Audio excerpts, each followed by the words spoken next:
Hello, welcome back in. It is Saturday night, SUPERVIVE, and we are here for some more SUPERVIVE action. Myself, Mad Magical, joined in by Samiri. Samiri, I know you're as excited as always for some awesome EU gameplay. Oh, 100%, dude. You know, we had a rainbow of emotions yesterday, at least for myself and the games. You know, they were super chaotic. We had loads of like kind of newly formed teams coming in, trying to get into qualifiers. Some didn't, unfortunately, get that success. But we've still got the kind of cream of the crop that we've seen over the past couple of months. Still, finding that success. So, a mixed bag, of emotions across the board. But yeah, it's been really good.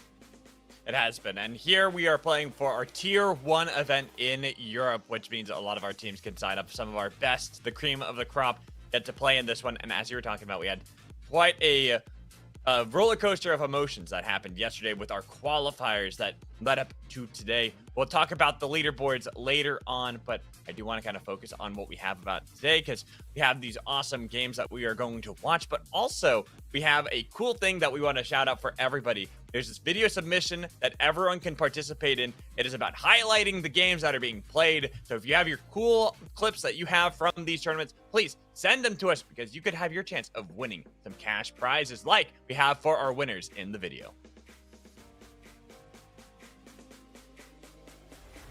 Ah, de la merde.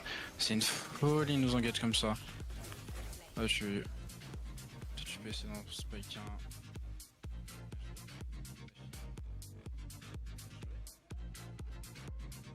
Okay.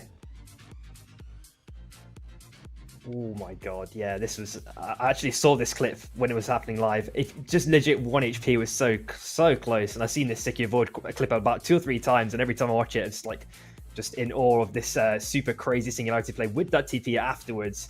Those super nice LMBs as well. Just having Captain Hammered there to get those dunks in really reinforces the kills, and of course I was casting this, watching Hudis going absolutely crazy mode with that feathering, perfectly timing, getting those double spikes, and then getting that clean route afterwards, getting those LMBs and afterwards, getting the whole team back and securing victory. Oh my god, so nice to see. The last part of him, the 1v3 god-like play here, just absolutely playing out of their mind, and it's just, I love seeing these moments, right? I love 100%. Seeing these last moments where you have that last person surviving and somehow they're just pulling off the absolute miracle. And of course, me with my train, I'll do it. It's a very late train whistle, but I'll give it to them. Like a week late, that counts, right? It counts. Well, congratulations to Hudis, our winner from our submissions from last week. But remember, you can enter in as well. Send us your awesome clips because we will have that in the chat as well. We'll make sure that everyone knows. Make sure you're watching any socials so that you can participate in that as best as possible. We always want to see how people are going to be doing in that one. But now moving into the games that we have this week, we hinted at it before, Samiri. Qualifiers were yesterday. So let's take a look at the leaderboards. You talked about the roller coaster of emotions that took place with this one. And one for me has been Apex. This team won my heart weeks ago back in the Turbo Cup when they made the surprise appearance in the finals, but sadly they have been struggling since then. Yeah, it unfortunately still shows there's a little bit of a degree of separation between kind of the tier 1 and tier 2 scene. But, there's obviously that mountain to climb. Part of the mountain is the journey. You have to go through these kind of hard-fought battles. And, they're going to have a lot of learning experiences as they look through their VODs and, kind of understand the mistakes that they might have made. And hopefully, as they keep continuing on, we will see that them just climbing up the leaderboard. And just so everyone knows, it was the top 7 teams from this first lobby were the teams that automatically qualified for the finals, while the bottom 5 had to play in another lobby, Lobby B, that we can see right here. The top 5 teams from that lobby then moved on into the finals. So for this one, we lost teams like Apex, but Goo, that's a big team that I want you to be able to talk about a little bit, Samir, because this is a team that is a newly formed team, but has a lot of star-studded talent on the roster. Yeah, this team had Blackrog, Mithy, and Treadsy, so it's almost like 2/3 of the Red Frogs, which is used to be a very, very prominent team in the EU scene. But yeah, now they're under this new formulation. There aren't that many points off, being able to qualify. And of course, we do see Shy as well, with only a 3-point difference between themselves and PLR. PLR being Flawed, Tom Kick, and Synoid. So Shy were having a kind of rough game, but they managed to still make it through. And of course, we do see SB at the top, and of course, number 2. What's that tri-code? USA! We got our, it's Pine, RTK, and Lemur didn't play yesterday, but he's going to be playing today with the team. That's like what the original roster was signed up as, which makes me really excited to see how they're going to do. Obviously playing on ping, but I want to shout out Eevee. This is a team we've always been hyped about. We know these players very well. They've played in scrims for some time, but they have struggled since the introduction of Saturday Night SUPERVIVE. They have yet to be able to make it into the finals from any of our tier 1 events. So finally seeing them get into the finals is great to see for the squad that's been really grinding it out, trying to prove themselves over and over again. Yeah, and it just seems like, we've just got all of these different star-studded players coming together for quals, of course. And of course, still so many of them remain. We've got the US team as well also joining us. So it's almost like we've got our own custom storm shift for game 1. It's not even normal weather, we've just got like a plane coming in out of nowhere, dropping off another couple of players just for us, for EU SNS. $750 prize pool, of course. I can't wait to get into it. And I do want to talk about the prize pool update that we have for everybody, because we are switching up our strategy when it comes to how we distribute the prize pools for the future. And so with tier 1 here for EU, we are actually going to be increasing the prize pools for our bi-weekly tier 1 events for both NA and EU. Instead of being $500, the teams are now playing for $750 total dollars in cash prize pools. While tier 2, it's moving down a little bit, down to $250, so $250. But still, they'll have that cash prize pool that they can play for. But it means that there's a lot more on the line for today for these EU teams, Samiri. Yeah, 100%, 100%. And, we've got some really, really strong contenders, at least that top 5 or 6. That's, we love it when the competition's really tight like it, I think, especially for qualifiers, even that felt really tight. Some fights felt a bit messy in the qualifiers, and some felt really clean and organized. You can see that some teams are starting to get that kind of a increasing level of desperation as the games went on, and they might have not, they kind of had that inherent body language inside them saying, we might not be there, guys. We have to, crank it up a bit. But, yeah, we are heading straight into game 1. Normal weather. Let's go. And you get to see how our teams are going to stack up with one another. And most curious for me is how teams are going to adapt with the meta. Because I know in EU compared to NA, there's quite a stark difference in like champion pools, as well as what people like to play in the first place. Kingpin obviously is always going to be the premier EU character, but I feel like that's fallen off a lot as of late, with Nyx kind of getting a little bit more attention lately. EU didn't really want to touch it for a while NA was full send onto the Nyx play. But I feel like we're starting to see a lot more of that Nyx kind of replacing the Kingpin, because you just get so much damage you can do, plus being able to pick up the Wisp, the automatic kills that you can get from Nyx as well. But look at this, Samiri. 3 teams all dropping in Cold Ping. One of them being our representatives of NA, USA, Lemur, Pine, and RTK, dropping early. Level 3s, Aurora, they're only at level 2s, but PM, they got the northern part of Cold Fang, and they've already hit their 3s. Yeah, this is the kind of like the most contested Cold Fang I think I've ever seen, it feels like. It looks like USA are jumping ship kind of early, and I think another thing that kind of didn't really mention that much, of course, is the abundance of Saros picks. I think that's going to be a continued trend that we do see throughout at least the first 3 games. My prediction, at the very least, is he's going to get banned after game 3. Me too. But BM are going quite heavily against AWR at the moment. They're going to have to jump ship pretty quickly here. Aurora, gotta be careful. Sebi taking a little bit too much damage from that Nova Burst, but now Fluffy Fish on the other side of the wall was hoping that he could snipe someone with a hammer. BM continuing to chase Aurora all the way off of the Sky Shark, getting Fluffy Fish as the first casualty in this game. And I kind of like that kind of the early evasive maneuvers that USA were kind of doing there, because they just want to kind of get the loot and get out, because I think you don't want to take any too many risks, so you just want to kind of get the placement points potentially, maybe get a couple of cheesy picks. Or we do see another kind of fight unraveling here. Theo already caught up completely out of position now, has to jump down to the south side, not taking too much damage. Mekimek trying to be there for the reinforcements, of course, on that Saros. He's got that kind of a clean open space to keep getting those RMBs in whenever possible, and he's done pretty successfully well there. Looks like a nice little armor pickup as well for Rat, as Theo does rematch with the rest of them. Getting that gold armor for themselves, going to be very happy with how they're able to force off Rab from that objective and now getting control. But looking elsewhere and looking at how teams are kind of moving around right now. SB here, they're contesting that of Bao for control of Vanegrove. Does seem that they ended up getting the full control, while Bao have to go down south into the heart, try to see if they can farm up that way. But looking at the rest of the teams, well, we had some early fighting. Everyone has been able to fan out, making sure they're staying relatively safe. Only a couple teams maybe even nearby one another for a possible skirmish. Yeah, we do see a team kind of below MST, so there could be a potential sandwich situation here. They've got to be kind of a bit careful about how they, juggle this one, as we see, the continuous Saros pokes coming out. And I think at the minute, Rat are just walking back for the moment. It looks like a rotation's happened around MST, so they're going to be able to, play on their own for free. There's not going to be anyone contesting them from behind, as Rat do kind of mirror the rotate for the moment. Kalska's trying to get a bit of hammer pokes in whenever possible. And I think nothing surprisingly happening yet. It's a very, very slow game, actually, but I expect things will start to, turn up a bit more as the games progress. I've kind of gotten used to that with EU, where EU, it tends to be more they're playing for the late game. They're playing for scaling into the game. There might be those skirmishes early, just a couple trades here and there, but overall, they are playing to survive until the circle is a lot more tight and much more controlled by everybody. Seeing that there are potential areas for fight, like right here, we see Mist and BM staring one another down. BM actually on the back foot too. Only Spider Brawl having any sort of armor. That blue armor, but taking a lot of damage as he tried to dive right into the midst of Mist, taking way too much poke, and now gonna lose that blue armor over to Mist 200. And hopefully Dracos can get out in this scenario. He's actually getting aggressively chased continuously by Kalskinator whenever possible with the shift level 4. Dracos is able to make it away without being spiked in this scenario. We are seeing as well Bao get a nice little free kill there on the north side. And we're seeing about maybe 2 teams that are going to have to make their way into zone. Potential fight on Iron Acres, and just to the top left of that as well, we're seeing a little bit of juggling happening between 3OP. This time they didn't land Coldfang, but of course he did land the dunk there right at the last second. Shrek already found dead. A definitive 3v2. Cobra's not too far away though. I did not expect Shrek to take that much damage so quickly, just absolutely burst. So, waft down a player. Even saw that Rab, they lost their player to Bao.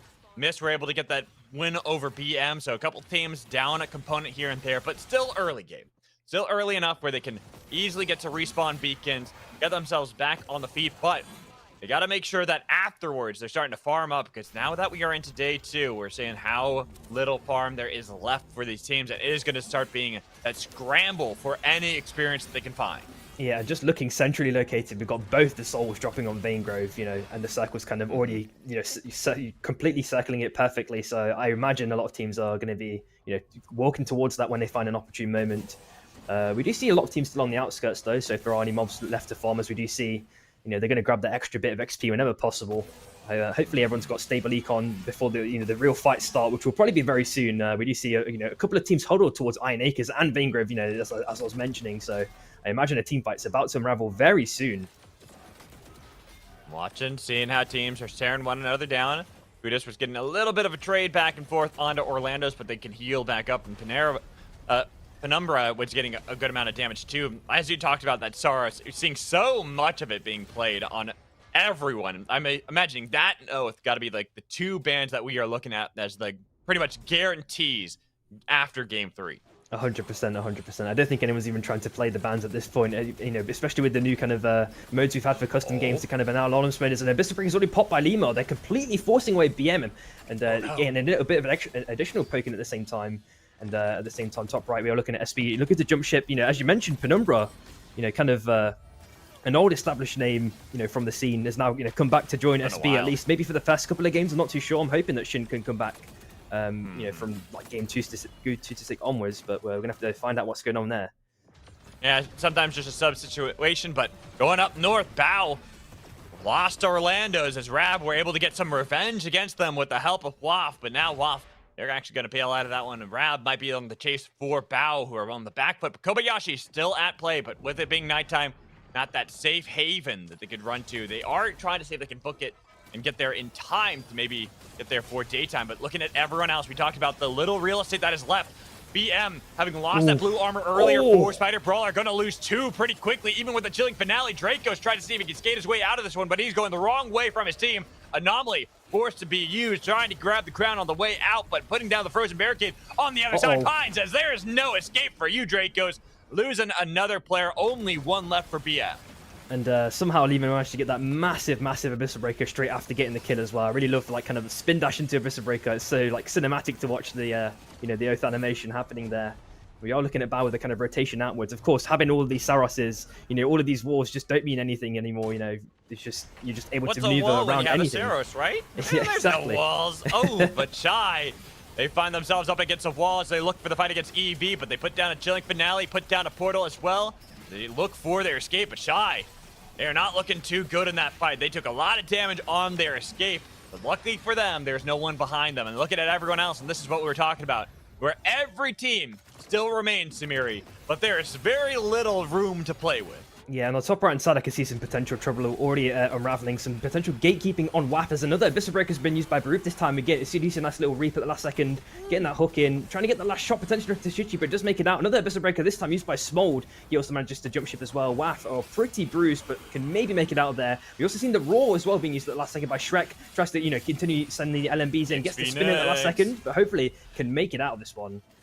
Looks like Shrek on steroids took the bad fight on that one against Orlando's, who ended up winning the Nyx v Nyx fight. But looking back into Kobayashi's, Aurora, gotta be careful. Bungie might drag him. Oh, nice counter there from Greninja. Should be able to resurrect the fallen brethren, but it's not looking too good for these teams as they are stuck in Kobayashi's waff. Staring at them, Fluffy Fish back on his feet. Draco is actually just going to completely bail as they almost were able to get the air blast onto Greninja into the core. But there's another attempt into the air blast, this time from Chi-Chi, the grab. They're trying so hard to get Greninja, but he is outplaying that one perfectly. Staying just away. Pixels outside of 9 to the core, but down south, we see the fight between Team USA and 3LP. But 3LP, the team that are running out of there, they've already lost Shroom. USA gonna claim themselves the prize.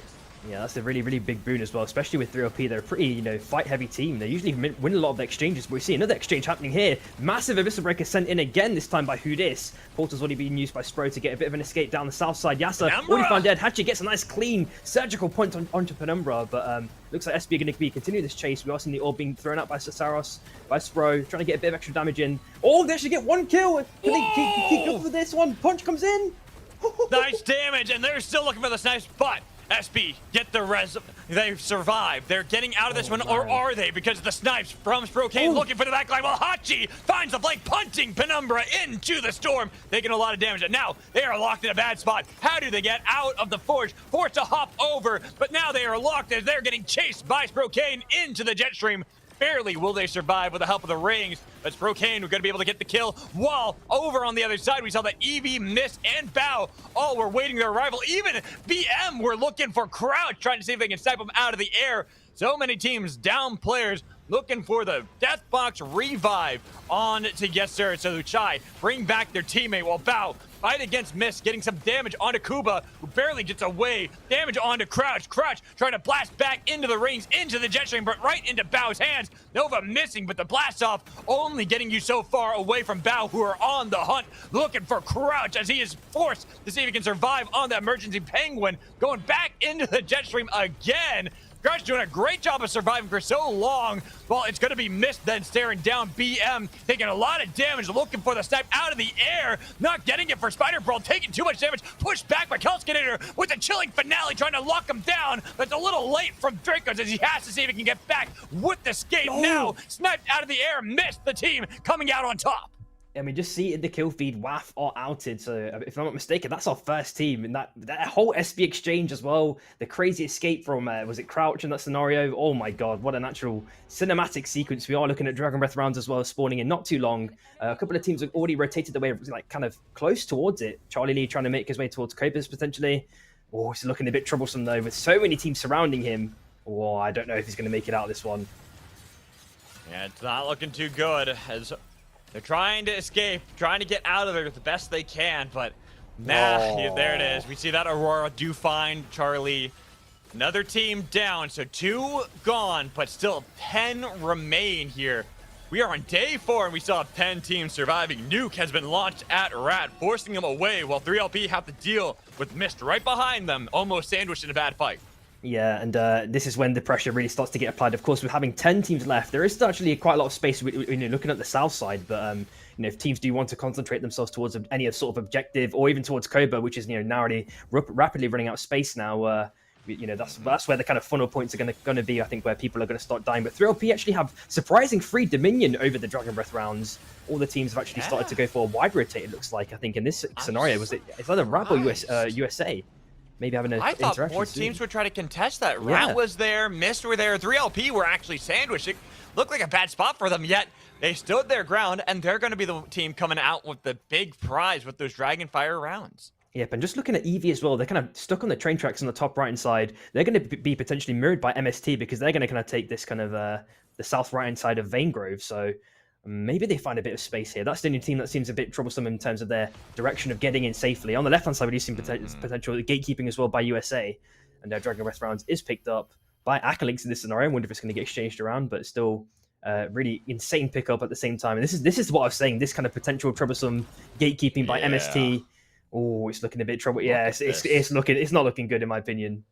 It's not looking good for a lot of teams, honestly. Like, I'm looking at Aurora. They're running in to Shy. USA are nearby as well. You talk about EV, who are now going to be forced off of their ledge into a fight against Mist, who hold on to the small island, forcing to fight and having to see if they can survive. And they're doing so. EV were able to survive the initial onslaught coming in from Mist, but they haven't gotten to the circle just yet. They're not out of the danger zone quite yet, while Bao tried to get a couple of shots on the Mist, forcing them off of their E-plat. We are looking at Immorus as well, spawning in around 35 seconds.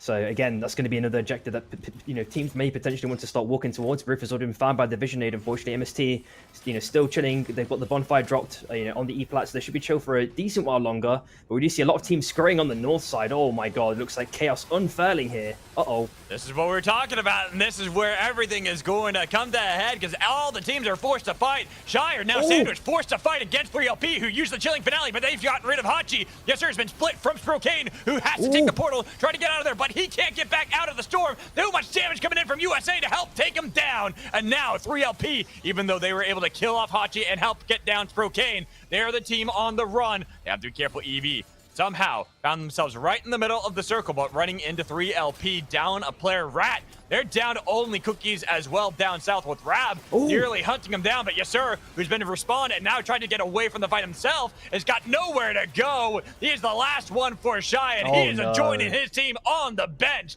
Down another team. Rat only got Cookies as the pole lands, dragging him all the way in. Goodbye, Rat.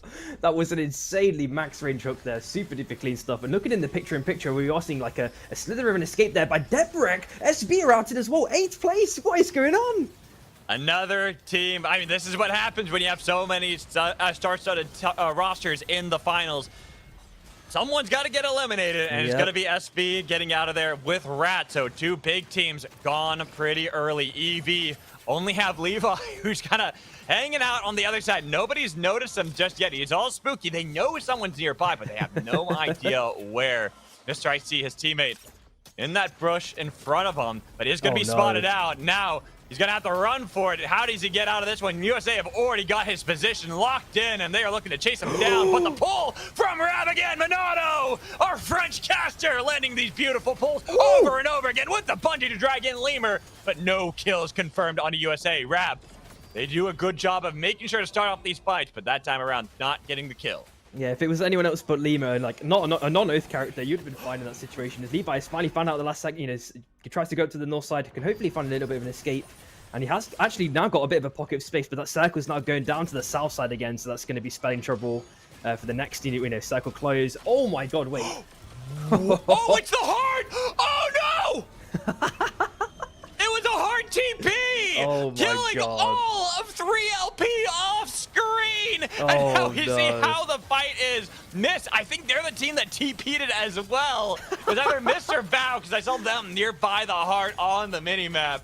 And that is just tragic for 3LP. Dude, that is insanity. I wish we could have saw that like oh man. Hey, there's the clip submissions. I'm just saying. We need to see it, players, guys. submit that, please. Oh my god, that's insanity as well. 3LP, as I mentioned before, a really good team, and now we are seeing MST having a mini kind of engagement against EWAR, jump back, but we do see Rab chilling in the bush. We're looking at Minato trying to get hook in if possible. EWAR, they're running out of space, hopefully they've got a pad or something. The hook comes in, Fluffy sees it coming though, really nice block. Fluffy is so good on Oath. Not surprised to see that 100%. reaction time on this Oath player. As there's the portal that's been placed down. It was Rebel trying to go for the kidnap to drag him into the fight again. They have to be careful on how they want to position this. We have EV kind of surrounding that of USA, but they are down the player while Rab slowly pushing onto Aurora territory, but Aurora doing a good job of utilizing the shifting storm to try to get away from the fight, while Bao now on the boat where the heart had been TP'd before.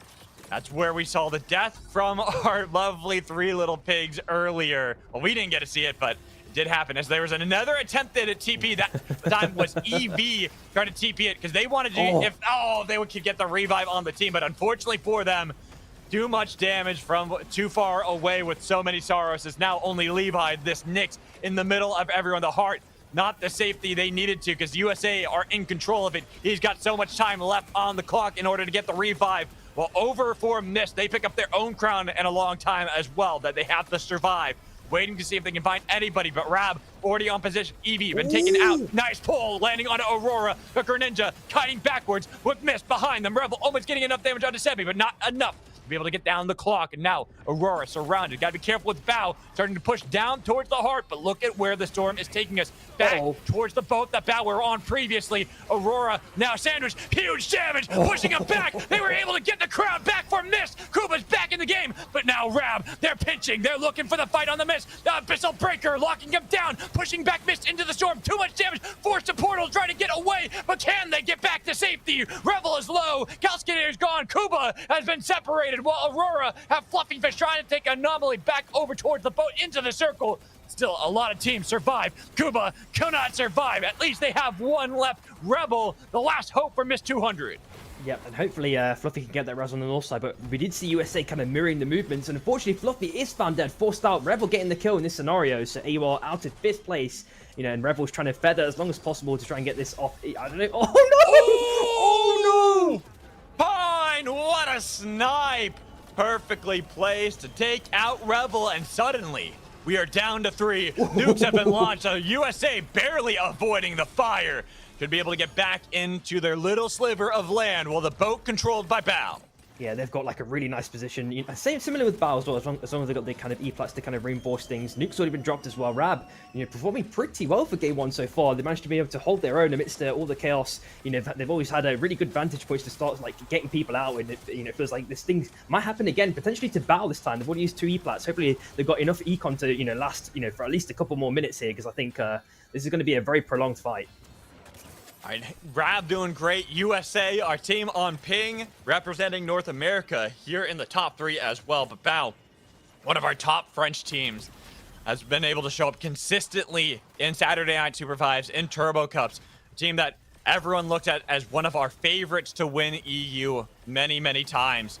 Can they do so again here in quite a tricky situation where they're forced to E-plat? Now look for a wraparound flank onto Rab. USA, do they hear the fighting? That's the bungee getting a nice double stun with an Abyssal Breaker missing onto Orlando's. Not enough damage just yet, but they try to spin another Abyssal Breaker. But here comes USA. They're intervening. They're looking to see if they can take down everyone. But Rab lose Minato. forced to try to get the revive onside of the boat, but the Bao team still pushing back. Ash now separated, pushed into the storm by USA. The storm taking the damage, barely surviving. The hammer missing. He's revived. He's still alive. And Rad 2, everyone fully formed on all 3 squads. That was a very, very aggressive in and out there. And surprisingly, having all team members alive afterwards, you know, even after the exchange, is crazy work. Minato trying to look for a hook, unsuccessful. And Rab now are looking to be out of space as USA apply continuous pressure. Saros ult's being exploded in every single direction. Finally, one kill spots things off. Lingo getting the kill. Oh, getting killed by a microwave there. Last second. Oh my god.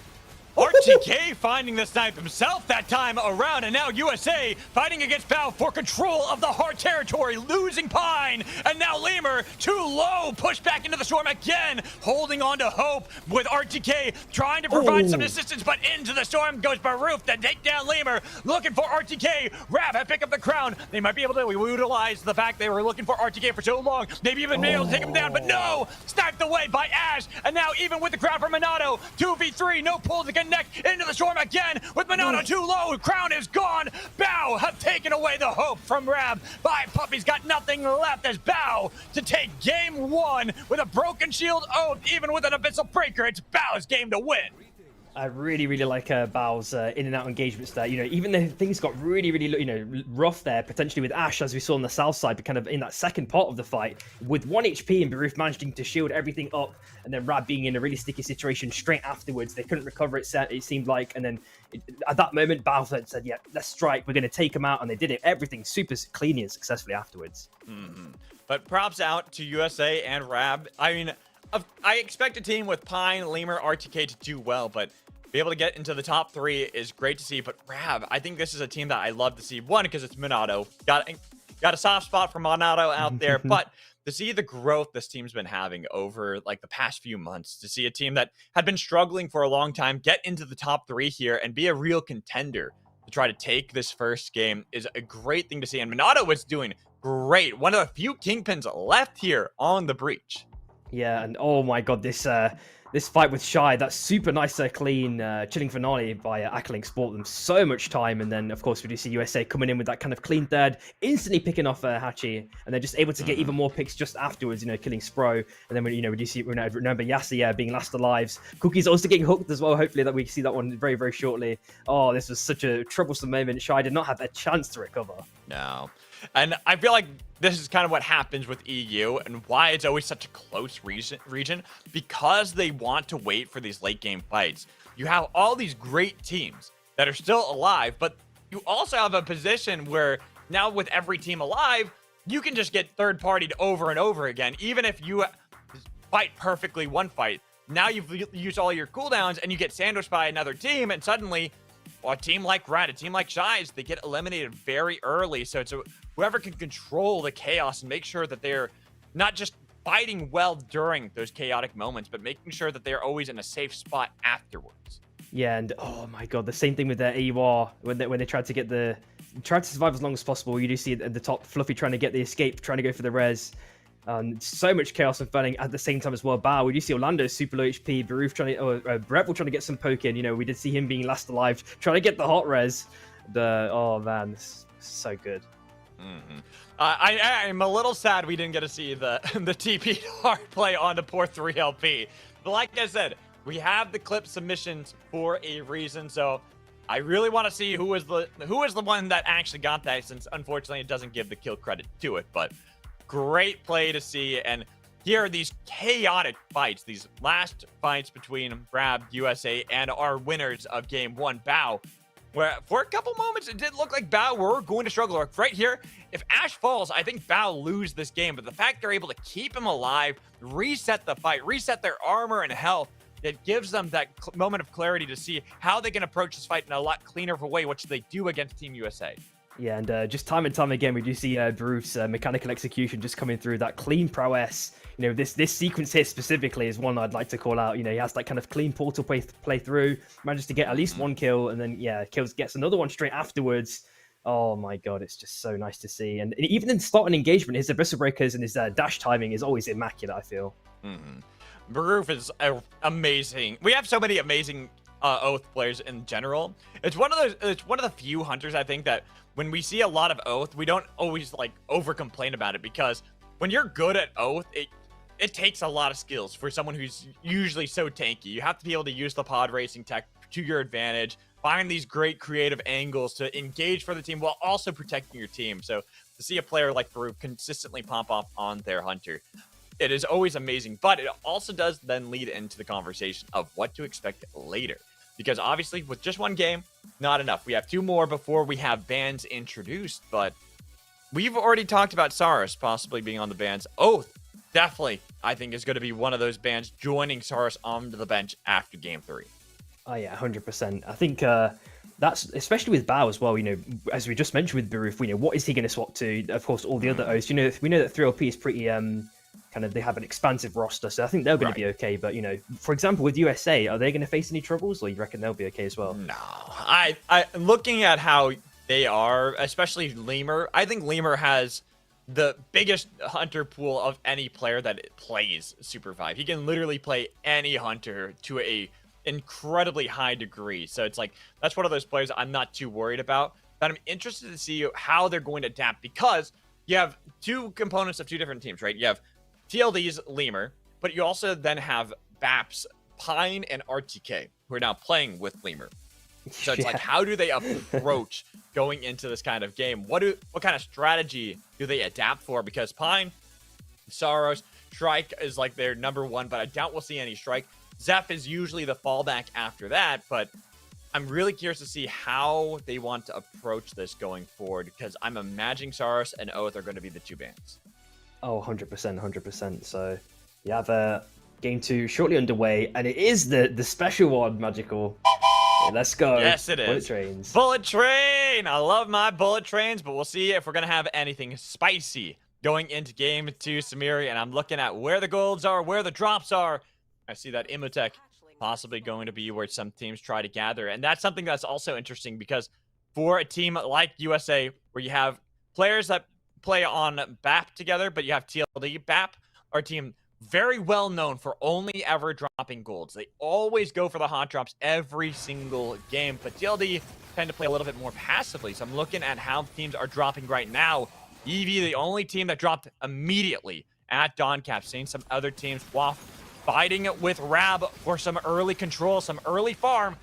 He's going to get this first experience. So right now, Lismilda is trying to push off Rab, our runners-up from game 1. Not going to be able to control the objective control, and now pushed off of some of this farm. They were able to at least hit level 2 for a couple of their players. Yep, and we, you know, flicking up back onto Imotech. It looks like the arms have already been picked up, scavenged at the last second, I think by Shy, it looks like, as BM are also there to have a potential fight with them. It looks like in this scenario, USA maybe able to get a couple from the chests if possible, but Shy did manage to make it out with a really, really good kind of scavenge at the last second of all the goodies, and could hopefully find a bit more XP, maybe on the south side. I'm not really sure which way they want to rotate in this scenario, but you know, just looking at the kind of map overall, we've got the circle, you know, moving over to the bottom left-hand side as well, which a lot of teams are already in there. There's only about 3 or 4 that are outside, so I don't think there's going to be any major gatekeeping scenarios happening just yet. But of course, as the game evolves, things are going to change. I'm looking at BM. I feel like they were the team that came out a little bit on the weaker end of that Imotech drop. USA struggled a bit on that one as well. Yeah. But BM really forced away because they couldn't go south in Imotech. That farm was already controlled by USA. Shy, they had the rest of it, so instead they had to go north towards Shards of Fate. But EV have already kind of cleared out a lot of that as well. So for BM, they're going to be on the back foot for quite some time unless they can get a good pick onto someone, a straggler, like we see EV already having one straggler. USA, they even had their own straggler in RTK, having gotten onto the train and gotten into Kobayashi's for some reason.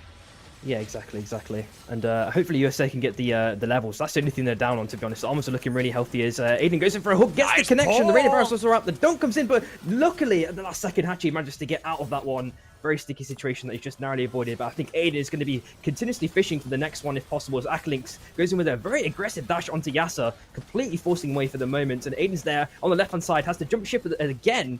But I think they're going to, you know, continuously be pests towards each other until, you know, there's more XP to farm. I think they might have found the Codex now, so there we go. That's why they're looking for that Codex. They're looking for that early experience to be able to jump ahead of everybody.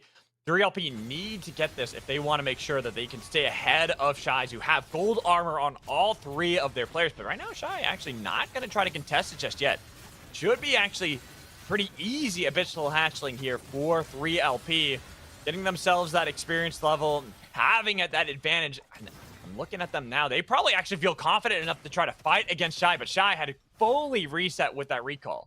Yeah, really, really nicely done. We are seeing some potential trouble brewing on the top right-hand side as well. And we are seeing some kind of late zone rotations with the Sky Shark as well. But, we are seeing the kind of backseating happening, unfortunately. Massive catch-out, it looks like. Maybe can escape with 1 HP. I don't know if that's going to be the scenario. Nope, and Chronoxus is unfortunately found dead to Smold. Yeah, unfortunately, another player down here, but still early game. And looking at where the rest of Rab were, they're going to be fine. They're still out in the storm, but they should be able to at least bring back up Chronoxus and may be able to fight once more. But looking at this is the fight I've been waiting for. Ackling's taken down. They've tried to test their might against Shy, but even with the experience lead, that gold armor just coming out clutch for Shy. Yep, and I think there is a fight on the south side as well. I want to see what's going on there. BM, there we go. Charlie Lee, unfortunately, really low on HP as Rat's going for there for a nice little free kill. And we are seeing Numa trying to escape, if possible, going down all the way through the south side. Got a super wide rotation going on. Of course, we know that voids can be really, really kind of sticky to catch, really hard to find in certain instances. This might be one of them, of course, with a myriad of mountains surrounding him. He's definitely going to have a free escape here. USA seem to have also forced out Shroom as well. You know, USA still only got level 6s, Shroom with the level 7, but he's managed to get safe back. He's going to be able to reunite with his team, and things are going to be okay. A lot of our teams that have lost a player here or there going to be perfectly fine. I think only Rab really down their players still, haven't been able to find their respawn beacon until they hopped onto the bullet train just now, so should be back to full strength, while Numa unfortunately has been chased for such a long time. Could not get away from Rat nor from Waff as they intervene a third party. But a nice portal back from Nekimech to try to get away, but look at this hunt from Waff, hunting down these kills, but too aggressive. That Shrek was taken down pretty easily, and now Cookies looking for Lasmolde, screaming at him with Oblivion Spin. Nekimech with a nice push back with the bungee to drag him over the abyss, leaving only 1 left for Waff. That was such a clean, kind of nice play there to force Shishi down away from the portal. Once that portal's expired, he's got no escape mechanism afterwards, of course. And then you know that Nyx can just get that infinite chase in, get a couple of LMBs, a nice little spin, seals the deal on Shishi, and then Smold is just a piece of cake afterwards. A really, really nice play by Rat. Looking at all our teams, though, and how they're moving around. Bao, Rab, our finalists from the last game, already trading blows in the mana coils, and Minato is already low, sniped out of the air by Ash. Orlando's making sure they can confirm that kill, trying to snipe another one out of the air. But Rab almost, no, they do get onto the bullet train. Lingo barely hopping onto that one. So Minato, even though he has fallen, he'll be right back up on his feet. Yeah, we are looking at Soul spawning on the top right-hand side. No one is basically even near it, feels like. So maybe some teams decide to rotate around it. In this scenario, the closest one might be EV and maybe SB as well, I think, on the north side on Iron Acres. On the left-hand side, we are seeing a res, or in the mid-cap, in the picture-in-picture, we're seeing a res going on by, I think, BM in this scenario, back as a 4-3 man. Okay, so they made it out, but they're going to be a little bit under-leveled and maybe not have the best econ, but, still staying in the game is potentially all that matters. Sometimes you can just catch a team out, and then, you snowball again from there. Looking at our other teams right now, Acklings spotting out Shy. They're all waiting and wait. They want that play onto Shy, but Shy's right now, they're looking pretty good, but they got to make sure they're playing cautiously at the same time, because teams are going to hunt for that gold armor, and I already see that Aiden is trying to see if he can go for the pull, but in mana coils, BM and Bao. They've been in control of mana coils for some time, and now with an Abyssal Breaker onto Charlie, who tries to dash and then go up into the air with a Thunderstorm to get away. But Charlie, I don't think there's an easy escape for you. Utilize the maze to your best ability. Nice surge away again. Looking for these snipes. He's dodging away from so many shots. He's killed a lot of time of Bao for the rest of the team to be able to escape, but unfortunately his life was not. He nearly got it there, and just to the left of that, we are seeing Waff in a bit of a troubling predicament. Shichi found dead again, unfortunately. USA holding their own, it seems like, on mana coils. Knee-plat had already had to been dropped by Theo. There may be a Rat looking to encroach upon USA, but they've managed to maintain the armors for the most part as well. They were already as well double relicked up for the most part as 3LP also looked to engage. Clean dunk down to Chronoxus, manages to dash away at the last second, go onto the ship just temporarily. Still super low on HP. I'm not sure if 3LP can go in for a full commit, as Acklinks looks to keep peppering those LMBs in whenever possible. And there goes another dunk again by Aiden. Lingo already found completely chunked. This is looking like more trouble. Oh, and poor Rab sandwiched between 3 teams, because even Shy were there to make sure to help clean up a team. And from second place to last place in game 2, tragedy has befallen the French team. Oh man, that's such a bummer. But this is a very contact heavy. It feels like for game 2 again. It's just amped up. As I also was mentioning, I think some teams just want to play for points now, try and get as much as possible. It feels like sometimes you have to do that in that scenario, and then maybe try and work out placement later. If you really if you're really down there, the scoreboards, sometimes you've got to adjust the strategy. It's only game 2 though, of course. We've still got a while to go, but it's last place can be detrimental. We have 6 games we're playing. It's not a full 8 like we'll have for Turbo Cups. It's only the 6. Those can be devastating for a team, especially a team like Rab, who had a great showing in game 1. But from now on, they can't have any more mistakes. And looking at our other teams, there's going to be a lot of teams still fighting here. BM looking for this flank onto 3LP. 3LP, despite having this level advantage, the experienced lead, they are down in level and down in armor, but they have a nice fight against Spider Pearl. But now the Shies, that's the big problem here for BM as they lose one of their lives with the help of Shies. It's Acklings who gets the credit for it. Numa barely escaping, but Ack over at the heart. Look at how many teams are here, all trying their chance to be able to bring back up the team. EV have already lost Crouch, and they're on the run, trying to get out of there, while Aurora, they too are trying to escape from SB, but SB take down Greninja. Really nice play there, and I feel like there's been a lot of fights happening in this last minute. We did see the stasis pop as well from Charlie Lee, trying to survive as long as possible. Couldn't make it out there, unfortunately, though. We do see a nice little potential last-second escape from EV. Hopefully he can make it out there. There is a crowd on the right-hand side. I don't think he's even wandering for it. He's going to go for the train instead in this scenario. Hopefully he can jump on ship. Oh, no! Missed it. No. Tragic. There will be another train soon, but will be quick enough for him to get away from any danger, as there are still so many teams. 11 teams still remain, Samiri. Looking at all our squads, we do see that one of them, Aurora, had used that bullet train to bring back up Greninja, so they are going to be fully formed. While out in the storm, EV do manage it. Levi was able to get around them completely all the way back with the help of his base camp to get the heart respawn. Yep, and I think most teams are just trying to form for any last morsels of XP now that are left on the map, and try and find some sort of definitive space. If they've got a bonfire, maybe look towards picking it up to try and play for that late game, because they're basically nearly there now. Of course, this next circle close is probably going to be the defining factor for these teams. Hopefully, they can find that kind of pocket of space to just survive and chill and control Dominion over it, because I think space is definitely going to be something that's heavily wanted and required by all of these teams. You're looking at Numa last alive, trying to play on that mountain, trying to get over, jump over, survive as long as possible, and a massive fight potentially on the south side. Now, we saw a lot of teams here at Mana Coils waft the team chased off by Rap, but we know that Bao are up north. They were always hanging around here in Mana Coils, so they probably heard that fighting, and they're probably going to try to see if they can intervene as well. Numa somehow was able to escape the clutches of a 3LP, but runs right into Shy, who forced him off that respawn beacon, swap onto the Pixel Island, putting down the Singularity. That's a lot of damage, dragging in, but not going to be enough to be able to pick up the kill onto Hachi, nor is there a crown on his head to be able to bring back up the team, while Bao have to deal with 3LP, who are moving down south through their territory. They're going to let them escape. They're looking at Shy. They know Ratter nearby as well. On that Pixel Island, they got a lot of damage onto Shy. Looking for Hachi. Not going to be able to find the snipe. It's going to be a nuke launched at Bao. They do get one. Shy have lost one, but Orlando's is going to join him as he is taken down by Rat. Bao overcommitting, looking for Shy. Hachi now on the island up against USA, trying to escape from the danger. But USA on the hunt, looking for this low health Bishop, almost sniping him out of the air. Pine might be able to get that range and looking for one more snipe. The damage, he's overheating. There it is. Shy out at 11th place. Oh my god, I can't believe that sequence. We even saw a little bit of air blast tech, which he kind of slightly mistimed there. I think he would have maybe extended his survivability a little bit more if he had it. Could have tanked maybe one more shot. But you see on the kill feed, Baruf also down for Bao, so they are in extreme trouble now. I think it's just Orlando's last alive as they look to continuously encroach upon his territory. Whatever territory he had left, it's just a cardboard box. He didn't have a house or anything anymore. Oh no, and we are looking at Blink as well on the cards on the left-hand side. We are seeing a lot of weird circling going on as well. A team coming back from the zone, from the train res, it looks like, taking an absolute mountain of damage. Swap. Is it enough? No! Numa swapped right over to EV, trying to bring back Charlie and Spider Brawl. The Singularity too late. Numa's gone with Spider Brawl. It's just Charlie sniped out of the air by Pine. The heroics of Numa all for naught as they are out at 10th place. But look at this, right in the middle, right on the tracks. Bao, who got their own respawn beacon inside of Mana Coils, are now so low, surrounded. SB, they almost were taken down by 3LP, but 3LP continue to move as Shrek was looking for the snipe on to Shroom, but not enough with the train! Finding Theo, first casualty to the bullet train in this game.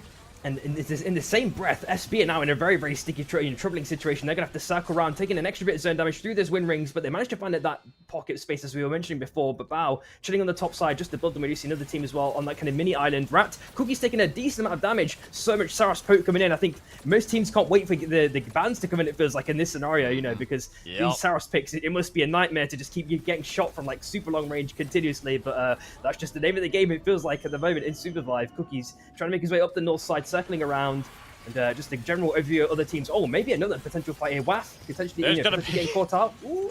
There's still 9 teams left. There's going to be a lot of fighting here. Yep, There's the bullet trains to play with, very little real estate, and we see how many teams are surrounding their position. Gecko, the last one for SB, was able to take the rings and go right through the middle, threading the needle to get out of that one. That is still a tricky situation for SB. With the crown for Gecko, I'm seeing that Mech down south separated from the other player of Rat at Cookies way up north, away from Mech.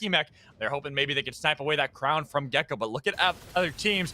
Right now it's Eevee fighting up against Mist, getting a lot of damage, but with an Abyssal Breaker and a Chilling Finale trying to root in Eevee.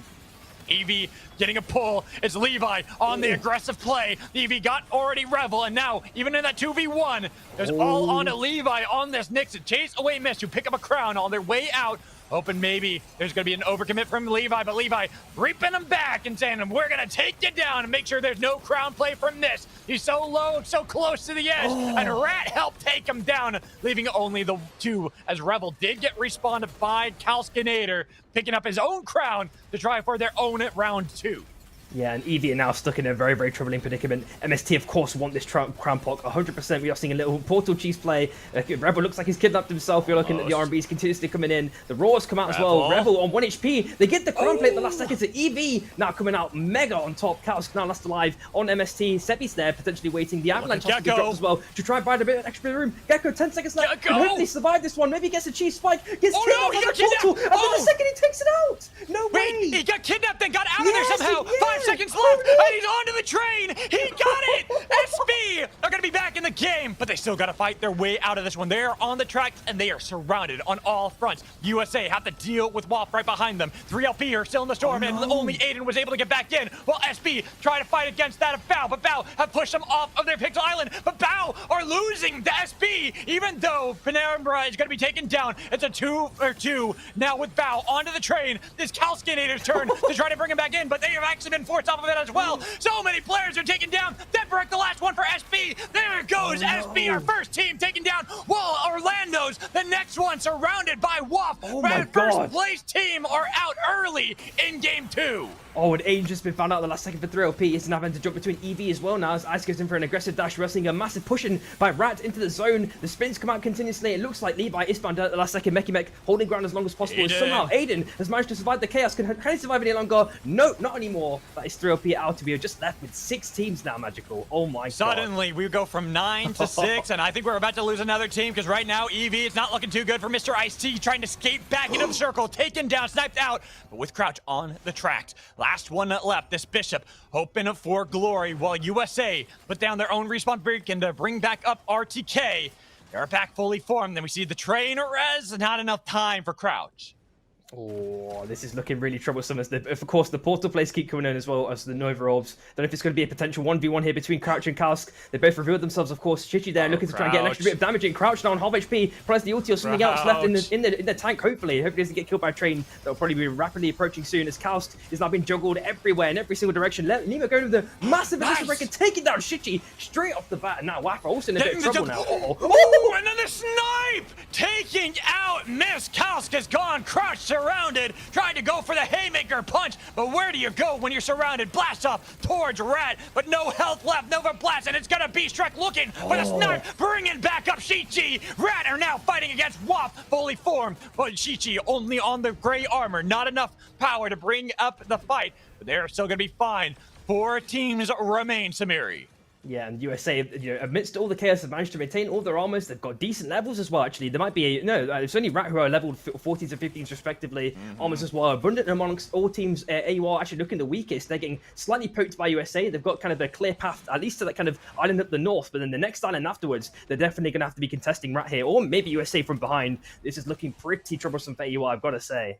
Yeah, this has got to be the team that we are looking at as the weakest right now, taking a lot of damage from that poke. You can see every time they get onto that island, just taking so much chip damage from the Sauruses on each side of them. That's why they try to spin dash back onto the track to fight against Lemur, but Lemur with USA back off of it, back to land. Too much damage onto Sebi. He's been sniped down. Now Greninja gonna be the next one. They try to see if they can get the revive onto Sebi. There's enough time. They've been able to bring out the Nyx, but it's already gonna be the death immediately for both of them. Only left with one. There goes Aurora. Fluffy Fish found. 3 remain. Yeah, and USA now just chilling on the kind of bottom right side of that new circle. They've still got that lip of the island to just chill. They're actually walking over towards WAF, applying a bit of pressure because WAF need to also be looking for on the south side. This is a really nice, decisive move by USA to kind of take over the space. We are seeing the E-plat also being dropped. Theo trying to occupy space, maybe getting a little bit of a loot from that box before they jump ship again. And I think Rat are going to be the most interesting team to watch here. I feel like it's going to be potentially a definitive decision here between USA and WAF at the very least. We've already seen the poke coming out in droves. The E-plat's already reduced the amount of space that they can potentially play on. They've got a little bit they can play in the kind of in the abyss, but they're gonna have to make a decision quite soon, I think. Here. Well, I'm looking at our teams right now. As you talked about, Rat, they're setting up. They put down the Chonker Canyons onto the track to make it much more difficult for teams to try to see if they can get backwards. That's going to be a nice Abyssal Breaker, forcing WAF off their platforms. Back up north. This is not the circle you need to be in, WAF. You need to get into the actual circle, because soon it's going to be the storm raining on your heads. Nuke has been launched at USA, but barely they'll be able to avoid it. Rat haven't been able to find that play just yet. They're still holding on to the tracks. With WAF, USA on the outskirts, looking for their own angles to see if they can take away territory from Rat. Yeah, and surprisingly, WAF have managed to survive all that chaos. They've actually maybe looking to even take over the bond from Rat. Rat now potentially losing space. They're going to make a definitive decision if USA decide to also keep applying poke, which of course they're going to. It's an opportune moment to on Saras's. We're seeing the face steel chain connect as well by Shrek, but nothing more than that. Just a non-committal movement at the moment. Another E-plat's been dropped. 2 on either side, it looks like. Oh man, it's getting tight. It's getting so tight. Oh no, a knockaway. Oh, this could be troublesome. The only land that's not tracked are these little slivers. That's not enough territory for any teams to utilize. They have to use these E-plats, or they have to be on the bullet train tracks, and it's not looking too good for our teams. Nukes have been launched every which way, trying to force them off of their safety nets, get them away and on to the danger zone, into the territory of the train. But Rat, the team that's been in control of the train tracks this entire time, waiting to see which team is going to try to venture into their territory first. Yeah, and of course, you've always got that kind of Saros play that can happen as well. You can sometimes almost use the Saros portal as a kidnap. So, I'm wondering if, for example, if the walls get that close enough that they're both kind of hugging the mountain, you can maybe see a kidnap coming in here, and that could spell disaster. Of course, both teams have either a KP or an oath to get the dunk down. Once that character's locked in place, that damage is going to keep coming in, and it looks like WAF, they're in a very, very troublesome situation now. I don't think they've got any E-plus left. The way that they're playing, this might be over, honestly. It might be done for WAF. They're doing their best. They're hoping to bait out the time. Ooh. Now the time to strike from the small day. They got a good Abyssal Breaker, but nothing to follow up. USA ready. Instead, it's going to be Lemur taking down Mech. He goes for the play onto Rat. Now Rat, the team that's been in control of the tracks this entire time. The team on the back foot. WAF were able to survive it. The train's going to pass them by, barely missing out of cookies, but it actually was able to take them out into the storm. USA now in control of the track, trying to get some damage onto WAF, but WAF doing their best to try to make sure they're feathering. They don't want to get sniped, but it's going to be Shrek, the first one lost for WAF, and now Rat over the heads. They've been able to bring back up Mech. They're looking for round 2 up against USA. They lost their territory, their crown, their title to USA. They have taken control of the track, but they're trying to see if they can get the flank around them, utilizing WAF to get attention away from them as they're waiting patiently. But it is going to be the rain of arrows with Mech finding Lasmolde. Only Shichi's left, looking for the Deathbuck revive. Not going to be able to get in time. Instead, he's trying to see if he can play back up against USA. Theo has been taken down as well. USA, the team in control for now, but they got to be careful. Blast into the storm, stunned. RTK almost gone. Shichi hoping to get somebody, but instead it's his own life that is forfeit. Mech and Cookies 2v3, but now they are back in control of the tracks. A lot of damage onto RTK, trying to see if they can snipe him down. The train's gonna pass him on by. They gotta be careful not getting taken down as Flamer tries to see if he can go for the engage. RTK trying to get back into the storm, but RTK is down. Mech has been able to help him out with Cookies, making sure they kill the confirmed, and now they've got the crown. Abyssal Breaker, not getting the damage, not finding the targets, but Cookie has found his damage onto Lemur. He needs to get this crown proc. He needs something to happen now. Oh my god! Red have done it! Dude, what was that snipe from Mech at the end? What was that? Dude. That was great. Mech, that was beautiful. Oh my god. I'm speechless, man. Wow. Me too. Honestly, me too, because that looked like USA were going to win it until Mech had that absolute godlike burst of damage with the Nova burst, with the snipe that got both the Lemur and Pine at the same time to pretty much no health, and allowed them to clean up that kill and take game 2 away from what seemed like certain victory for USA. I think you just need to cover it for the rest. I need to take a quick breather here. This is way too much. I mean, it was great. Like, when we get to take a look at the replays, like, that is the only replay, in my opinion, that matters, because it was so crazy how fast that happened, just instantaneous. But we got to see how the rest of the game was. And for Bao, they won game 1, but here, game 2, a pretty early exit for them. Rab as well, another team that had an early exit. But I want to say that Rat, they had an early exit in game 1. Yet winning this game kind of shows just how close EU really is and how it can go back and forth all over the place. You never know which team possibly is going to come out ahead in any of these games. Yeah, and I just managed to recompose myself. Yeah, this was such a really nice game, man. Like, we saw so many scrappy fights happening. Of course, this weird TP play. I can't wait to see the one where Gecko actually manages to make it out through the portal as well, a bit later on in the game as well. And here's that, that kind of scenario I was mentioning with Hachi. Unfortunately, kind of missed time in the air blast. I still think it might have been toast, to be honest. Anyway, Saras is just getting infinite poking. Oh my god. Exactly. There's not much you can do there if you're Hachi. Saras has got your position. You're overheating. You're pretty much in a lose-lose scenario. And speaking of lose-lose scenario, some of our teams here, especially because we have so little room to play with when we get later into the game, you end up having these really hard fights where you're trying to see if you can get back through the circle, through any of these teams, but you're surrounded on all fronts. Like right here, Kuba, there's not really anywhere he can go. Even here for EV, you look at the mini-map, you can see that Ratter nearby, so they have this fight against Mistwood, which looks good at first, but then teams move down south afterwards to start picking apart EV. Same here for SB, where it was great from Gecko to be able to get this crown off, but after the crown got off, they're right in the middle, surrounded by all these teams, so there's nowhere they could go. I mean, he did the best with the situation he had, to be honest. That's all you can ask for sometimes when so many teams are just surrounding you. There's nowhere to go, nowhere to fight. You've already weathered a lot of the storm as well, taking an extra bit of damage, and it's over. Same for 3LP in this scenario as well. I think they had that kind of long walk back on the train tracks, super low HP afterwards. And somehow, the Rat are going to be the stars for game 2, 100%. How they survived that crazy 2v3 we're going to see in the end game very, very shortly. And of course, Crouch and Kausk as well in this scenario. Kausk getting absolutely bounced around in every single direction. And that crazy ulti there by Lima. Oh, so good. Right. Just really good dunk to be able to land that with the Abyssal Breaker. But looking at these last fights, this is really where it is. Great on EV to get top 5 here in this game. Especially, like I said, this is a team that we've been looking at for a while, where they've been struggling to get into the finals for our tier 1, so it's great to see them performing here on the day. But we are looking at the top of the tables. USA, even if they didn't win this game, that's 2 top 3 finishes in a row. So despite playing on ping and despite not winning a game, looking like a team that's going to be at the top of our standings so far.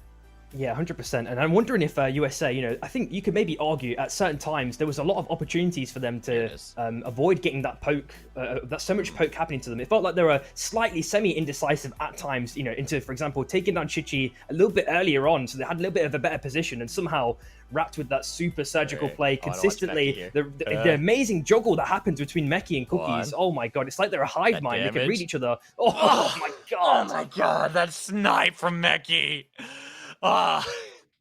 Just absolutely perfect. Finds both Lemur and Pine stacked up on top of each other. Perfect snipe to get them. Beautiful play and a great win for Rat.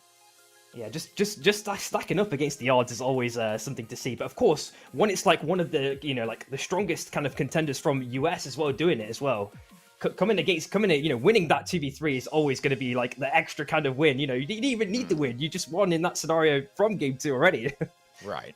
And so big win for Rat though, because as I said, game 1, they were out, I think 9th place or was it 8th place? They were out really early in game 1. So to win game 2, this is kind of the Rat special, isn't it? I feel like their first game is always their weakest one, and then they start bouncing back. Usually it's after bans, but here, game 2 already picking up that win, so this could actually be a good statement for Rat. They already got that one game out of the way.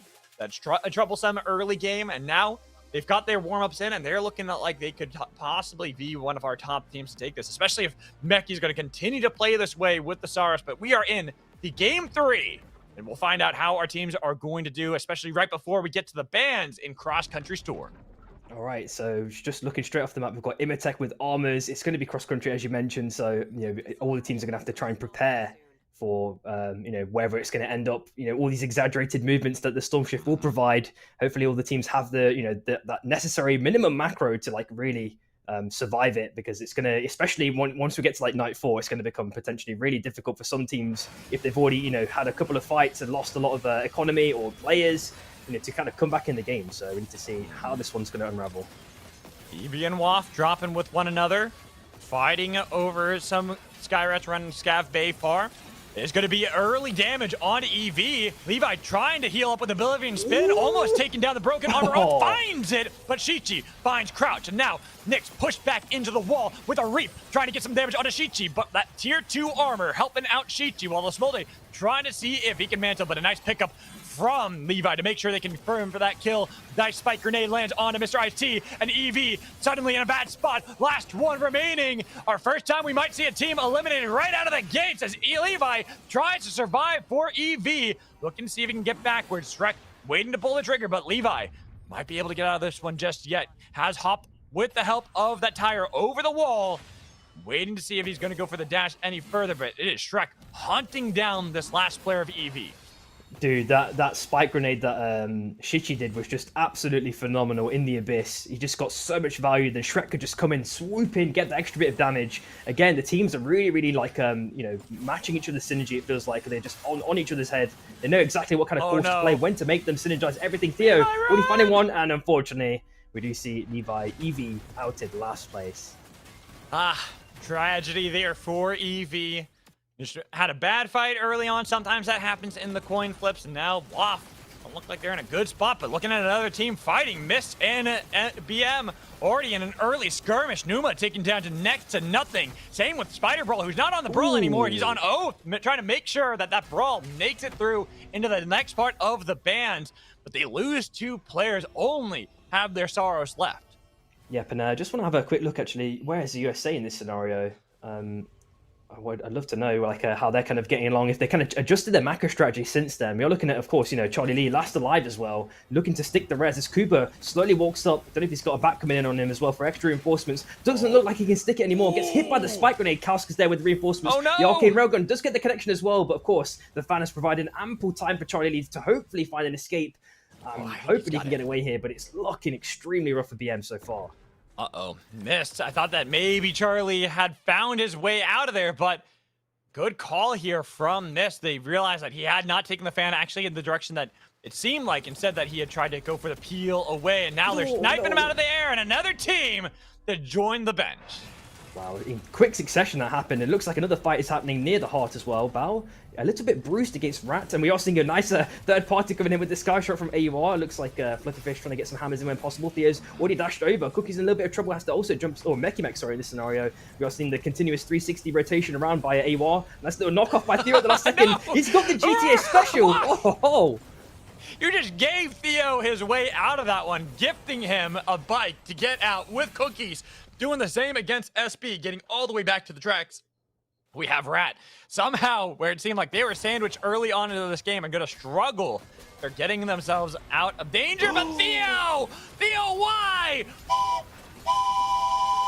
Just walk slowly into the slow-moving train and starting off a fight between SB and Shy. Hachi has been separated. Gecko can't pick up the kill just yet, trying to heal back up, but Hachi doing the same. Yep, I think it was Rab as well that we did see in the picture-in-picture, also looking for a res, as we are seeing the nice little pokes coming at the last second. Deathbreak unfortunately found dead, so Shy as well, also chilling on the island, back as a full 3-man. They've forced away AWAR at the last second. We are seeing another fight as well on Manacores, 3LP, and USA in this scenario. There we go. They've picked up the armors, as you mentioned before. They always like to go for it, and they've looks like they got them successfully, but they have lost a couple of armors amidst the exchange they've had with a couple of teams. What is going on this game? What? This is not what I'm used to from EU. We've had 2 teams already eliminated day 1. So many actual, full fights, not just small skirmishes. These are full fights that have been happening. Huge Vortex Charm to land on 3 of USA, but no follow-up, unfortunately, for 3LP. A little bit late on the call. Now USA as they kite backwards, look to see if they can catch 3LP. Nice dunk from Aiden, though, onto RTK, taking down the early target. Pine, Lemur trying to escape. 2 left up against 3LP, who claim that gold armor off the corpse of USA, and now chase down Lemur far away from Pine. The Pine is already separated, looking for a respawn beacon. Bungie, nice stun onto 2 of 3LP, but a Zephyr used to make sure they can continue to chase onto Lemur. Aiden pulling him in, saying, where are you going? You're not done with this fight just yet, Lemur. We're keeping you right locked in it so they can pick up another gold armor, but Lemur doing his damnedest to make this hard for 3LP. And this is just like an oath, masterclass coming in. That's super crazy survival, but the dunk does seal it right at the last second, but it's brought enough time to get the res off, as we do see in the picture-in-picture. Shrike was brought everyone back, so it looks like they're back as a full 3-man, but they've lost the armors now, and they might not have met that many levels. We do see Kuba also taking down Orlando's as well, but he's also about to be res, so hopefully not too problematic in this scenario. Akalink's also finding Greninja, so 3LP, they just have their sights on any team. There's no bias, it feels like. It's just a full send. It's a full send from everyone. The fighting has not stopped, really. We've had a couple, seconds of a respite from our teams, but a nice snipe there from SB. Penumbra finding a good kill, and now USA, who have just fully formed, look for another fight themselves on a Penumbra, almost being able to take out that Stars immediately with the spin dash, the snipe from Pine. SB now on the run. And sometimes you just kind of need to do that kind of a tactility test. You need to find out how strong a wall is. And Penumbra just did a nice little clean headbutt into that bright shield there, and really found out what that bright shield is made of. And yeah, he regretted it. I'm pretty sure as Rat. It looks like a nice little sneaky snake by Chronoxus at the last second. We do see Abyssal Breaker in the picture. Revel finding Smold at the last second as well. And looks like a WAF. Hopefully looking for a res at some point. They've already picked up 5 kills. Not a bad game so far. We've had a lot of kills already. Yeah. It's kind of been wild. I'm not used to this from EU. NA, sure, I'm used to it. EU is always the calm, patient gameplay, but not in Game 3.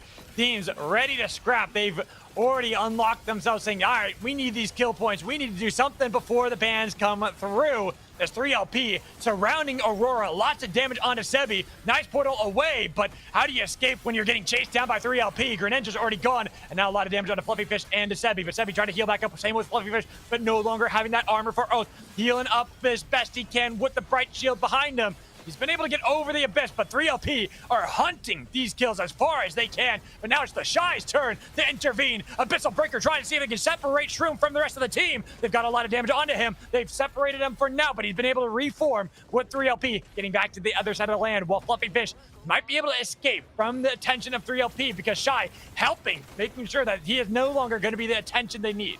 Yeah, and just as while these guys kind of have their mini exchange, we're seeing Yasser on Oath of all things absolutely getting chunked as well by Theo with his own Abyssal Breaker. Hopefully Yasser's got a little bit of a juice left in the tank as Cookie goes with an aggressive in. The poke is coming in monstrously against Yasser. One hit will seal the deal. We are looking at the kill point. I think a kill by Ash as well. So that's another kill point for Bao. Mekimek also finds Hachi, so Shy, and now down to 1 member. And man, the aggression has just been cranked up. Is there like a US virus coming in that's just turned everyone aggressive? What's going on?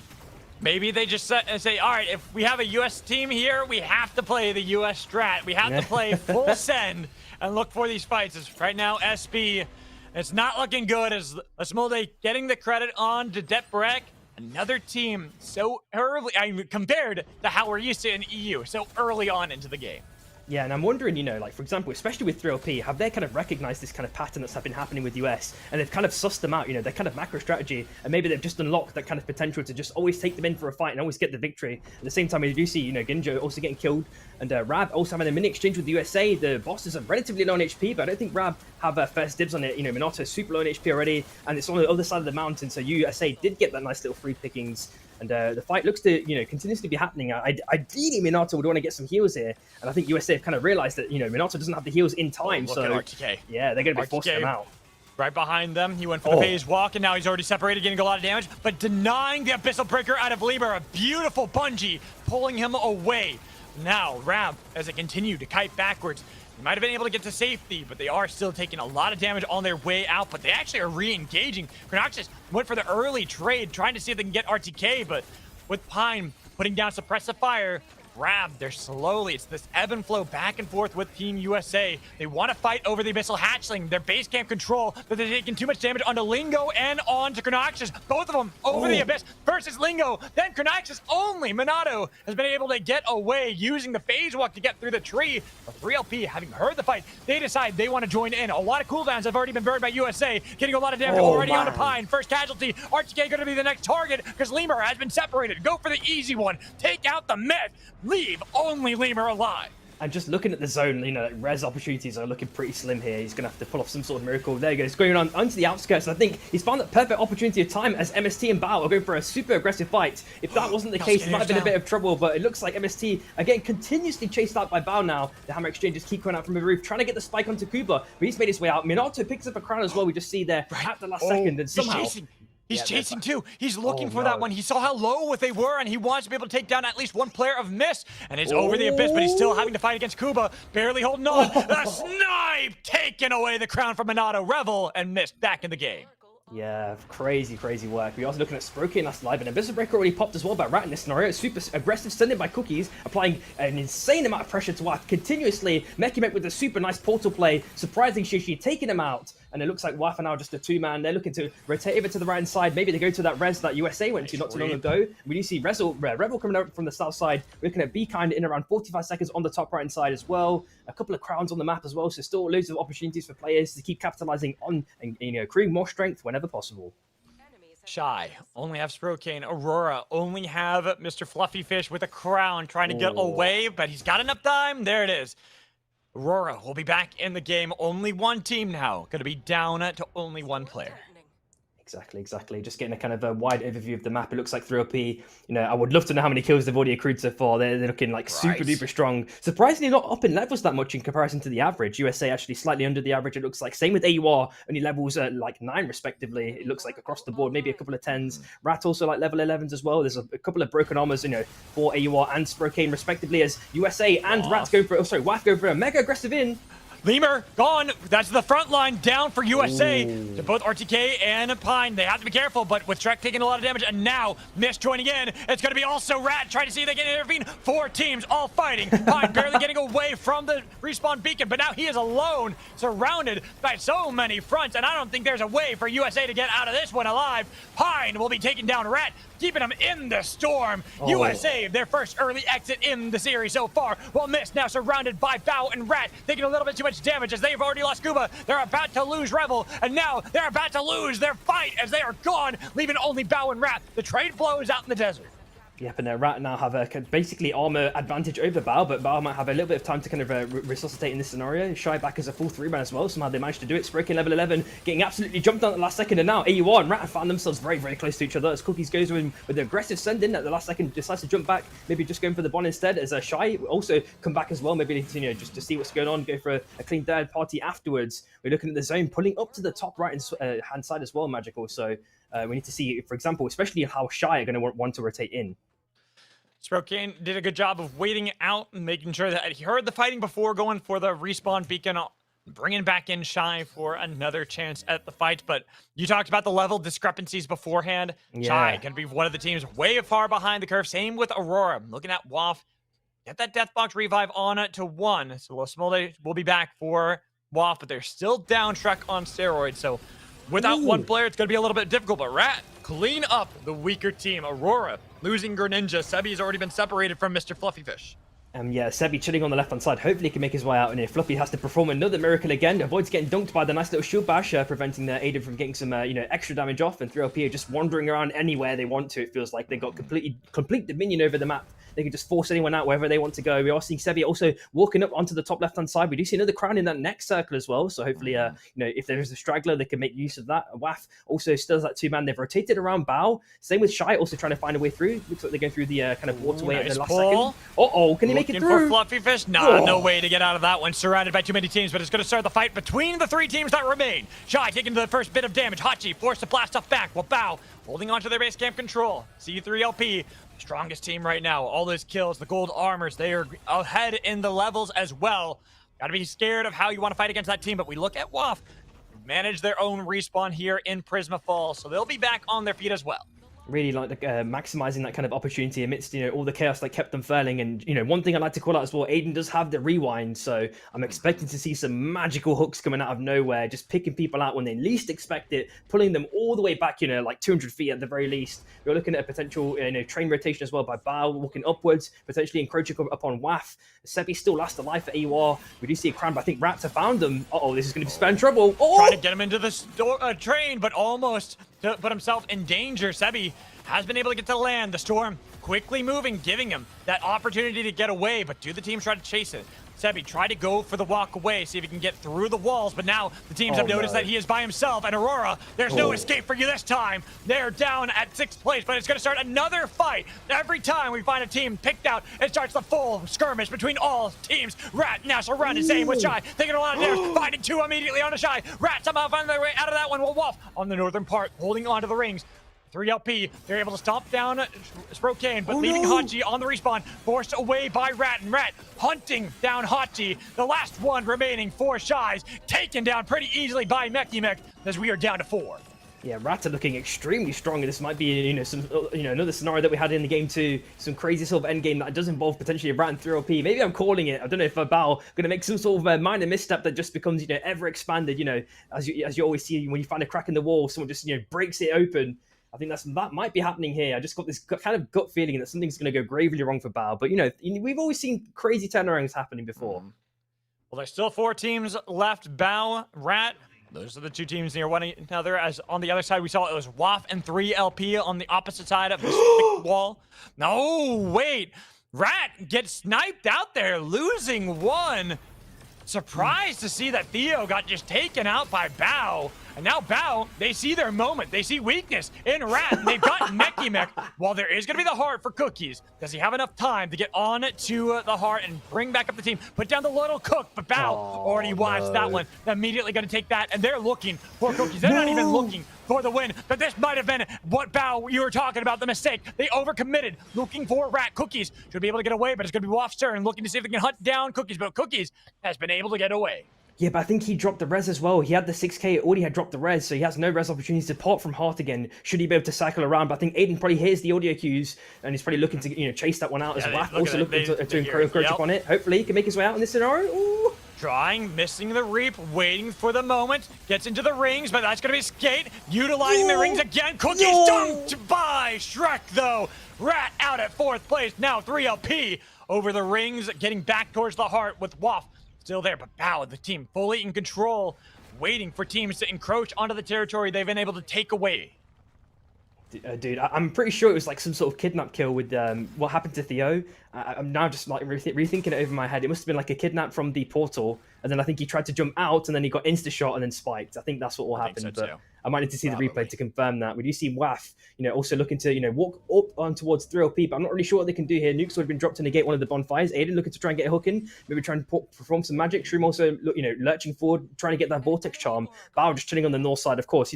Anything I mentioned about them, they just completely cleared house. They're absolutely taking out, in this scenario, Rat. So hopefully they may even turn it around the whole game. Let's just see. It's so much chaos now, but it's only going to be calculated, Our winners from game 1, the only one remaining that has won a game since we've only had 3 games played so far. Maybe they can pick up their second win here, but 3LP, team that's been the most bloodthirsty throughout this game, constantly looking for fights. I wouldn't be surprised if we look at their kills and they're well in the double digits compared to everyone else. Even looking at Bao, they've got 8 kills, which is a lot for a team. I'm wondering if 3LP are even above that mark. Yeah, we used a nice little spike grenade at the last second. That's forced Bao up onto the north side. 3LP just, consistently lurking. Of course, they have to play that kind of super duper slow game now, of course, with it being 3 teams. And, one bit of CC can always start things off. If Aiden hits the hook or a crazy Vortex Charm hits. Aiden looking to fish. Ooh. I was watching that, Kingpin. Aiden always looking for those hooks, and with the rewind as well to drag them even further back into their territory. Could have been bad for Bao. Oh, a nice EMP actually took away a lot of the armor from Baroof, but he has all those armor repairs. Going to build that back up quickly. Nice reap from Orlando's. 3LP have been able to get to the mainland while WAP are waiting for their moment. They're just going to wait until the last possible moment to strike. They want to sandwich whatever teams start fighting. Bao constantly trying to see if they can peel backwards with their back to the storm, so that way they're not going to be able to meet in this sandwich. But 3LP being wise on this one. They know where WAF are. They hop onto the jump pad, even if it's above the abyss. At least it's better than getting sandwiched between the two teams. Yep, and it looks like we do see that mini island, of course, the train tracks, of course, the shift level 4, the ship, 3LP do have a lot of space on the right-hand side to kind of keep rotating around those kind of different positions. We do see a crown as well inside the armor repair area as well, so maybe someone could make use of that. If they do lose someone, maybe looking for another, sort of crazy hook potential on Bao as he, slowly encroaches upon their territory again. We are looking at some shot buys at the last second. Roof with a nice little block at the last second as well. We're seeing a couple of chonkers also being used by Bao. WAF are playing ultra slow. They're not even encroaching upon Bao. We are seeing a rotation. Shroom has lost a little bit of space potentially. Surprisingly, again, WAF are not, acknowledging this and making use of the value. Right at the end, maybe you do see Smold taking control of the ship, but they're running out of space now, 3LP. I don't think WAF really need to play too aggressively. The Storm is playing into their hands. It's Very going true. towards the heart. So as long as they're consistently kiting backwards, they know these two teams were ahead of them way back in the other circle. So now the teams are starting to go towards them. But by looking for that play onto 3LP, they gave up a little bit of the information on the western part of the circle and allowing Bao to slowly move down. They could get sandwiched here. WAF might have actually been that they should have stayed even more passive because now they're in an awkward spot. Bao nearby, 3LP nearby, all three teams ready to trade blows as the Smolder has been locked into the vault. That's going to be tragic for the team, not able to get out, but the fact that Bao were already looking for the play onto 3LP has given WAF their angle back out, and now they can re-engage, getting damage onto Bao and a 3LP, putting down the Mega Avalanche. Chichi barely getting away from the snowballs, but that's a lot of damage onto Shroom. Not going to be able to tag him just yet. Well, Bao, they're separated. They got to be careful. Baroof trying to regroup with the rest of the team. 3LP, they too are losing Shroom, who's taken pretty low, but he was able to heal back up, and now with broken armor onto Shroom, trying to get back towards the heart. They're about to get sandwiched because Bao going for their quick reclaps onto 3LP, trying to see if they can separate and get right behind them before any team can. Nice pull from Aiden, has locked them down, but that's going to be Aiden taking too much damage. Chains have connected. Now they're sandwiched. Here's Shrek right into the thick of the fight. 3LP, Shroom is gone. Bao were able to get that with 3LP down to only 2. Accolings and Aiden, they got to be careful. The heart still there. They can go for the respawn if they want to, but they've gotten off of it. They're looking for the fight against Bao, but they're in the storm. Aiden is gone. Accolings putting down the chilling finale, canceling it early, trying to get away. The last one remaining. The Bao now have to face off against WAF. The two French teams, they have a lot of respect for each other, but which one comes out on top? WAF would love to have this one. They've been wanting to beat Bao for so many times, but always falling just shy. And now with Acklings picking up the crown, they got to be careful. Acklings hunting this down, so close. Can he get it? The crown, he's got it. 3LP back in the game off the back of Acklings as Bao are chased away with Ash on the respawn beacon with a little cook trying to bring back up the team once more. WAF have lost Chichi. Ash has been taken into the heart. They lost their lives. Bao are gone. 3LP off the back of Accolades might be able to win this one, but this entire time they've been on the heart, pushing back. Broken shield isn't enough time. The Smolder is gone. Shrek 2 can't get the respawn on for the team. It's so close, and he's pushed in with the air blast. 3LP take game 3. Dude, how did 3LP manage to survive that chaos? Like, we saw Shroom just lasting forever. Aiden all the way on the left side when the fight started with, I believe, Smold being stuck in the vault.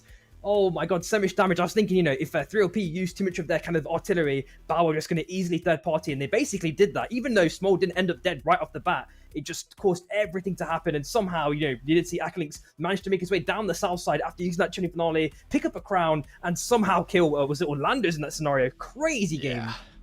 What a crazy end game there. This is what you love about SUPERVIVE, right? It's just these end game fights, especially when there's 3 teams remaining, anything can happen.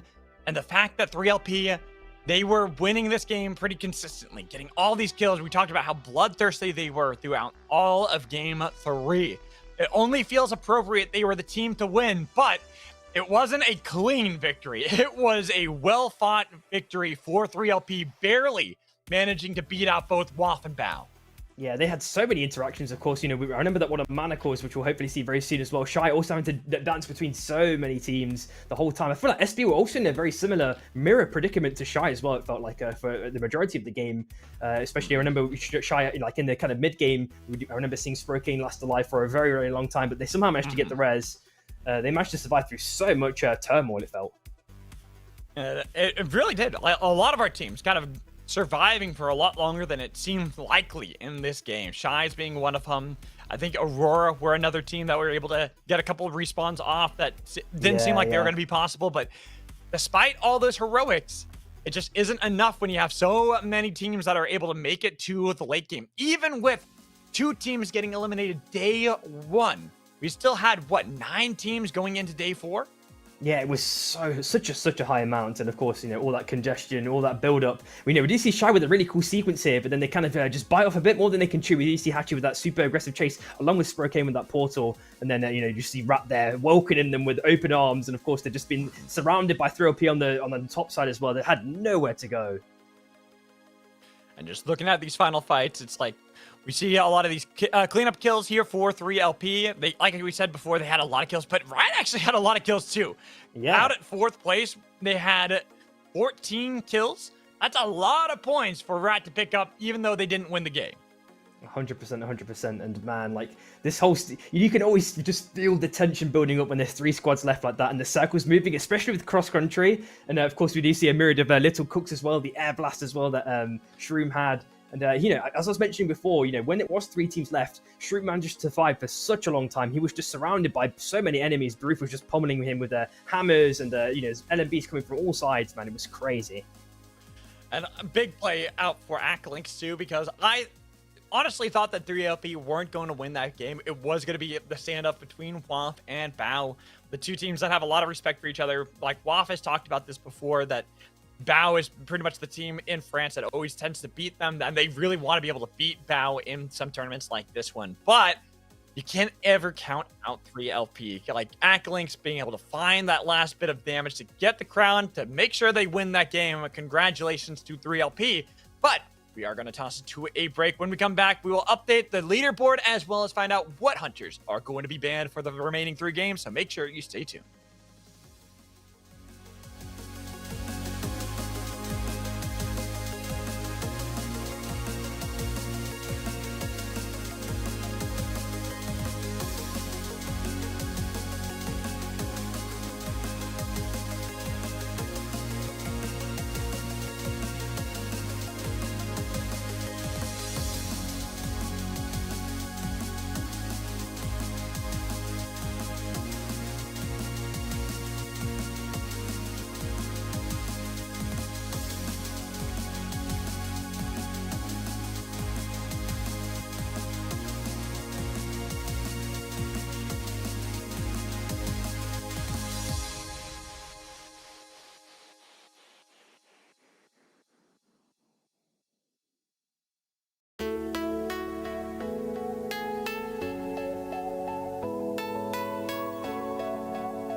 Hello, hello. Welcome back into SNS Saturday Night SUPERVIVE. We've had some amazing first 3 games here for our European action. And right now, I'm really curious to see how the points are going to be. But before we do that, Samiri, I want to make sure we shout out our submissions that you can submit your clips and try to win some cash prizes for yourself, especially for how we are playing with these games. We've had some amazing plays already just today. We still have EU. We have 3 more games we got to get through, and NA later on in the day.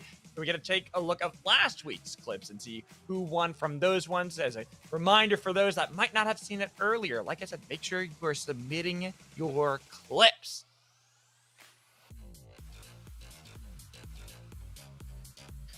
Yeah, and so you can see here, starting off, it's a really cool play starting off from Olenox, and I love watching these kind of plays where it's like the Abyss play, and what really separates, I think, SUPERVIVE from so many other games is the fact you have the terrain, the altitude that you can utilize in this game that makes for some really crazy things, especially when you see it from a player's perspective. Yeah, and I just kind of when I saw the clip for the second time now, I just realized that he had Spike Grenade available too, so maybe it would have been able to turn it around completely here. And of course, you know, we see the Void Singularity players always get accruing so much value. I feel like that one is always a definitive clip if you hit like a 2 or 3 man. Oh man. Right, but that one especially because it was the Singularity into a swap over Abyss to make sure they get the spikes afterwards. Yeah, exactly, yeah. But this clip, for me, just Hudis on the bunny, just absolutely playing out of their mind, making sure to win this 1v3 that wins the game for the team. So well done to Hudis. Yeah, and we even saw them as well actually playing for SB in game 1. Now Gecko's back. Hopefully, maybe Shun's back after as well for the last 3 games. I'm hoping that's the case. We're gonna have the you know, the kind of full stack SB, kind of one of the premier teams we have in EU, you know, back as a 4-3 man. I'm hoping that's gonna happen, but only time will tell. Yeah, only time will tell on this one, and seeing it. We have a huge play there from Hudis, but the thing we want to really talk about, as we said, with the clips, it's always fun to see, but we want to see how the leaderboard is looking. Now we got to take our look at that and see how our teams are stacking up with one another. BM, unfortunately, at the bottom there. Shy, just above them, tied with SB, but then Rab, EV, Aurora, Mist, Waft, 3LP actually in 4th place despite their big victory in Game 3, with USA not picking up a win yet, but in 3rd place, and Bao Rat atop the table. There's like a 5-point separation between like the top 3 teams, like 5 to 6. Like that's just so crazy. It's like, well, it's like 5-4. Was it 5-6, then 5 again, and then 6. Like so much, like so close between the top 5 teams. We're seeing some surprise potential upsets early on as well. SB and Shy as well, not doing too well so far. Yeah, exactly. It's really right now, it is still anyone's game.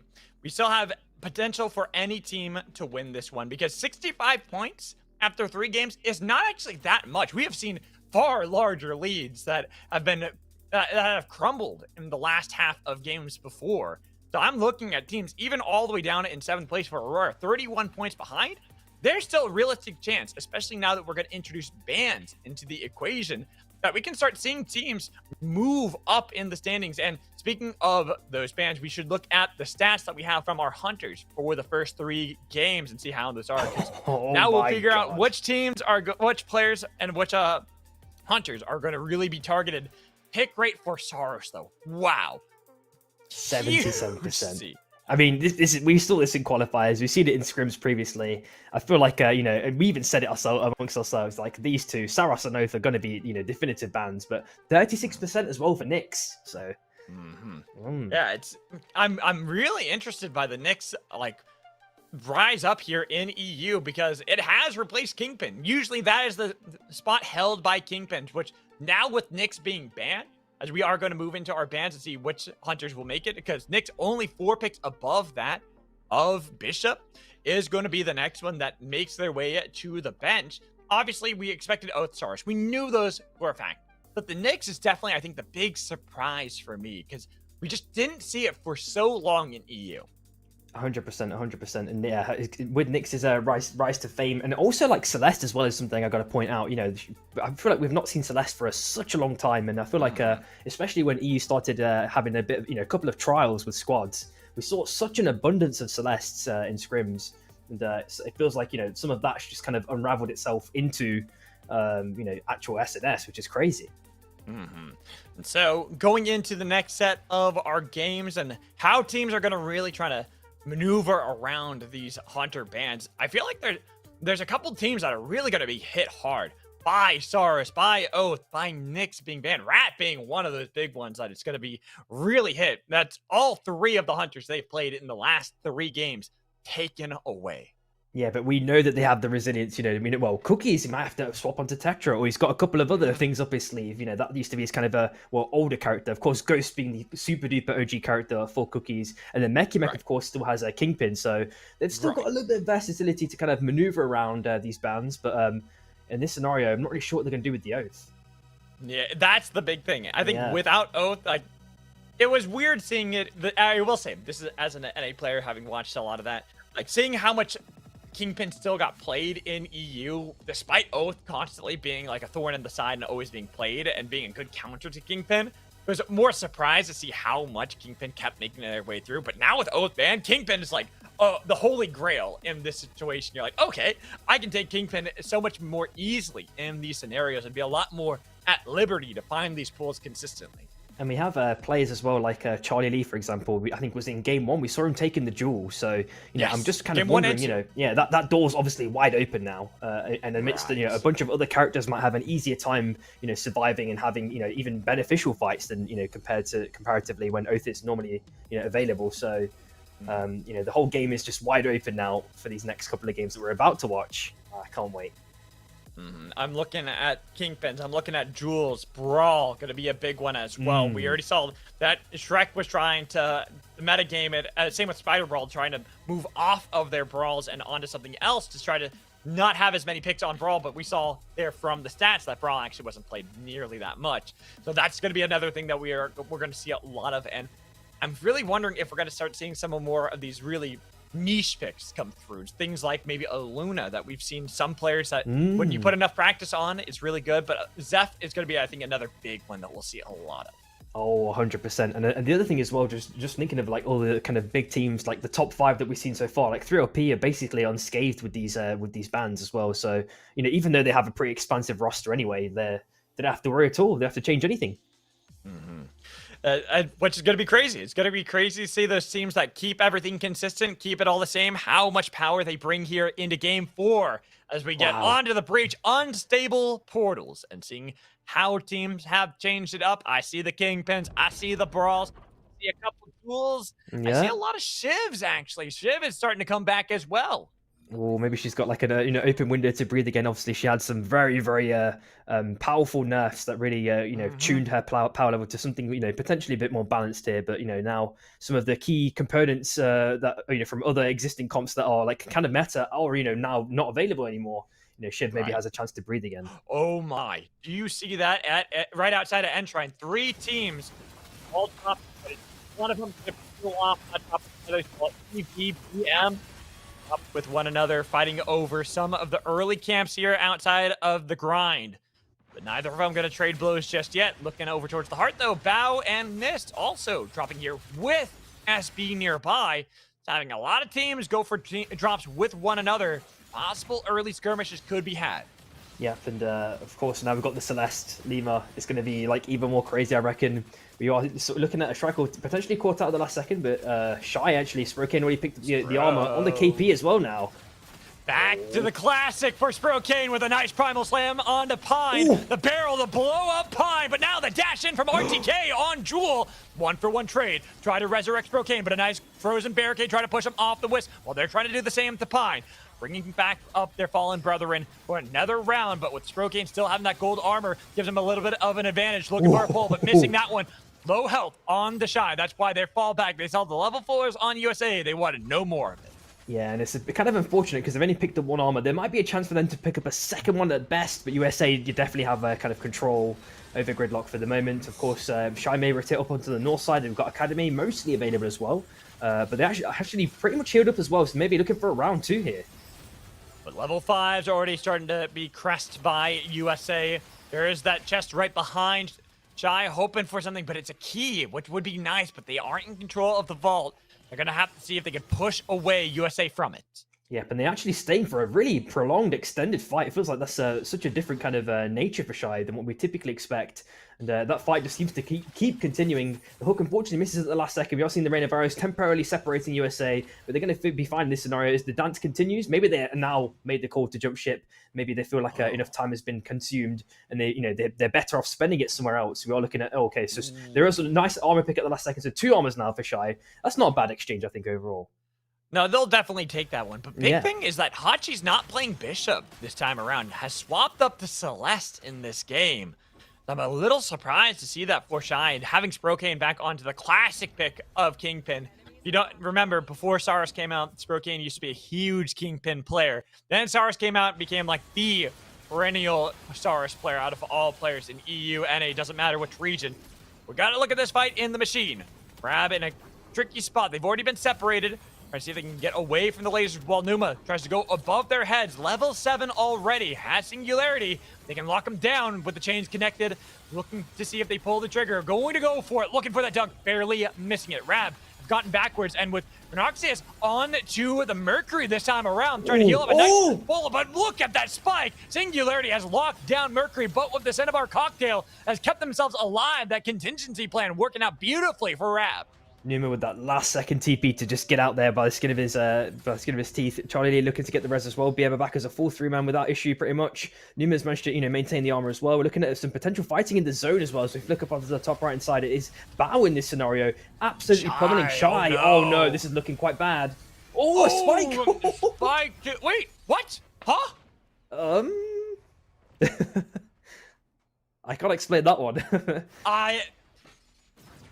That is some luck if I've ever seen a first Brocane. I thought that was it. Oh wait, what? No, I can't fathom it. Yeah, we might need to rewatch that one to see if there was something specific that we might have missed there. But very, very crazy, weird interaction there. Maybe he tried to get onto the sky stroke before it blew up, and somehow he didn't get spiked. I don't know. Maybe it had like a weird interaction, like a buffer there. But BM now chasing Greninja, Aurora losing one player. BM having gotten back off their feet after losing one. Gotta be pretty happy about how they're able to bounce back here in the grind, but looking at the rest of the teams and how they're kind of moving around right now. A lot of these early skirmishes, but despite people falling or not falling, people have been resurrected pretty much across the board outside of Mist right here. I think Revel by themselves here in the machine. I'm looking at where the rest of their teammates are way down there in Scav Bay. The poor Revel was hoping to hold on to control of their base camp, but now here's going to be the recall, but gold armors for USA and split up Mist. This isn't looking too good. Even if Calcinator thought he had the flank with Kuba, they're taking a lot of damage. Revel wasn't in a position just yet. Double surge into the Thunderstorm, looking to crash back onto Mist. But now Calcinator, as he holds on inside of the machine, trying to scare off USA, who are looking to see if they can seal away the base camp control. They got vision with the Oracles, missing the slam from Revel, but they got that level lead for both Calcinator and Revel. Might give them that opportunity to find the fight against USA, despite having the gold armor. Nice pull, bringing back in Calcinator. Needed to grab Lemur, or did it because that could have been the chilling finale. Calcinator taking a lot of damage from the lasers there. Not paying too much of attention as Aurora got eliminated off screen by SB. Lemur taking a lot of damage, pushing back Revel into the lasers again. The USA have now gained control of the machine. Yeah, MST feel a little bit uncoordinated at the moment. I feel like they need to just kind of clear the comms a bit. So feel things are a little bit not correct, not streamlined as they kind of typically would be. As we do see, as you mentioned, Bao at least accumulating 1 kill so far, and the AUR being out of last place as we saw in the kill feed not long ago.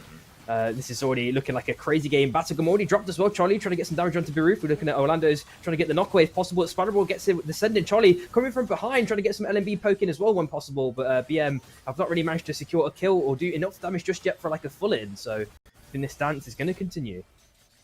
Looks like they're waiting for that moment for Numa to find a good singularity exactly. with Unstable Anomaly to get that damage while back in machine. USA and Mist still stare one another down. Kalsk was able to heal back up his health. We see on the kill feed that Baroof did get Numa. They are going to win that fight, while BM are going to be on the run. We look at Rab still staring down another team. This time it's going to be 3LP, our winners from game 3, getting a lot of damage onto them, forcing out the Fusillade, but they've been able to get away. Hopefully having that contingency plan to be able to heal up Chronoxius, looking for the mortar. Only a little bit of damage. They've already lost Monado. Slingo now has to get back with the rest of the team, but he got a lot of damage onto Acklinks, healing back up. Now Lingo in a bad spot, trying to skate away, but the chase from 3LP, even with the chilling finale, not enough. It's the contingency plan and the Mercury plan, getting a revive for the team while Mist They've been fully chased out of the machine by USA. Yep, and I just saw in the kill feed shouldn't get in the kill, so I'm pretty sure SB are back to the full OG 3-man. Mech last alive on the Brawl of all things as well. That's something I wasn't expecting on the bingo card. Trying to stick the rest, but Shy just waiting basically in every bush. The ambush has come out at the last second. BM were also looking for that free pickings, but now they're fighting amongst themselves. And a nice little clean hook third party. Looks like, with the spike. There we go. Yasa is dead. Shy have lost one member straight off the bat. Hover wings from Numa above the heads of Bao. They've been able to get themselves back on their feet, but same have Shy. They already brought back him, yes sir, with the fight between Bao and BM. A nice Bungie tried to see if it could drag in some more fighting for Bao, but Bao will make sure that they are staying strong on their island, while Shy, they were looking for their escape, but they run into another fleeing team in Rav with 2 Sky Sharks about to blow, hoping to get the dunk, but it's going to be the blast back onto yes sir. Damage on both sides, nobody falling. Seems like both teams that are already scrambling back into the game will let one another go through while we go up north and see that SB are chasing EV. Crouch is gone. Mr. Ice-T is skating away. Levi right behind him, but Mr. Ice-T will give up his life so that Levi can get away. Yep, and you know, it's really weird as well to see Gecko on the Zeph of all things. Super interesting pick, but it seems to be pulling it off so far as well. We see the first two drink connect, but Kalsk is absolutely toast. We're looking at Striker as well, trying to get some nice little picks at the last second from the vault. So they are double relicked up now, and 3OP look to rotate around again, unless they want to have a fight. We know that they kind of reiterated their stance on aggression. It feels like, especially in the last couple of games, and looks like it's not stopping here as Lima tries to send it in. We've seen the Chilling finale already popped, and the second win pushes away 2 members, but not accruing that much value actually. Maybe 3OP are now looking for a clean, easy window to strike now, as we do see. BM looks to try and go through the portal at the last second, then maybe decide against it. As Aiden goes in quite aggressively, gets knocked in at the last second, has the dagger backwards. Hopefully he can escape in this scenario. As Spider Brawl is still lurking there, but finally dies. Wow. I think he was hoping for a sneak kill. Yeah. Hoping that there's too much attention focused elsewhere, but now put his team in a bad spot. A huge punch into the wall. BM got to be careful. They got the singularity kill on Shen, and now they have to escape it because here comes from the heavens above. It's going to be a huge Chilling finale from Ash with the Sky Shark about to blow onto SB. Gecko has been blasted away from Shen, and Deprek has been separated as well. Gecko hoping to be able to ride the Zephyr out of there while Deprek holds onto the respawn beacon, dragging back in Shen for another round against Bao. Miss have been taken away off screen while Rat lose one to Shy. SB still standing strong up against the fight of Bao. They're waiting for their moment. A blast back with a percussive blast from Orlando's. But SB, even though it looked bad for a moment, they're back on their feet and looking to see if they can surround and continue to contain Bao. Yeah, and on the kill feed, we did see kind of a 1-for-1 exchange there at the last second between both USA and 3OP. USA maybe looking to jump ship now. I don't think they got the res off. And now they're stuck in a sticky situation. Mekimek has picked up the crown as well at the last second, taking the fan. But also going with the aggressive sending. Gets knocked away by the wall at the last second. Numa trying to get some LMBs in whenever possible. Maybe it's got singularity. They got it off, so they're going to be okay in this scenario. But they are rapidly running out of space. Striker might be stuck here. It might be dead unless Numa can... Does he turn around? No, they actually leave him.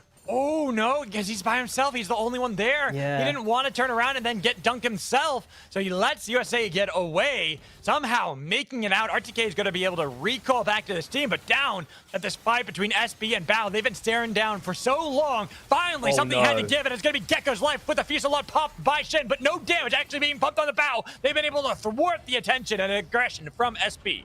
Yeah, that's really, really nice. I feel like, as you mentioned, Bao just, stayed down on the bottom left-hand side like for about 5 to 6 minutes. So it feels like they typically rotate around more often than they have in this game. As now 3OP looking to encroach upon USA's territory again, trying to fight for the soul. Aiden sent it with the Fusillade, not getting too much value unfortunately, but has forced away USA for the, at the very least. We are looking at a crown on the bottom right-hand side as well. And aside from that, it's just teams trying to fight for any scraps of XP whenever possible. USA on their retreat run into Bao, but Bao momentarily separated with the Guardian spawning. USA getting this one could be huge for them, especially with how far behind they are in the curve of experience, but it's going to be Bao securing that one, pushing back USA. We saw that Numa was found by Levi off screen, so another team to join the bench and wait for game 5. 9 teams still remain. Yeah, it's quite an Abyss-heavy zone so far. I wonder if it's going to pull in a certain way to make things a bit safer. But of course, you do see Rat as well. They got the res off, so that thankfully the back is a full 3-man. That must have been obviously Meki with the crown then.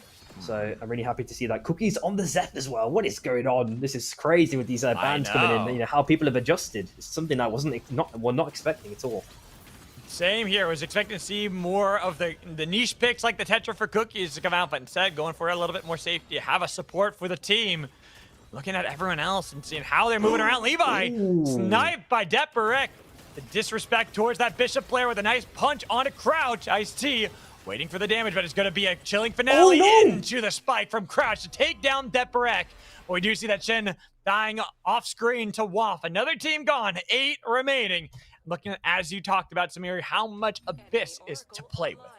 Yep, and especially having the econ for E-plats or having little cooks, anything that gives you that extra bit of value is going to be potentially mandatory here, as we do see Shy also rotating around quite slowly. They've got decent pocket space.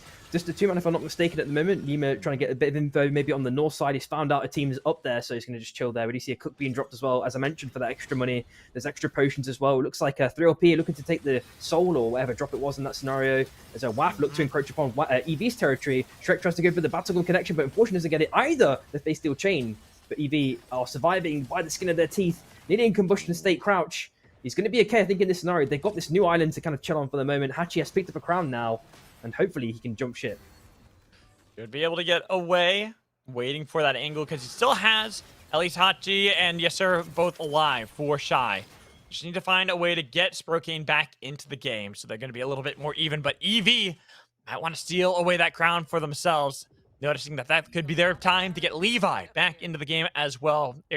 Shiv is going to be all too important if they want to be able to pump out that damage, but as we talked about, there's going to be little real estate when there's so much Abyss to play with, and Rat going to be the first team to suffer as 3LP trying to push him back over the line, but it's going to be a dunk from Mech on the Shroom, not paying attention. Well, Cookies does trade his life, should be revived. The team on the Wisp, they got to be careful, they're taking a lot of damage. Theo is gone, couldn't bring back up the team, so only Mech remains, with Rab not finding him. 3LP trying to go for the Death Box revive on the Shroom. Maybe enough time. They're going to take a lot of damage from the storm. That pull from Monano, though, into the mortar, but not the dunk, because Volcanic Rebuke was used by Mech to survive. Not going to take down Rat just yet. Meki's just can play any character infinitely well, it seems. You know, it's like maybe the second time I may have seen him on Brawl. I've seen him on Brawl in arenas many times before, but 10 seconds left at the same time for Shy to get their crown off. About 1 minute 15 as well. Meki just picked up one, so there's a lot of crowns on the board right now. We are seeing a portal play by Hatchet at the last second to guarantee he gets his survival. Shroom looking to chase Mech across the earth, it feels, at the last second. Maybe if he gets pushed enough, he's going to be in Baos territory, which could be spelling crazy danger here. Hopefully he's got his ulti up again off cooldown, but if he doesn't, it's looking a bit troublesome. I like the play there from Yasser. He was surrounded, couldn't get into the portal, so he just let himself fall down to the Abyss as the crown had proc to bring back up Shy for another fight all the way up north. Staring down EV. Crouch was hoping to punch in Yasser into the lasers, but now they put themselves a little bit too far out with the Morris kind of helping out. Scaring off Shy, scaring off other teams. Well, over the Abyss, Mech doing his best. Does he have the ult? Mechanic Rebuke was just in time to be able to survive, and now he's back over to the ledge, trying to get into the fan. Can he blast away? He's only got 40 seconds left. He's got to survive. No! But they take it on Shroom. Gets rid of Mech. Chilling finale to separate the fight. Wolf trying to see if they can get onto 3LP, but 3LP going to be more than happy. They got rid of Rat, a team at the top of the standings. Yep, and we are looking at Morris, but I don't think there's going to be anyone who's going to be able to grab that in time. USA are being slowly encroached upon by Bao, both in surround sound. We're seeing the hook come in with the dunk on top. So many LMBs, so much damage. The second win might not be able to do enough here, and USA now have to completely jump ship. Really, really clean execution there by Bao. We know Baruf to play numerous different characters in his past as well. KP was one of them, which is why he's able to get those clean executions with those hooks off. On the top right hand side, we do see some other Chaos Unfurling as well. I think some Celeste Abyss play. So hopefully, I think it's Waff in this scenario going to be able to make it out of this one. But, they're running out of space pretty rapidly. They got the island below them as well, I guess, with the bonfire. So, playing up to kind of a zone out is always a good cause, I think, here. As USA, they have found their own crown, but a minute left on the clock, a long time. And those platforms about to give way, forced to skate over and over again.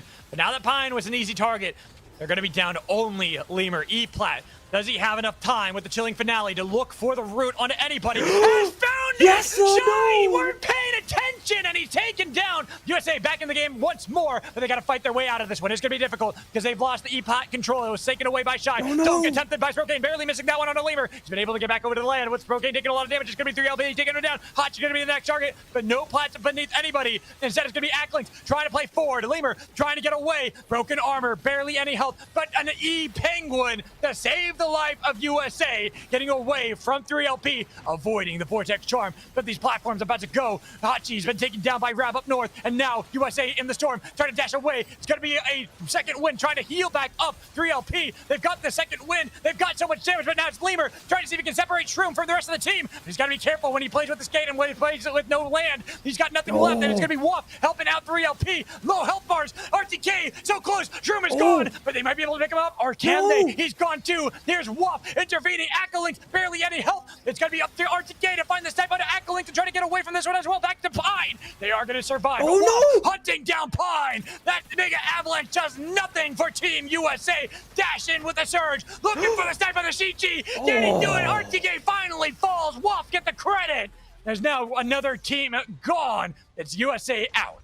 Dude, that sequence is incredible. We are left with just Aiden alive on the south side, man. That we know that 3LP typically can, have extended fights and always come out on top. We are seeing Aiden picking up the crown as well from that crown purchase. Hopefully, he's got rewind and the dagger, so he's got everything in his kind of toolkit to survive here. But it is a double crown play. Shrek also having one as well in his possession, and now he's playing in the Abyss just temporarily. Hopefully, he's got an E-Plat and Tuck as well, because pressure is coming from every direction now. Makes his way up to the north side, has to pop the rewind in the last second, or maybe a dagger. I'm not sure. I think it was a rewind. It was a rewind, and now there's the dagger, and now, he's got a minute. He's done a good job of getting right through everybody, but it's going to be an attempt from Shrek and Waff chasing Aiden, but do not give Aiden this kill. He will drag back in the team and drag a victory out of the jaws of defeat if he needs to. 50 seconds on the clock. Rab up in the north, Evie now in the center. They too need to pick up this ground. They might be a little bit more desperate to try to get this play up against Aiden with the root onto him. There's going to be the root on the other side as well. No land anymore. Skate to try to create some for Mr. Ice-T with the help of Waff as they were looking to see if they can snipe out Aiden. But Aiden, can he find the kill? He just needs that last little tick. It's going to be Rab taking that away from 3LP. Another team out. Yeah, and there's a lot of goodies we see on the cards there from that kind of observer POV with the rewind, but that's going to drop to the ground very, very shortly. I don't think anyone's going to be able to pick that up. Shrek was well with around 10 seconds as well, so hopefully he can pick up some goodies. Okay, Minata did pick up some armors at the very least. Waffa definitely going to be back as a 4-3 man. Ice is just, being a thorn in any team side, just chilling in the wind tunnel for the moment. And I think it's going to be a kind of play maybe for Rab to walk up to Waffa. Okay, there we go. There's the avalanche. They've definitely forced Rab away for the moment, but yeah, Rab again. What was it? Top 4 already. Again, really good stuff. Yep. Struggled in games 2 and 3, but game 1, they had that second place finish. And so now, here in game 4, right out of the bands, looking a little strong again. Great to see, but I'm looking at EV. Only Mr. Ice-T remains for the team, and there is a crown down south that he could try to pull for, but Bao are control of that one with Waff controlling the other one on that pillar. It's difficult for Mr. Ice-T, who's forced to kind of skate and stay in the center of so many teams, surrounded on all fronts, doing his best to avoid. He's playing dodgeball with all these abilities being launched at the Lone Celeste. Again, skating right into the middle of everyone, trying to get back over towards where the circle is, but a nice use of the Grabby Squid. Tried to get Mr. Ice-T, but he used the Chilling Finale. Now he's got nothing left in the tank, so an easy kill for Bao. Yeah, and Waffa managed to maintain territory as well as Rabbit also rotated up to the north side. Battlegum gets the connection. Don't think they can maybe capitalize on it. They did a little bit of damage, but that's going to be rapidly healed up as well. We do see a very aggressive sending with that Chilling Finale. And apart from that, I think most of the damage is going to get mitigated. I think it's a pretty clean standoff. But we do see the pads being dropped by Bao. Maybe an aggressive sending, an EMP nade, not connecting. Second time it does, though. Lingo, I think, was huge on that frozen barricade, because that could have been a death sentence for Rab, but pushing away the Chilling Finale to give them a little bit more land to play with so they weren't going to get immediately rooted, where Bao could have also capitalized on that play, gives them this position, but it is still going to be difficult because right now the circle is not working in their favor yet. It will eventually, but they have only that sliver of land. You can see how they have to play with every little land bit, everything they can to start away from so much control that both Waff and Bao are trying to wrestle away from them. Minato dragged in, but that golden beam healing them back up with the contingency plan, keeping them topped off on health and putting down the Cinnabar cocktail as well to keep their lives atop everybody else, but their armor is now in tatters. Yeah, and Rab, as you mentioned, they've just been continuously tenderized from both sides. I don't think they can last much longer here. If another nuke or something else drops, they're in a really, really problematic situation. There goes one actually onto Waff. They're actually applying pressure in both directions, it feels like. Smolden, a little bit of trouble, manages to dash down to the south side, taking a little bit of that radiation damage from the nuke. It's going to be fine otherwise. Waff has still, maintained armor. Same with Bao. I think that, they've still got Bao, especially has a lot of economy left. Bao Gums keep trying to be connected along with Hulks from Baroof, but it's unsuccessful for the moment. And I think Waff, they're going to have to make some sort of decision here. Right. This is that biting point. And here it comes. Where do they go? Do they go for Rab or do they go for Bao? It looks like they're going to go down south and try to see if they can wrestle some control away from Bao. But Bao, keep him at bay, getting a lot of damage onto Chi-Chi and Lesmother. That's why they try to see if they can go for the blast into Rab. But now it's going to be an all chaos fight with the golden beam, trying to see if it can do anything. But now Wuff, they've separated Rab. But Rab, cold strong. They get back with the rest of the team and they take down Shrek. But it's going to be a mega avalanche from Bao, trying to root him in place, get him on the fight. And they've got the land control. The pull back on to Monado. Monado barely holding on to the base camp that was Bao before, as Rab were able to survive somehow. But same with Wuff. The small day looking to see if he can bring up the Wisp, but he's been pushed back into the storm, taking a little bit too much damage. That E-Plat on the other side, and now he's locked in. This is a horrible spot, and they can keep launching the mortar after mortar onto Lesmolde with a respawn beacon from Bao. But Bao, they gotta make a call if they want to stay on this one or if they want to look for the fight, but it's gonna be Rab. Still waiting it out. Bao have brought back up the team. They've got the armor on their side. The pull missing. Chilling Finale a little bit too early. Monado was looking for the slam into the back line, getting a lot of damage onto Baroof, but they need to get the damage onto the important members like that of Ash. But Ash putting down the frozen barricade, trying to see if he can skate away. Back to the respawn beacon. Back to a reset between Rab and Bao. Yep, and hopefully, I mean, Arctic King Hook here, unsuccessful. Zen is put into the left as well, as a couple of NMBs are peppered onto Orlando's, has to jump back to his team, kind of reunite with them. Ash is there with the reinforcements, temporarily splitting Rab now in this scenario. Ash gets dunked at the last second, gets a couple of LMBs sent in his face. There gets the hook, Babiroof, gets dunked in this scenario. They're both mantled. Chilling Finale is also dropped. LMBs come out in flurries. Rab are taking so much damage, but they are able to heal this one up. What?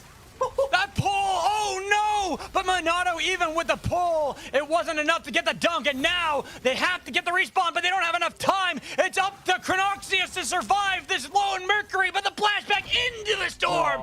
Bao! Deja vu! Game 1 to Game 4, they find their second victory. I really, really like that kind of pressure. They're just applying it surround sound over and over again. You know, Rab got the worst of it because WAF were also doing it from the right-hand side. But then, you know, they still managed to survive all that chaos, and then Smolde getting caught by the battle gun. Had no escape there at the end. Oh, man, it's so unfortunate. Yeah. Very unfortunate there. But looking at how this game was, it was a almost like perfect replication of Game 1. The final two teams, Bao and Rab, with Bao picking up the win in this game. Looking at how teams were, there was a little bit of what we saw in Game 3, some of the early action from some teams, but not nearly as chaotic as we saw in Game 3. 100%, 100%. It was a bit of a shame to see BM going out so early as well. We've seen that crazy Hoverwings play as well. And yeah, Gecko being caught out, remember him, yeah, he's very, very shortly about to get absolutely caught out here. And then, you know, SB also completely split. This was a really weird play by them. Crazy spike, and of course, Shinon being on the left side, dying shortly afterwards. Oh, this was such a crazy game. It was. Seeing some of our top teams, again, have an early exit here. So for both Rat and 3LP, teams that are vying for a top position, is going to be a little bit awkward for them because now Bao, that's their second victory. They were in second place after 3 games, but only 60 points. And we saw how teams can bounce around. Anything can really happen, especially when we have 2 more games still remaining. 100%, 100%. And, you know, with this being such an, you know, we did, as I mentioned, that E-Plat call out I mentioned was pretty accurate here in the last couple of zones. So many people were using it. 3LP as well, you know, we did see that crazy struggle that they had, that prolonged fight against US. You know, they actually came out west, where, of course, US being outed, like, what was it, 6th place, I think, in this scenario, something around that. And then, you know, shortly afterwards, 3LP also, they couldn't really last too much longer. Was it, I think it was Akalinks trying to, oh no, it was Aiden actually trying to last forever, basically, with the rewind and the dagger. But yeah, it just wasn't enough. Not enough, and as we said, some teams that are at the top of the standings, like that of USA, 3LP, Rat, getting not like super early exits, but early enough for them when every point matters, and it is such a close Saturday night SUPERVIVE that we have going on right now. After only 3 games, 65 points was the #1 team. That is not a lot. We have seen far larger leads that have completely disintegrated after ban, so seeing as teams are that close to one another, I'm really curious to see how it will all match up going into Game 5. But looking at our teams right now, Bao got to be very happy finding their second victory. Yeah, another thing as well, you know, we even mentioned it during the cast as well, but EV were performing really, really well up until that kind of last, you know, was it Ice getting caught out, and then yeah, we have this crazy fight in Furling, so much damage and healing coming out respectively, the third parties, the chilling finales, everything just endlessly coming out. Mega value there acquired by Ash with that chilling finale there. That second one was super clean against WAF. Huge. I mean, it also works out that it was both Ash using theirs, but also we saw that Lingo use theirs at the same time too. So pretty much every bit of land that was that you could fight over was lost for WAF because either Rab had control or Bao had control. Yeah, exactly. And I'm just waiting to get into the next game. This was just so crazy. This whole series has been amazing so far. So I'm just looking forward to what's next. You know, what the standings might look like after Game 5 as well. Oh. Right, but we got to get into Game 5 and see how our teams are going to match, because if we had the story that replicates from the first 3 games here in the second 3, we could see that Bao have an early exit along with Rab, but it all depends on how they're going to perform with these different hunters, and if they're going to play a much more slow, methodical gameplay like what we saw in Games 1 and 2, or if we're going to see what happened in Games 3 and a little bit in Game 4 continue, where it's more aggression early on in the game. Yeah, I think being able to kind of shuffle that kind of mentality, having this kind of different macro states that you can easily just swap over to, okay, guys, we need to play aggressive in the early game and then maybe we chill in the mid game, or, you know, vice versa. You know, having that kind of that dynamism, especially through OP, I feel like that's one of the teams that can easily kind of shift gears pretty rapidly and insanely. So it almost feels like you're just watching chaos, but, you know, behind the scenes, they know that they're flipping between these kind of different states, you know, in an explicit and intentional manner. Exactly, and so looking at like the picks that we've had so far, the thing that really did shock me is the amount of Celestes. I thought there'd be some Celestes, but we really see that teams, like, and chat was even saying this, like, Kingpin just doesn't feel good to play right now. Just go with Celeste, and we saw the power Celeste can bring to fights. Yeah, exactly. And I expect to see even more of it. You know, it almost feels like it's kind of the counter to Saros in some respects, of course, with the Ice Wall, the chain finale. You can extend a team fight a bit longer. You can actually gap close as well, which makes it, you know, that's kind of Saros's kind of vulnerability. Once he's used his dash and portal, he's got nothing left in the chamber, right? So, you know, being able to extend those fights is really instrumental. You know, of course, the bans have influenced this a touch as well, but we do have like mains like Akalinx is, you know, of course, the OG Celeste player in EU, I would say. You know, still popping off.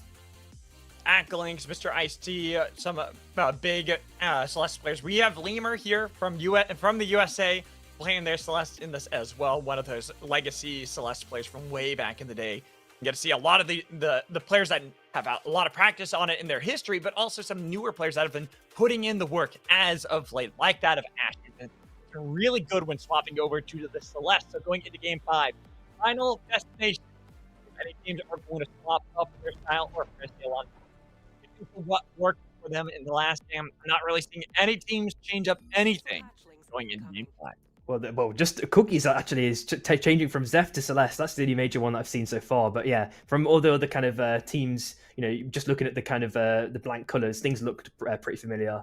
We're looking at a Scavenger with the armors. Final destination ending where is the question. It's kind of centrally located, if I'm not mistaken? It's on Enshrine. It's on Enshrine. Right on Enshrine. So got it going there, right into a little bit into the desert, a little bit above it. So the interesting teams, especially because we do have a Codex way down in Coldfang. Seeing one team, Rav, actually going to be dropping for that one. Don't see any other team trying to contest it. But wow, the amount of teams that went for the central drop right around one another here in Prisma Falls. What? How many teams decided to go right to the center? Yeah, it's really, really crazy stuff. And of course, 2 teams this time, of course, as you mentioned before, USA have this kind of a habit of always going for armors to begin things off. But I think BM are trying to mirror this and trying to get, you know, at least a couple of armors and then maybe go for a cheeky escape. We know we did saw Shy also doing this as well last game. So, you know, maybe there can be some replication of success, getting a couple of armors, getting out of town, you know, starting the traditional kind of standard XP farm from then on. Hopefully they can do that. Here's to see how BM are going to approach this one. Spotting out Lemur. Fire Brawl looking for that dunk, not going to be able to actually getting a little bit of damage. So it's just a little bit of damage onto them right now, but looks like Fire Brawl has been able to get away, hoping to grab. There it is. Ooh, big for BM. Super, super chunky, and they're going to have the Guardian as well for an extra bit of XP. Looks like they are slightly under-leveled USA, actually, compared to the average depth break. Also taking down Baroof at the same time as we can quickly flick over and see kind of the remnants of that fight. Anything else going on? Actually looks relatively calm apart from that, you know, there's a couple of early engagements. Rab are able to farm, as you mentioned, Coldfang and that Codex for free. So they're just going to be able to, you know, hopefully snowball off that one. Let's see if they actually capitalize on that and, you know, start to go aggressive on another team. Gonna be surprised if we see anything from Rabbit too soon, just because no team dropped anywhere nearby them. So they're gonna have quite the free game unless a team loses the fight and then rotates all the way over to them, which is possible, especially right now. BM USA fighting a little bit down in Scav Bay, and USA actually losing RTK in the initial fight. Missed up north in Chaos Steps, chasing away Orlando's. Looking for Val, but a nice spike! Disrespecting, pulling out the glider right in front of a carbine. You never can do that. That was just one of those split-second moments. I was looking on the minimap, Bao was just continuously rotating upwards. They were super duper split, and then Orlando just turns it around with that spike. Really, really nice to see. And also, at the same time, we're looking at Tricol there, level 3 BM, looking for their full aggression chase in this scenario. Hopefully, there's not going to be another scenario that we just saw with Orlando's where the spike comes up, but the Sky Shark has been picked up at the last second. Charlie Lee and Numa respectively jumping onto it, and the kill feed we're looking at Greninja, Ash, Sebi, Shy, no way! Oh, Ash! Shy already out of this one. Yes, sir, losing their life. So big loss here for Shy, a team already at the bottom of the standings. That's going to confirm, unfortunately for them, that there's not going to be a podium finish for them. No miracle run in Game 6. But yeah, flicking back over to SB, it looks like Shin has already found Fluffy, but it's a 1-point exchange, all things considered. It looks like Fluffy is going to be able to be res faster in this scenario, so their backers are full 3-man in time. They're going to try and stick the res SB in this scenario, but I don't know if they're going to be fast enough. Let's see if anyone could pull off any magic to push anyone away. Gecko's chilling in the bush, though. Should be guaranteed. Yeah, it seems like they're going to be able to get that one pretty easily. And then have another fight up against Aurora, but Aurora, golden armor, separated at the moment. Greninja by themselves. Fusillade has been pumped. Haymaker punch with the sun and onto Greninja, picking up an easy kill, stealing away that gold armor that Aurora had won for themselves. I really just like that. They instantly knew that, that they had actually backed, and then in this scenario, because they knew that they had backed, Greninja is still on the south side, completely isolated. They knew that they could just completely force him out, take him out without fear, but obviously, in the same respect, Greninja's already revived, and they've already taken them down rounds. A 2v3 in this scenario now. SB have to run. Oh, this is looking troublesome, but the train's there. Maybe an opportune moment for Gecko to stick the res. It's not a fast train, though. Unfortunately for them, it's not a bullet train. It is the slow-moving train, an easy one for them to snipe off a kill, but that break will be the saving grace for SB. The ebb and flow, back and forth gameplay between SB and Aurora. Aurora, at first, I thought that they bit off more than they could chew. They lost that gold armor to Shin, but then SB kind of do the same thing. They had this flank angle. They thought they saw it, but just not enough damage early on. So now it's Aurora retaining their gold armor that they had won by killing off Shy.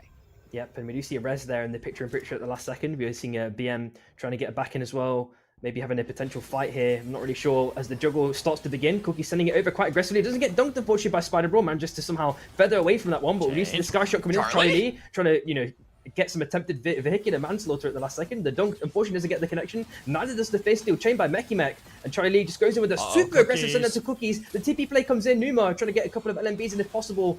And another aggressive sending by Spider Bro. Pops the ulti. Now he's got nothing left in the chamber. But Cookies is still dead in that time frame. Numa actually gets a kill as well. And Rat and I just have one member alive. Oh no! Hopefully they can survive. Rat, no way!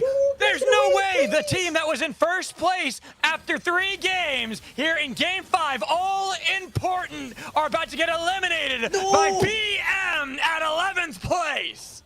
And yeah, BM must be bad manners in this scenario. There's nothing else to say, I feel, but that was such a really clean capitalization, of course. It felt like each player on BM instrumentally just took down one. They had their own kind of 1v1s, it felt like, and won them all respectively. And as for Rab, that is a devastating loss. And speaking of devastating loss, Aurora losing their life to SB, having beaten them to ebb and flow. Eventually, it seems like the waves crashed upon them, and they're the team that is sunk at 10th place. Yep, and it looks like Thrill P are in a situation we've seen many times before in Scrims, to be honest, where they've just been able to take the souls for free, uncontested. We're seeing a Battlegun play as well, but I'm not really sure if that's going to get too much of a value connection. Kuba has been sent across. Ash trying to get a couple of LMB pokes, but has to jump ship. Bao going to be able to re-nap potentially without issue, but I think MST actually might be able to get the soul at the same time. You're seeing a kind of fight in the corridor as well at the same time, flicking over between EV and USA in this scenario. Two of them chilling in the bush. Lima trying to bait them if possible. But I think EV are reading this one pretty well. And as you mentioned, there's the Lunapic. Oh no! Vortex Charm though, landing on a 2, and now they start out the fight. But a nice punch onto Lemur, getting the chilling finale early. But can they get away from it? Not going to be the stun from Lemur to land, but it's going to be the dash back in from RTK. But he'll be rooted. The buddy have found the jewel, locking him in place. But double surge! RTK dodging away from the haymaker. He's got static electricity with the lightning crash, pushing him back with the spear, but it's gonna be the blast of not enough from It's USA taking down EV. Dude, the AD strafing was absolutely godlike there. You know, even with the Bishop at that close range, you just have to hit one shot. That's all it had to be. But the AD strafing, he just had the Michael Jackson shoes on, had that super smooth, clean escape. You're seeing the hoverings, though, being popped at the last second by Bao, trying to catch out USA. They are temporarily split at the moment, but I don't think they can capitalize on it. Minato also there as well. So, but, you know, we do see the chicken has also been fully healed up in this scenario. So hopefully they can make it out, going actually for a bait dash down to the south side at the last second. 3 OP in the kill feed, also outed. Holy. What is happening, Zamiri? We have had a Rat eliminated at 11. Our 3 LP are out of it as well. Bao, if they get eliminated too, this truly is anybody's tournament, but doesn't seem like Bao are going to be baited in. They've already got the Bungie with a nice slam dunk onto RTK, collecting up more kills for themselves, but up north, EV, they might have been able to escape from USA before, but they ran into Mist, and now it's a bad fight for them. Mr. Ice-T had to escape back with the rest of the team, hoping they can find some damage on a Mist, but Mist did a good job of chasing away EV. We do see a soul on the bottom right hand side as well, so hopefully we see a couple of teams maybe walking towards it. On the top left hand side, you see a lot of teams very, very close to each other, but not a fight is fully rumbled just yet. Just looking at Bao applying a bit of pressure onto EV. And we do see a stun come out by Levi at the last second, trying to buy his team a bit more time. Baruf goes in for the predictive hook, unfortunately misses it. And Bao just continuing to apply pressure whenever possible, trying to get the battle gun connects. Oh no, they lost the member though!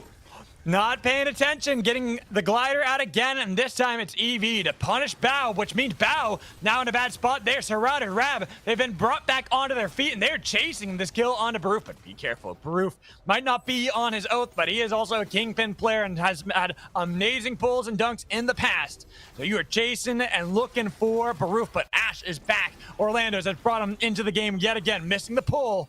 But it's going to be Rab, maybe wanting to disengage. Yeah, on the top side, we did see MST and USA in that scenario having a little bit of an exchange, but nothing really fully came from it. Gecko being completely caught out in this scenario, getting battle gummed in as well. The dunk comes out, surely they're going to get this kill. They confirm at least one, but then Shin comes back with absolute fury and vengeance, taking out another. And they actually take them out completely, able to get the Whisper to SB on the ups. What is going on in this game, Samiri? That is another team that was in the top of our standings in our top 6, now out here so early in Game 5.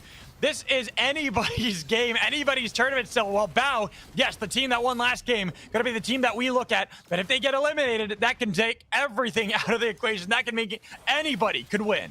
Oh my god, we are seeing Spottable having to take the face steal chain just for the momentum up to the north side. Depbrex sending with the ulti, and unfortunately not getting the connection. EVC kind of opening amidst this chaos, trying to get some LMBs peppered onto Gecko, but he pops the air blast to provide himself with a bit more time. And now they're in BM's territory, it looks like. We are also looking at Charlie Lee picking up the Skyshock at the last second. We're also seeing the face steal chain connect by a Spider Roll, but SB have managed to find this small pocket of space to just chill for the moment. USA just waiting on the high ground. Maybe they're looking to pounce on someone. I don't know if that's going to happen. Looking for these kills, waiting for the teams to fully engage. The Singularity has landed. It's been able to get the kill on to Detberek, but they might be able to swap that away, confirm the kill Wisp. And now they're looking to see if they can get SB with the hover wings from Numa. But now it's up into Mist's hands with the Vortex Charm landing into the second win on to Gecko, but he's up in the storm trying to get away while Shin does the same, hoping that they can survive. And I'm looking at teams that are still alive. SB, unfortunately, will lose Gecko to Mist over the Abyss. But I'm looking at Bao, who are staying in the desert, far away. They know all they have to do is play for placements with such big hitters already out of this game. Yeah, and they only have 3 kills as well, but you really see them guarding the res already, so Shin has basically got nowhere else to go. There's the broken res on the south side, which we see him going towards. We're also looking at Dreadstar spawning in around 45 seconds. The red drop is also on the ground, so EV, and in this scenario, USA are heading towards it. There might be a potential fight rumbling up there. USA and EV, with EV having picked up some gold armors, but 3 tier 3s for USA. Giving him a little bit of an advantage compared to that of Crouch, who's looking for an angle. Mr. IC, he's going to be the one trying to see if they can pepper in some of this damage onto USA over and over again. If they can land it onto anybody, while RTK was hoping to get the lightning to crash. But keep in mind, this entire exchange has been heard by many around. And BM are waiting for their moment to strike after the team's fully engaged. We see that even down south, the SB, Shin, the last one remaining for the team, might be able to bring back up the Stormbreakers, but out in the desert, grab a fight with Bao and have a little bit of trade back and forth for now, but it's going to be a chilling finale. Bao trying to see if they can engage, getting a lot of damage on to Chronoxius. He has to get up into the platform, but not enough time to jump away. Even the Mega Avalanche going to miss the targets it needed to. Yeah, and you know, they just had the res, I think, Rav as well in that scenario, but the bush camping from Bao just, you know, paid dividends, it seems, as USA seems to be applying pressure onto EV. Massive fight and fighting, double chinning finale popped. Minato only finds Deadbreak, another spike, Vortex John getting mega damage onto EV. Ice has to jump up to the north side, he's likely going to be dead very shortly after, and BM, oh my god, this is just endless action. Shrike has to jump now as well at the last second, hopefully he can make his way out of this one. The first chain connects, there goes the LMB, Air Blast comes out to buy himself a little bit more time, tries to reunite with Lima, or chicken in this scenario. Rav are also outed. Oh my god. Rabber out, 5 teams remaining. Every placement is important for Bao because all they have to do is play for the placement with such big teams already out of this one. But USA have been caught by the singularity. Lemur has been taken out. Now they're down to only RTK up north, trying to survive for Team USA. But out in the desert with these respawn beacons fully controlled, BM, see if they can eliminate another power hitter. They got a lot of damage on the roof. That's going to be the first target they're able to take down. Now they're looking to see if they can get on the landers, but he has the jump pad to get over their heads. Spider Brawl waiting, but they've already got Charlie on top of him. Now he's trying to blast back with the percussive blast, but not going to be able to get away. It's going to be Ash instead, trying to defend. They've got Baroof back on his feet. Bao are not done just yet. We do see SB as well fall on the right side, playing super duper chill mode, but you're looking at like only like 1 or 2 crowns available in this circle. BM looking for the early back. They decided to go against kind of a, you know, prolonged fight, losing all that armor and econ over and over again. We do see the last person, RTK, chilling on the left hand side now, completely out of the eyes of most teams. I don't think anyone's going to kind of be looking on the perimeter of the map, so I think they're going to be guaranteeing a little bit more placement here unless that circle closes in, and MST are still there. They are in possession of Dreadstar as well, which is a potential extra boon. We are seeing the rares on the top left-hand side completely for free, perfectly timed by USA.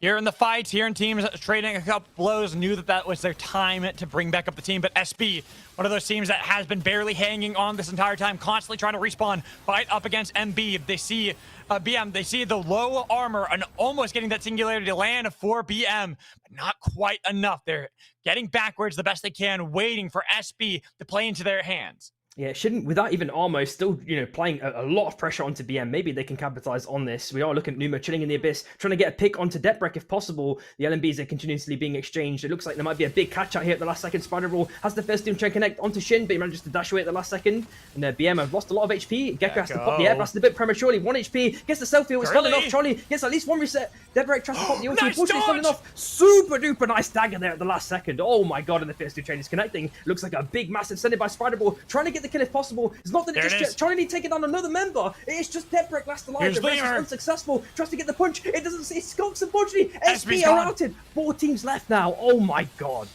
And BM trying to get away from USA, who put down the chilling finale, getting some damage on to BM. But BM, they're going to be fine for now. They've been able to get their armor, their health back in order, waiting to see if they can reset the fight fully against USA.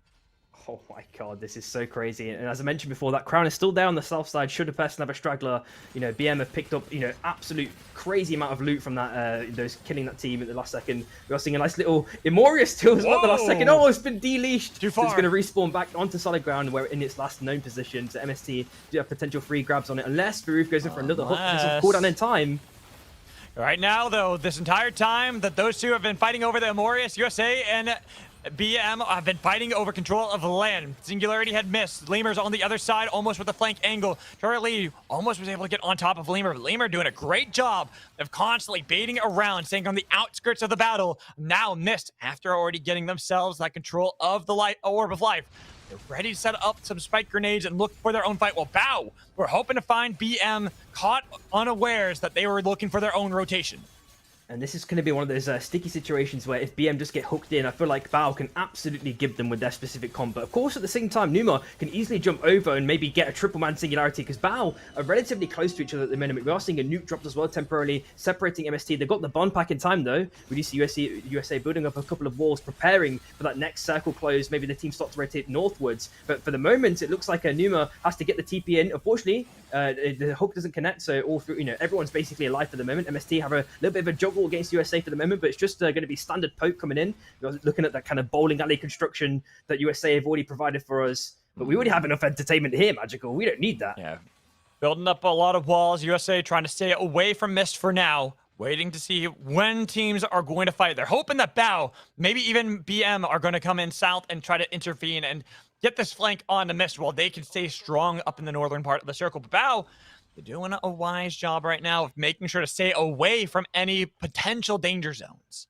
Yeah, and we are seeing that slow creep up by Bao. BM have actually taken a more direct fight with USA, very, very close to them. Vortex Charm, unfortunately, doesn't get the connection by MST. Spider Roll, look at the circle above USA. They're running out of space quite rapidly now, and I don't really know what sort of decision they can make. There we go, there goes Singularity Pop, Chilling Finale as well. So much damage is coming out. They're not going to stick this res. I'm not really sure if they can. There goes a nice little TP backwards. MST recognize this. They're trying to capitalize and punish him. Spider Roll already found dead. Draco gets a clean mega ulti, but then now just two members. Be careful. Here's Bao over their heads with the hover wings tech and Chilling Finale, but Charlie has picked up a crown, has low health on Pine, might be able to find the crown and immediately proc for BM. They aren't back in the game just yet. Mish was able to steal away the kill. Charlie wasn't able to get it. Now he's going to be put in the single win. Almost taken out. So close. He needs the kill on the leader. Leader finds it. USA back in the game. Second win on a Bao. Pushing up into the storm. Double surge. Bao loses. They're out at third. It's Mish and USA left in the game. USA barely back in by the heroics of Lemur.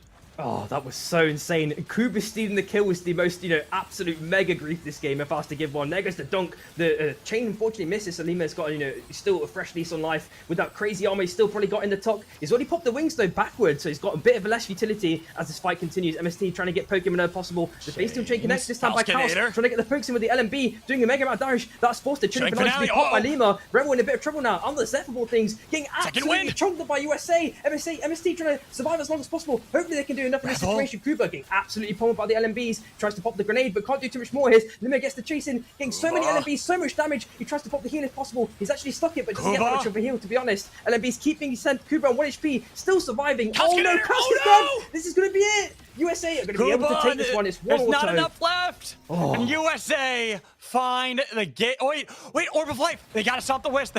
There we go. Okay, I was about to say, Orb of Life almost was about to get USA caught out, but they don't fall for it. They pick up Game 5 victory, their first one of the day. Wow, that was absolute cinema. But I'm just wondering, in that kind of alternate dimension, if the res actually happened there, not for USA, it'd have been so good if Eevee came back alive. Oh, right. It was kind of a crazy moment there for all of a couple seconds, but unfortunately for Bao, it just didn't work out. USA, they found it. Knocked Bao out at third place, but Bao's not going to be too upset about that. A third place finish is still a good finish for a team that is looking at the top of the standings right now with 2 first place finishes. Yeah, and we have the replays, of course, with so many insane plays. Of course, Meki being in a really sticky situation here, couldn't make it out really, unfortunately. He was jumping between island to island, but there was a team basically on each one. Yeah, there's no survival in that situation. And this crazy fight here between USA and EV, the 80 strafing, that godlike movement. Right the last second by RTK, performed an absolute miracle on basically a 2v1, getting that reset dash to get the kill. Oh, man. Yeah, I mean, eventually, sadly, gets found by Bao, but USA, at least they were always in a good spot to be able to bounce back into the game, and twice today, we have seen crazy crown finishes for teams to drag in a victory. 3LP did it earlier in Game 3, and here in Game 5, it was Team USA to have Lemur, the team player that's playing from TLD, playing with the other 2 players of BAP, to bring back up the BAP players and find victory. Yeah, and every time it feels like if USA are down to their last member, they always manage to find that pocket to get the super duper safe res. It feels like they're kind of their ability to kind of judge if a fight's happening like close by, so that they have that window of space to get the res, is really, really, really, really immaculate. So they can always just guarantee it happens for free. No contest, it feels like, every time. It was just crazy, though. I love watching these end games, and huge shout-outs to BM, a team that has been struggling throughout the day, getting a good placement here, and really, they were the Kingslayers in this one. They knocked out some top teams in this game. Rat and 3LP are going to be so upset about how Game 5 worked for them, and now they are pretty much hoping that USA, Bao, USA and Bao both get eliminated very early in Game 6 if they want to hope for victory. Yeah, and just looking at this last fight as well, how USA actually managed to navigate this amidst the chaos. Honestly, that second win bought them so much time, and it actually allowed a nice kind of clean third party by Bao as well at the same moment. Oh, and this crown play. Oh, it's so unfortunate. Right here. It was BM, sorry, not EV. Charlie, yeah, my bad. Yeah. Charlie so close, and then Lemur picking up his own crown, stealing that away right underneath the nose of Bao. That would have allowed Bao to win because they would have gotten resets. They could have beat USA. They could fight against Mist, I think, on more even ground. Just tragedy for them. And then USA playing this one very well. Here for Mist, it was a difficult fight, especially playing up against a Celeste who's already in control of land, kind of pushing you off of it, making it so that you're already at a disadvantage. Yeah, and I feel like they could have maybe won this fight potentially, but once they kind of split like this, they lost a member, everything just went so sour there. You know, the heal's not really going to do too much in that situation, of course. Celeste is always going to be able to get so much crazy poke, along with Schreikel there for the reinforcements, makes things so easy. And man, game 5 has been an absolute banger. And we're getting our points added up right now. So we got to see how they're looking. Shy, unfortunately, they slipped down into last place. BM, they do move up a little bit, but there's still quite a gap between them and EV, who are tied now with Aurora SB above them. Rab, Mist, Waff, and this is where things are starting to get crazy. Rat, only at 65 points. They came in after 3 games at 65 points. Only 4 points have been gained from them in these last 2 games. 3 LP, Man. they move up into 3rd place at 76. USA, quite a jump up now to 97 with Bao having quite a lead above all of them at 111. Yeah, it seems like it's going to be all to play for, at least between the top 2 in this scenario, unless 3LP have like a crazy monstrous game. Was it like 2 weeks ago when they had that insane, 2 weeks was ago. it like, yeah, Yep. 35 or where, I can't remember. It was like a super duper high number. It was over 40 points. 40 it was over points. 40. Oh they had my. something like 25, 26 kills, winning that game too. Huge jump for them. It is possible. We have seen it before. But it also relies on a little bit of luck. They need Bao to now get eliminated early. Bao has only dropped early-ish in 1 game. That was game 2 where they finished at 8th place, which is still not that terrible considered, you know? Yeah, exactly. And yeah, apart from that, yeah, the point difference between like 2nd and 3rd is quite significant as well. But you know, 3rd and 4th is a bit of a place for contesting. As you mentioned, of course, if there is a monstrous, you know, mega high point game for either 3LP or Rat, they could maybe steal a 3rd here. But oof. All right, but as we get ready for our final game, as we have been doing every time, we have to figure out which storm shift it is going to be. And that means we must spin the wheel to find out which one it will be. Come on, bullet trains, I believe in you. Let's go, let's spin. We spinning? Well, there's another magic word. There must be, or is it a whistle? Okay, I'm not really sure. There we go. All right, I was about to go. Let's see if it worked. Oh, no, keep going. Oh. Cross country is a good one, though. I do like me some cross country storm. That will be our for the day here in EU. And I feel like a lot of players really like this one because it does change pretty dramatically how you have to approach the gameplay. There's no longer being able to set up on these islands, set up on the control that you have. You have to constantly move and make sure you're adapting on the fly. Yeah, it's all about being like the king of rotations, understanding the kind of pressures surrounding you constantly as you're rotating. Maybe you rotate early, maybe you rotate late, maybe you kind of hold the guard. Maybe you get the kind of RNG high roll where the circle that you're on, you know, the new circle is already in your position. You may not have to move, you know. So it comes down to numerous different variables. So we need to see, you know, how the teams kind of actually make use of them and maybe use them to their advantage. Mm-hmm.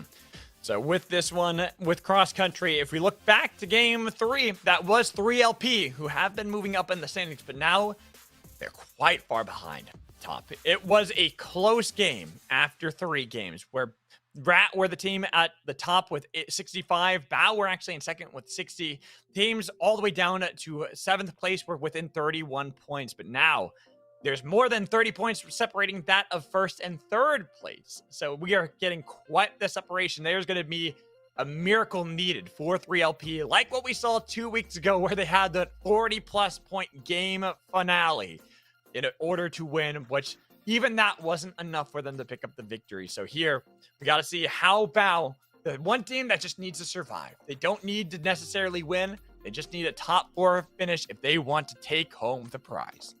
Yeah, and exactly, and of course on top we've got the the anonymous names, the randomized colors, which obviously makes it way more difficult to typically tell what type of comp battle would be running to maybe potentially target focus them. But some people are still vigilant enough to know, okay, this is how they play. Even there'll be certain kind of mannerisms that you can pick up on, and maybe that they smell the scent strong enough, and someone decides to focus them.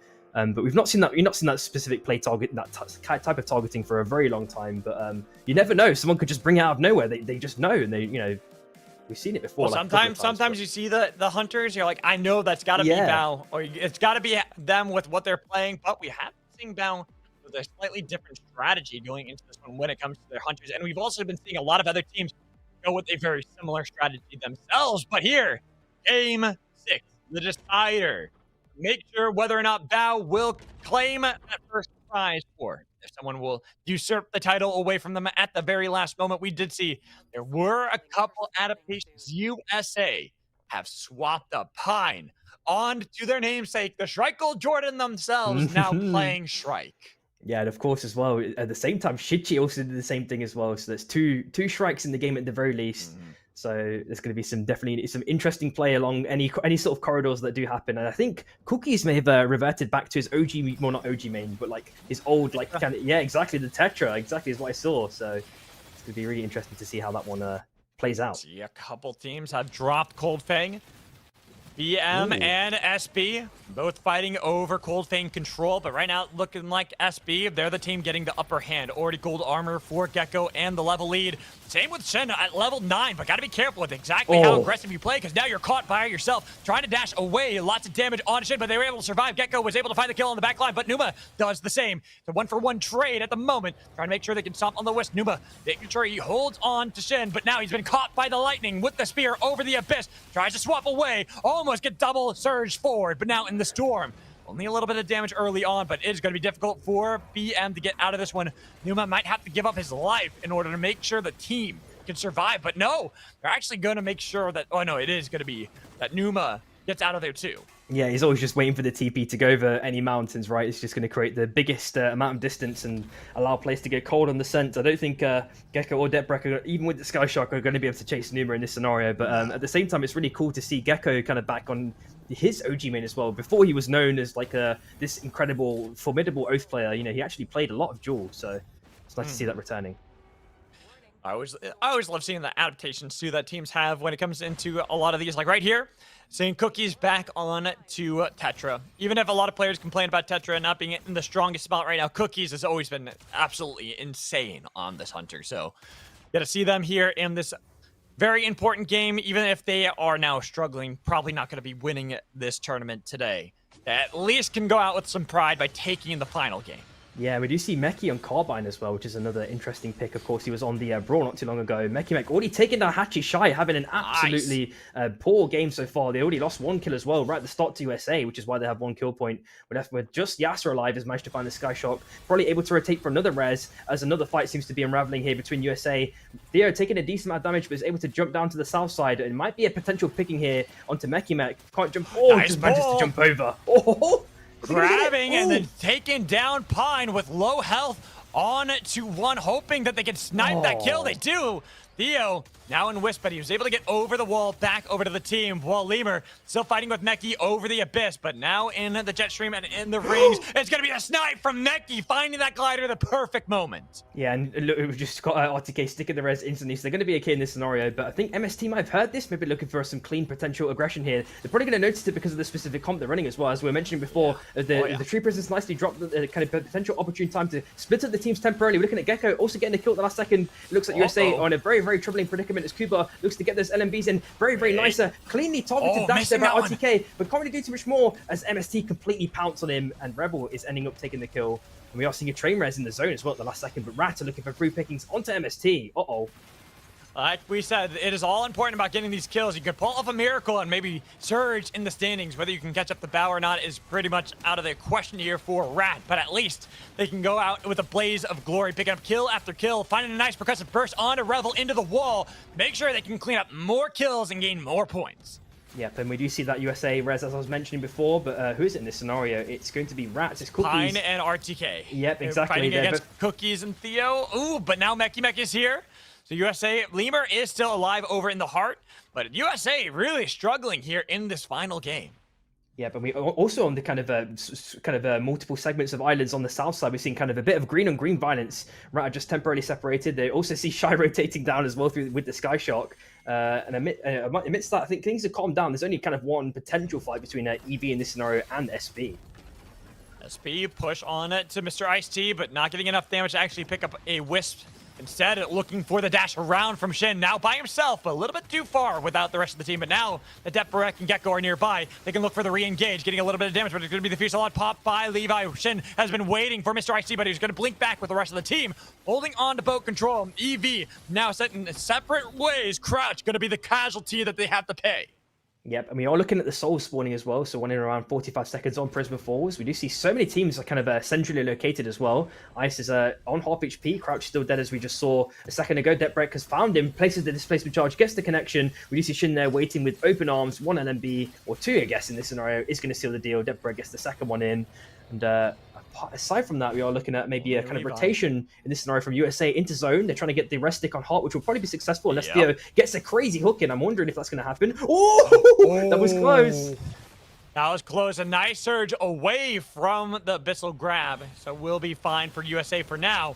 Looking at all these teams fighting, constant action. BM that time losing their player, and then the re-engage from WAF as they were looking for the chilling finale, but not going to be able to collect anything. Instead, looking for Spider Brawl with the 360 no-scopes from Shichi, barely missing Spider Brawl. But with the chain, Spider Brawl trying to get back to the anomaly, has been able to barely get away. We look at the kill feed that Minato taken down by Shy in this final game. Everyone's playing very aggressively, constantly looking for point after point, hoping to pull off a miracle like 3LP had done 2 weeks ago. Yeah, and Cookie's in a little bit of a sticky situation there. He has to pop the squid at the last second onto Theo, his teammate, to try and get out. And I think he's successfully done it, but the wind rings chase is going to continue here by Kuba, going for a full send. It's now found USA. Spider-Ball has managed to survive for so long, finally dead at the last second, but Theo is now in a bad position because of it. It looks like USA are going to be able to, at least get the Wisp, get a couple of extra goodies from the box. And on the left-hand side, we are seeing a bit of trouble happening as well. But I think everyone's made their way into zone. We are looking at the zone pulling again to the bottom right-hand side now again. So another longer journey for these teams to basically travel. Samiri, despite all of this fighting, all teams are still alive. There's been so much so chaos crazy. and so much fighting happening, yet nobody has fallen just yet. We've gotten close. A couple teams have been down to one player. Somehow been able to survive, like right there. Somehow Sprokane does not get tagged by that pull. Now has been able to get through the grasp of two teams that had surrounded his position.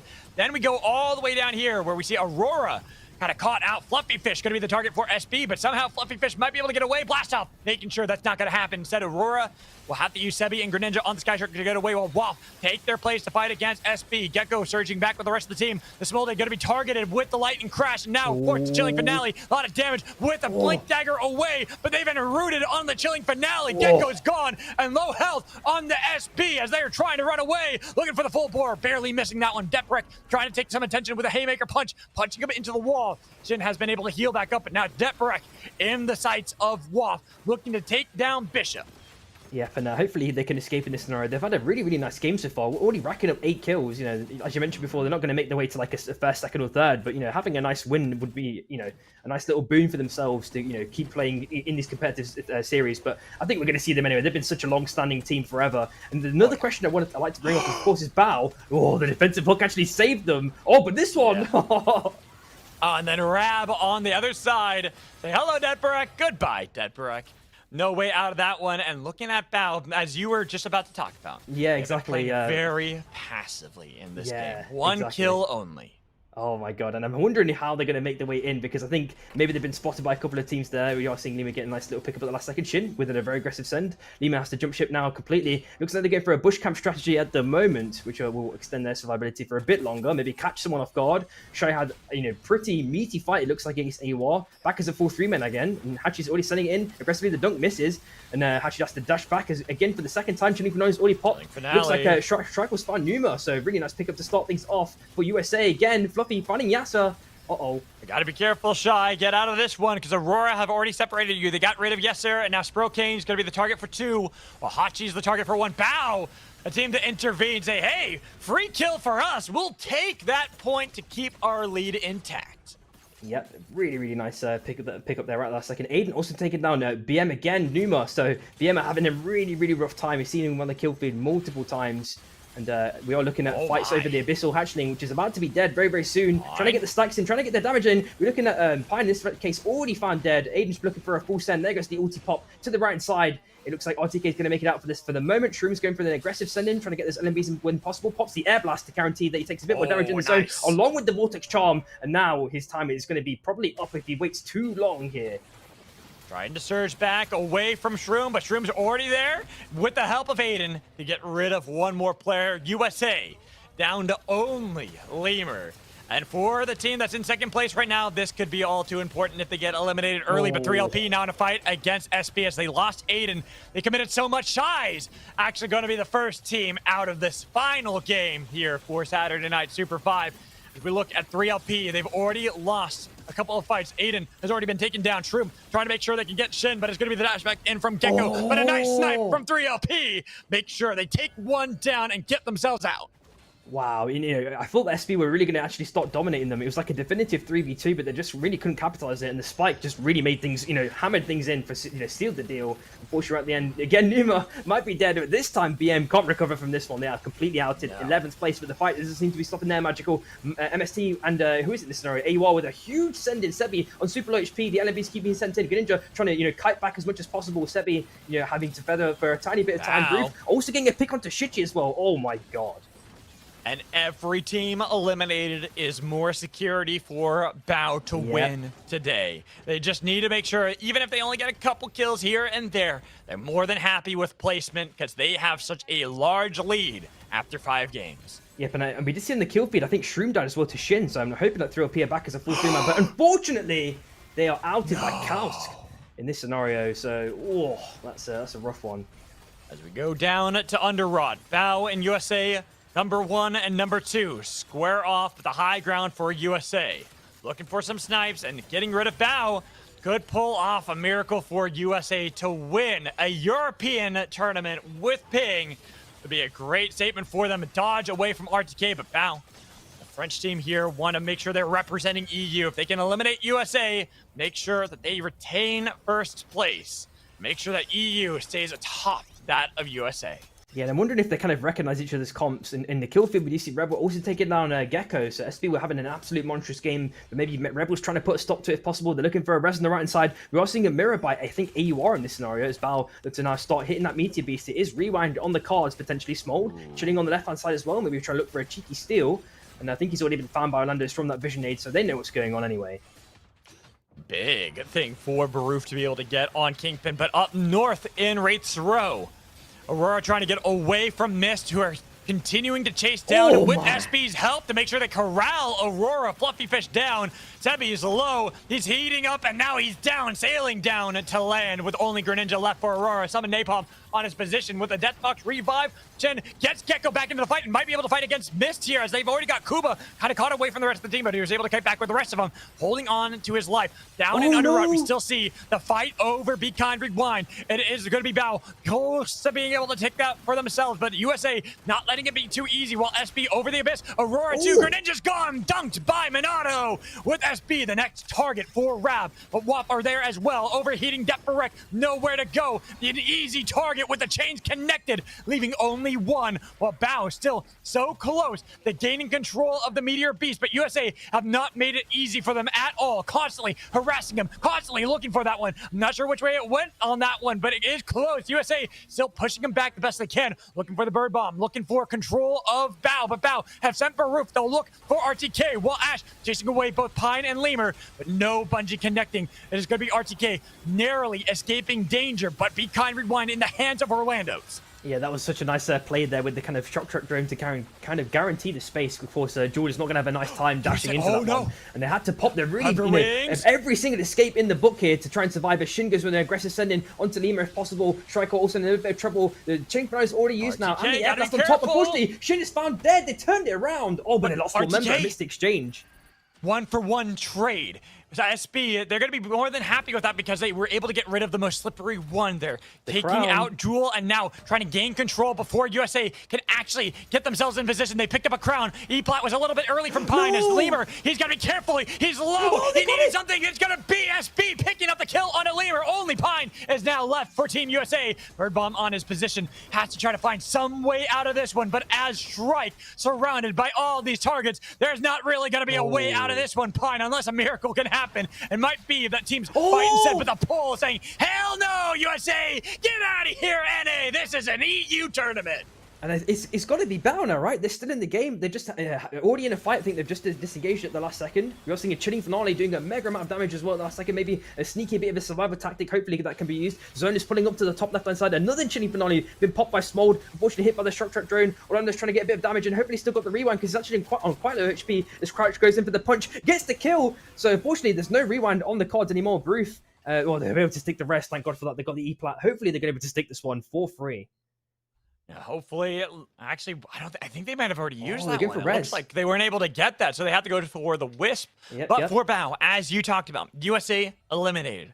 Bao still in the game. The other teams that were getting close to them in the standings, 3LP also out. This guarantees Bao's victory here today. Oh my God. And of course, this is slowly rotating over the train. So I don't think there's going to be a train death as much as you might like it magical. But we do see a heavy amount of wandering over from Rab, trying to encroach upon WASP territory on this mini island. But we're already looking at Chronotrus already found dead. We're looking at Lingo trying to hold ground as long as possible. As Minato is get a kill onto Small at the last second. MST kind of want to apply pressure as much as possible. Looks like they're doing it successfully. Rat just above them as well on the right hand side. Bao looking to get a hook in. Unfortunately, they miss it. Shrek has to jump ship along with Shichi onto the kind of new island in the new zone as it kind of rotates over. Watching our teams moving with the storm, those that are outside on the tracks, EV, SB.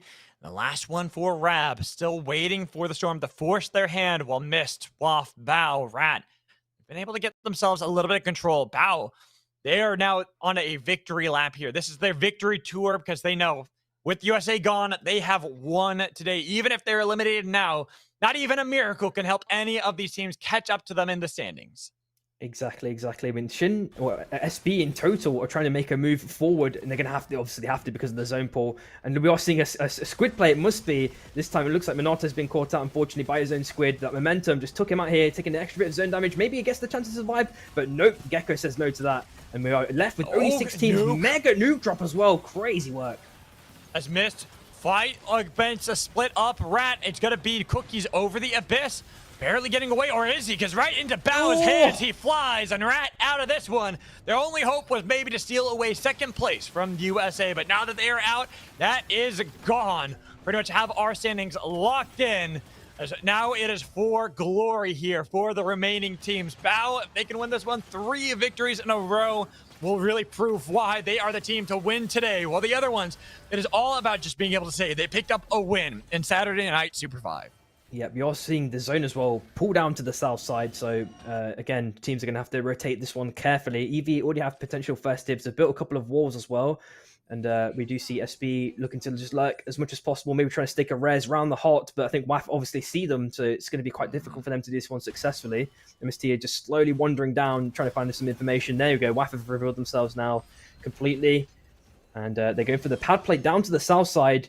Maybe encroaching upon Depbrek. The Chilling Finale is also used to completely force him out here. The Punch and Push doesn't get a connection. Gets hit by the Bird Bomb and the Battle Gun, so he's in a really troubling predicament now. He's used everything in his arsenal, it feels like. Oh, can he juke it? We're so focused on to Depbrek. They forgot Bao was right behind them. And Bao, I think we're almost like, wait, you're disrespecting us? I'm so surprised that they weren't looking for the fight against them, instead looking for that kill on a Depbrek. And now Wolf, they've used so much to try to get Depbrek. They put themselves in a bad spot. Crown's been picked up by SB. Gecko has Depbrek in his back pocket, hopefully to survive, but a minute on the clock, a long time when you're moving with the cross-country storm. It's going to be difficult. WAF have been able to find their angle around EV, getting themselves onto land, surviving what seemed like a tricky situation they found themselves in. Yep, and if there's a nice ice wall to be applied here, they can buy so much time for themselves. But a nice little EMP nade just catch at least Levi off guard. No armors now. MST look for a full send in. Looks like Crouch getting a mega punch as well to force them away. And the Arcane Railgun, the Face Steel Chain connects. The Chilling Finale is also popping out the last second, but Kaz is able to dance around on that mountain, not taking any damage. There gets a nice little second win. Looks like Ice has to jump ship completely along with Crouch. MST coming out on top. I'm still looking at SB. Gecko with that crown over the abyss, hoping to stay right outside of the range of Bao, but now it's going to be the chilling finale from Waffle. Smell they're fine in EV. We're so focused on Mist. They lose Mr. Ice-T, and now they're on the run back into the storm, but Waff, they too overcommitted a little bit. They have broken armor on Shichi. They need to start landing these headshots. 1, 2. If they can get another one, they try to go for the blast back onto Revel, but missing that one.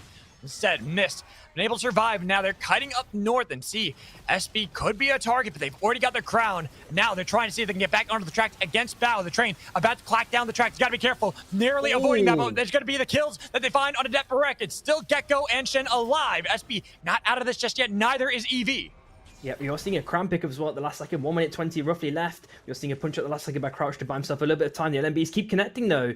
And it looks like Waff are in a bit of a troubling situation. We are seeing a massive shift over. Hopefully he's got an E-plat to kind of just stay along here. We're just going to just feather. Maybe we don't really know what the situation is looking like. There we go. There's the E-plat. Small Isman dead though, unfortunately. We are seeing a couple more LMBs. A Summon Napalm also dropped by MST in this scenario. They're just looking to apply pressure on anyone. They managed to maintain armors as well, which might be kind of the deciding factor here for these last couple of teams. Shrek has been jumped on up by Gecko and by SB. Forcing him off. Shin looking for that one to bring back Deprex. Says thank you for the crown, our second one of the game. But still, Bao, this team, this gargantuan titan that has been looming over everybody, has been playing passively throughout this game, finding a couple kills here and there because all they're looking for is a victory in the day. They've got that secured in their hands, and now they can pick up a third win. They have all the pride to say they are the best EU's got.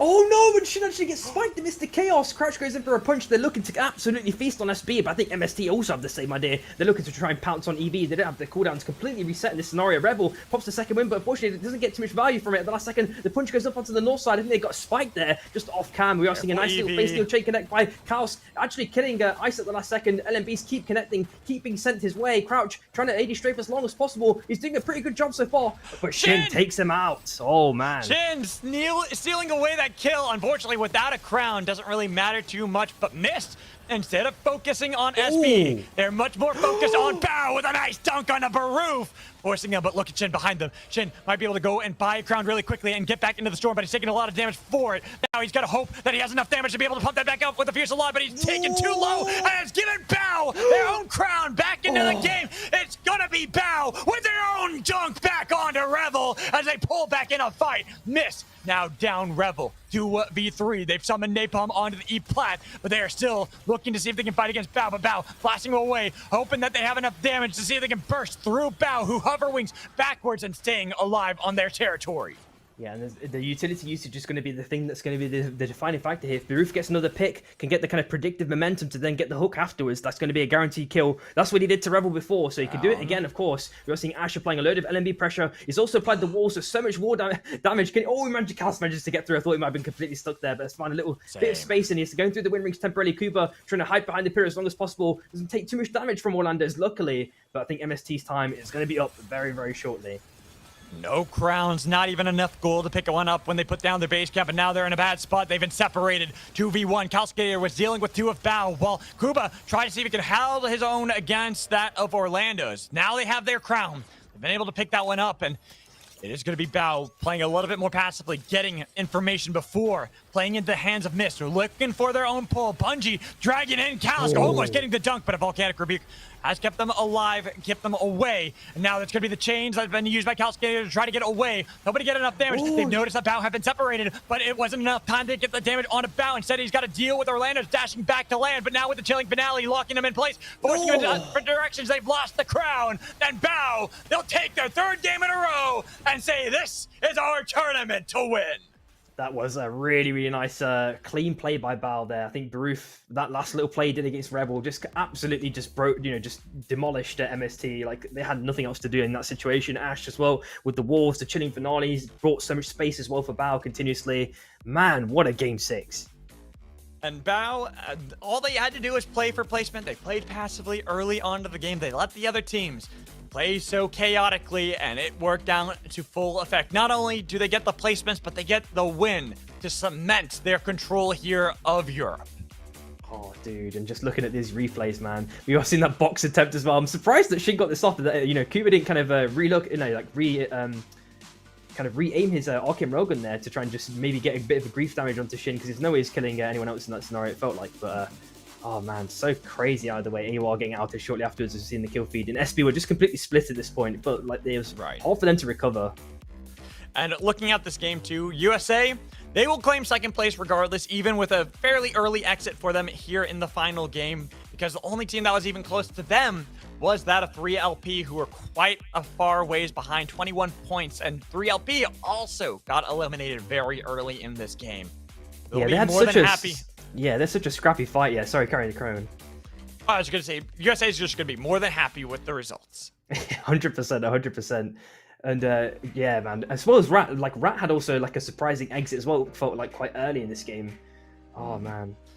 Well, I think for Rat too, it was unusual. Normally, we see the second half of games be where they dominate. That's usually their domination. But today, it was the first 3. They had the lead after 3, and then they struggled afterwards. Then, after games 4 and 5, they had a combined 4 points from two games when they had 65 from the first 3.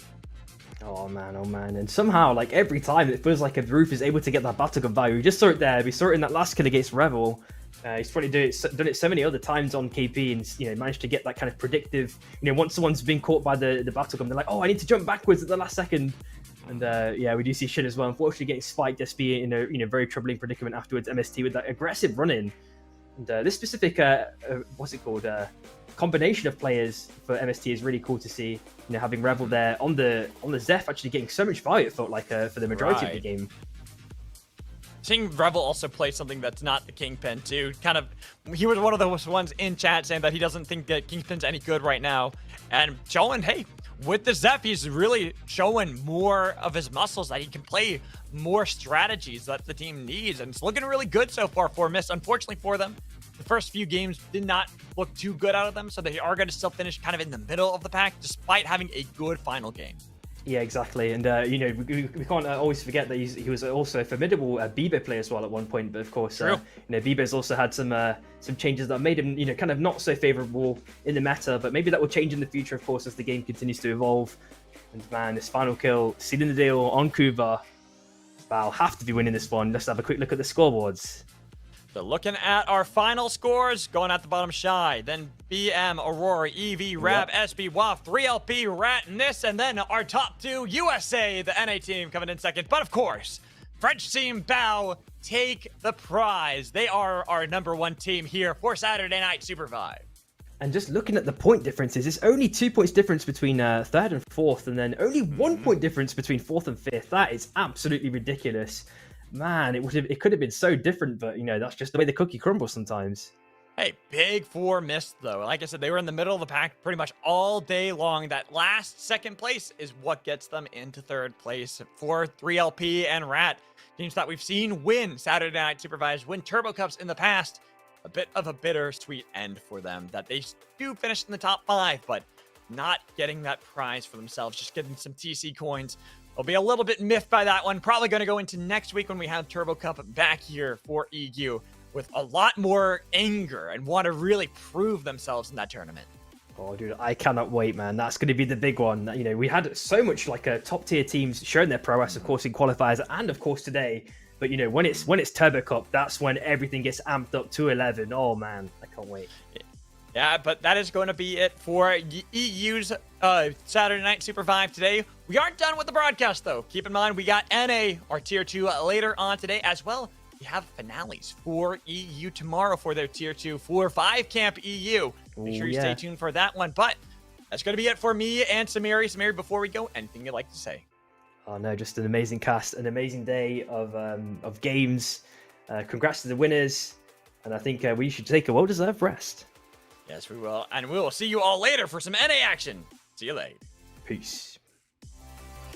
Where everything is going to come to a head because all the teams are forced to fight. Shire now Sandwich forced to fight against 3LP, who used the chilling finale, but they've gotten rid of Hachi. Yes, sir, has been split from Brocane, who has to take the portal, trying to get out of there, but he can't get back out of the storm. Too much damage coming in from USA to help take as well down south with Rab, nearly hunting him down, but Yes, sir, who's been to respond and now trying to get away from the fight himself, has got nowhere to go. He is the last one for Shy, and he is joining his team on the bench. down another team. Rat only got cookies as the pole lands, dragging him all the way in. Goodbye, Rat. That was an insanely max range hook there. He got his position locked in, and they are looking to chase him down. But the pull from Rab again. Minato, our French caster, landing these beautiful pulls over and over again with the bungee to drag in Lee. Oh my god, wait. Oh, it's the heart! Oh no! It was the heart TP! Oh, killing all of 3LP off screen! And now you see how the fight is. Towards the boat that Bow were on previously. Aurora, now Sanders, huge damage, pushing him back. They were able to get the crowd back for Mist. Kuba's back in the game, but now Rab, they're pitching. They're looking for the fight on the Mist. The Abyssal Breaker locking him down, pushing back Mist into the storm. Too much damage, force the portal, trying to get away, but can they get back to safety? Rebel is low, Calcinator's gone. Kuba has been separated, while Aurora have Fluffy Fish trying towards the boat into the circle. Still, a lot of teams survive. Kuba cannot survive. At In this scenario, so you are out of 5th place. You know, Rebel's trying to feather as long as possible to try and get this off. Oh no! Oh no! Not enough damage just yet, but they try to spin another Abyssal Breaker. But here comes USA. They're intervening. They're looking to see if they can take down everyone. But Rab lose Minato. Forced to try to get the revive on side of the boat, but the Bow team still pushing back. Ash now separated, pushed into the storm by USA. The storm taking the damage, barely surviving. Saros ult's being exploded in every single direction. Finally, one kill starts things off. Lingo getting the kill. Oh, getting killed by the microwave there. Last second. Oh my god. RTK finding the snipe himself that time around, and now USA fighting against Bow for control of the hard territory, losing Pine, and now Lemur too low, pushed back into the storm. Goes Baruch to take down Lemur, looking for RTK. Rab had picked up the crown. They might be able to utilize the fact they were looking for RTK for so long. Maybe even be able to take him down, but no! Minato 2v3, no pull to connect into the storm again with Minato too low. Crown is gone. Bow have taken away the hope from Rab. By Puppy's got nothing left as Bow to take game 1 with a broken shield oath, even with an Abyssal Breaker. It's Bow's game to win. I really like Bow's in and out engagements there. You know, even though Teams though, how they're moving around. Bow, Rab, our finalists from the last game, already trading blows in the mana coils, and Minato is already low, sniped out of the air by Ash. Orlando's making sure they control mana coils for some time, and now with an Abyssal Breaker on a Charlie, who tries to dash and then go up into the air with a thunderstorm to get away. But Charlie, I don't think there's an easy escape for you. Utilize the maze to your best ability. Nice surge away again, looking for these snipes. He's dodging away from so many shots. He's killed a lot of time of Bow for the rest of the team to be able to see escaping. But back over at the heart, look at how many teams are here, all trying their chance to be able to bring back up the team. EV have already lost Crouch. They're on the run, trying to get out of there, while Aurora, they too are trying to escape from SP. USA on the hunt, looking for this low health Bishop, almost sniping him out of the air. Pine might be able to get that range and looking for one more snipe. Swap, is it enough? No! Numa swapped right over to EV, trying to bring back Charlie and Spider Brawl. The Singularity too late. Numa's gone with Spider Brawl. It's just room, but not enough with a train! Finding Theo, first casualty to the bullet train in this game. And in the same breath, SP and Levi reaping him back and saying, we're going to take you down and make sure there's no crown play from this. He's so low, so close to the... We are seeing a little Portal Cheese play. Rebel looks like he's kidnapped himself. You're looking at the R&Bs continuously coming in. The Roars come out as well. Rebel on 1 HP. They get the crown play at the last seconds. EV now coming out mega on top. Chaos now last alive on MST. Sebi's there, potentially waiting. The Avalanche has to be dropped as well to try and find a bit of extra room. Gecko, 10 seconds left. Can hopefully survive this one. Maybe gets a cheese spike. Gets killed by the Portal. But they have actually been forced off of it as well. So many players are taken down. Deborek, the last one for SB. There goes SB, our first team taken down. While Orlando's the next one surrounded. Pressing a massive pushing by Rat into the zone. The spins come out continuously. It looks like Levi is found out at the last second. Mech holding ground as long as possible. Somehow Aiden has managed to survive the chaos. Can he survive any longer? No, not anymore. That is 3LP out of here. Just left with 6 teams now, Magical. Oh my god. Suddenly, team, because right now Evie is not looking too good for Mr. Ice-T, trying to escape. Press the ulti or something else left in the tank, hopefully. Hopefully doesn't get killed by a train. They'll probably be rapidly approaching soon as Chaos is now being juggled everywhere in every single direction. Left, and now Whack also in a bit of trouble now. Oh, and then the snipe! Taking out Miss. Flash up, poor towards Red, but no health left, Nova Blast, and it's gonna be Shrek looking for the snipe, bringing back up Shichi. Red are now fighting against WAP, fully formed, but she's taking so much chip damage from the Sauruses on each side of them. That's why they tried to spin dash back onto the track to fight against Lemur, but Lemur with USA back off of it, back to land. Too much damage on Sebi. He's been sniped down. Now Greninja gonna be the next one. They tried to see if they could get the revive on Sebi. This is enough time. They've been able to bring out the Nick, but it's already gonna be the immediately for both of them. Only left with one. There goes Aurora, waiting patiently, but they is gonna be the one stunned. RTK almost gone. Shichi hoping to get somebody, but instead it's his own life that is forfeit. Mickey Mech and Cookie 2v3, but now they are back in control of the track. A lot of damage onto RTK, trying to see if they can snipe him down. Train's gonna pass him on by. They got turned, and now they got the crown. Abyssal Breaker, not getting the damage, not finding the targets, but Cookie has found his damage on a Lemur. He needs to get this crown proc. He needs something to happen now. Oh my god! Red have done it! Dude! What was that snipe from Mickey Mech? EV, Levi trying to heal up with Oblivion Spin, almost taking down the broken armor, finds it, but Shichi finds Crouch, and now Nyx pushed back into the wall with a Reap, trying to get some damage onto Shichi, but that tier 2 armor helping out Shichi while the Smolde Really like, matching each other's synergy. It feels like they're just on each other's head. They know exactly what kind of course to play, when to make them synergize everything. Theo, only finding one. BM already in an early skirmish. Numa taken down to next to nothing. Same with Spider Brawl, who's not on the Brawl anymore. He's on O, but trying to make sure that that Brawl makes it through, heal away. And now they're sniping him out of the air, and another Theo, why?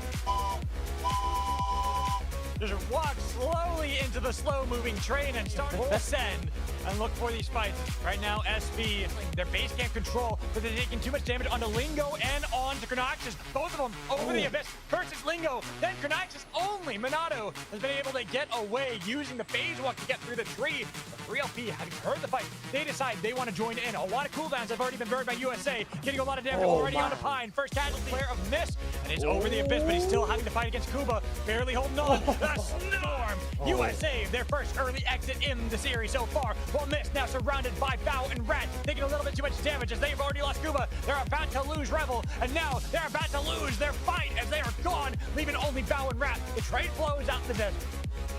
They go through the kind of waterway at the last pull. second. Can he make it through? Fluffy by himself, and Aurora, there's no escape for you this time. They're down at 6th place, but it's going to start another fight. Every time we find a team picked out, it starts the full skirmish between all teams. Rat now surrounded, same with Shy, taking a lot of damage, finding 2 immediately on the Shy. Rat somehow finds their way out of that one. And now Bao, they see their moment, they see weakness. Trying, missing the Reap, waiting for the moment, gets into the rings, but that's going to be Skate, utilizing the rings again. Cookie dumped by Shrek, though.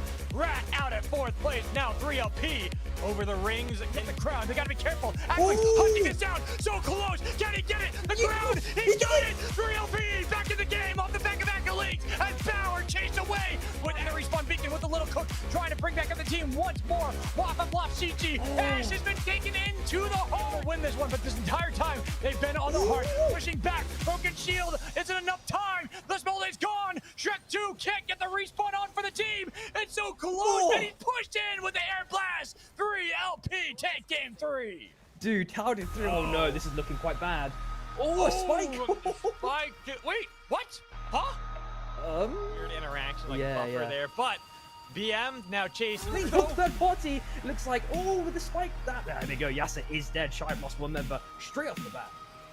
Under wings, but his team in a bad spot. A huge punch into the wall. BM got to be careful. They got the singularity kill on Shen, and now they have to escape it because here comes from the heavens above. It's going to be a huge chilling finale from Ash with the Sky Shark about to blow on SB. That Bishop Flare with a nice punch on a Crouch. Ice-T waiting for the damage, but it's going to be a chill that damage. But as we talked about, there's going to be little real estate when there's so much Abyss to play with, and Rat going to be the first team to suffer as 3LP trying to push him back over the line, but it's going to be a dunk from Meki Mech on the Shroom, not paying attention while Cookies does trade his life, should be revived. The team on the Wisp, they got to be careful, they're taking a lot of damage. Theo is gone, couldn't bring back up the team, so only Meki Mech. Now he's back over to the ledge, trying to get into the fan. Can he blast away? He's only got 40 seconds left, he's got to survive, but they take it on. Shroom gets rid of Meki Mech. Chilling finale to separate the fight. Wolf trying to see if they can get onto 3LP, but 3LP have enough time with the chilling finale to look for the route onto anybody. Has found it! Shy weren't paying attention, and he's taken down. USA back in the game once more, but they got to fight their way out of this one. It's going to be difficult because they've lost the E-Pot control. It was taken away by Shy. Dunk attempted by Brocane, barely missing that one on a Lemur. He's been able to get back over to the land with Brocane taking a lot of damage. It's going to be 3LP taking her down. Hot's going to be the next target, but no plats beneath anybody. Instead, it's going to be Acklings trying to play forward. Lemur trying to get away. Broken armor, barely any health, but an E, he's got nothing left, and it's going to be Whoop helping out 3LP. Low health bars. RTK so close. Shroom is gone, but they might be able to pick him up, or can they? He's gone too. Here's Whoop intervening. Acklings, barely any help. It's going to be up to RTK to find the step out of Acklings and try to get away from this one as well. Back to Pine. They are going to survive. Hunting down Pine. That mega avalanche does nothing for Team USA. Dash in with the surge. Looking for the snipe on the Shichi. Didn't do it. RTK finally falls. Whoop, get the credit. See if they can snipe out Aiden, but Aiden, can he find the kill? He just needs that last little ticket. Mr. Right, but he used the chilling finale. Now he's got nothing left in the tank, so an easy kill for Bao. They go for Bao. It looks like they're going to go down south and try to see if they can wrestle some control away from Bao, but Bao, keep him at bay, getting a lot of damage onto Chi-Chi and Lasmola. That's why they try to see if they can go for the blast into the rapid, and now it's going to be all chaos fight with the golden beam, trying to see if it can do anything, but now Woof, they've separated Rab, but Rab cold strong, they get back with the rest of the team, and they take down Shrek, but it's going to be a mega avalanche from Bao, trying to root him in place, get him on the fight, and they've got pushed back into the storm, taking a little bit too much damage. That E-Plot on the other side, and now he's locked in. This is a horrible spot, and they can keep launching the mortar after mortar onto Lasmole with a respawn beacon from Bao, but Bao, they got to make a call if they want to see us to survive this lone Mercury, but the flashback into the storm. Bao, deja vu, game 1 to game 4, they find their aggressive send to Cookies. The TP play comes in. Numa trying to get a couple of LMBs in if possible, and another aggressive sending by Spider-Ball. Pops the ulti. Now he's got nothing left in the chamber, but Cookies is still dead in that time frame. Numa actually gets a kill as well, and Rat and I just have one member alive. Oh no! They can survive. No, important are about to get eliminated by BM. Lunatic.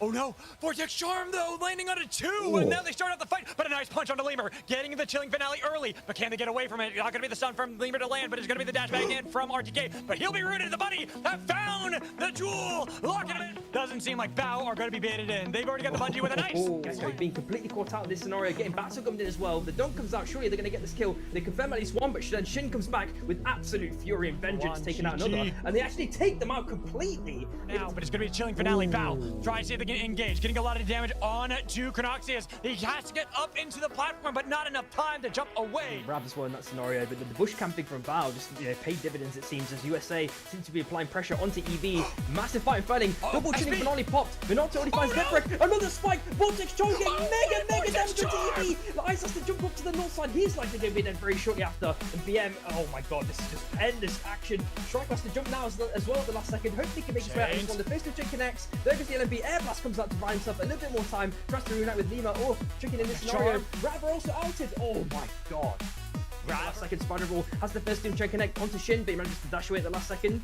And BM have lost a lot of HP. Gecko has to pop the air blast a bit prematurely. 1 HP. Gets the selfie. It's not enough. Charlie gets at least one reset. Deborek tries to pop the ulti. Unfortunately, it's not enough. Super duper nice dagger there at the last second. Oh my god, and the first two chain is connecting. Looks like a big, massive sending by Spider-Ball. Trying to get the kill if possible. It's not that it just yet. Charlie need to take it down another member. It's just Deborek last alive. The race is unsuccessful. Tries to get the punch. It doesn't say sculptly now. And I don't really know what sort of decision they can make. There we go. There goes a aggressive singularity pop. Chilling finale as well. So much damage is coming out. They're not going to stick this res. I'm not really sure if they can. There goes a nice little TP backwards. MST recognize this. They're trying to capitalize and punish him. Spider-Ball already found dead. Shotgun gets a clean mega ulti, but then now just two members. Be careful. Here's Bao over their heads with the hover wings tech and chilling finale. But Charlie has picked up a crown. Has low health on to Pine. Might be able to find the crown, but immediately pop for BM. They are back in the game. Just yet. Mish was able to seal away the kill. Charlie wasn't able to get it. Now he's going to be put in the single win. Almost taken out. So close. He needs the kill on it.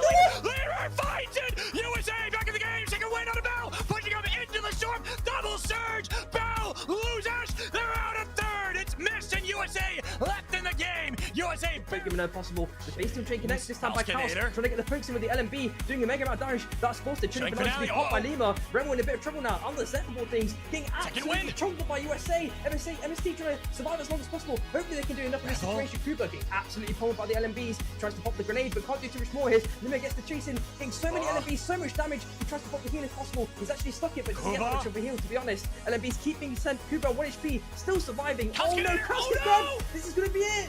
USA are going to be able to take this one. It's one There's not enough left. And they gotta stop the whisk. There we go. Okay, I was about to say, Orb of Life. Long here. Trying to surge back away from Shroom, but Shroom's already there. Aurora trying to get away from Mist, who are continuing to chase down. And with SB's help to make sure they corral Aurora, Fluffy Fish down. Sebi is low. He's heating up, and now he's down, sailing down to land with only Greninja left for Aurora. Summon Napalm on his position with a Deathbox Recon Rewind. It is going to be Bao close to being able to take that for themselves, but USA not letting it be too easy while SB over the abyss. Aurora 2, Greninja's gone, dunked by Minato with SB, the next target for Rav. But WAP are there as well, overheating Depth for Wreck, nowhere to go.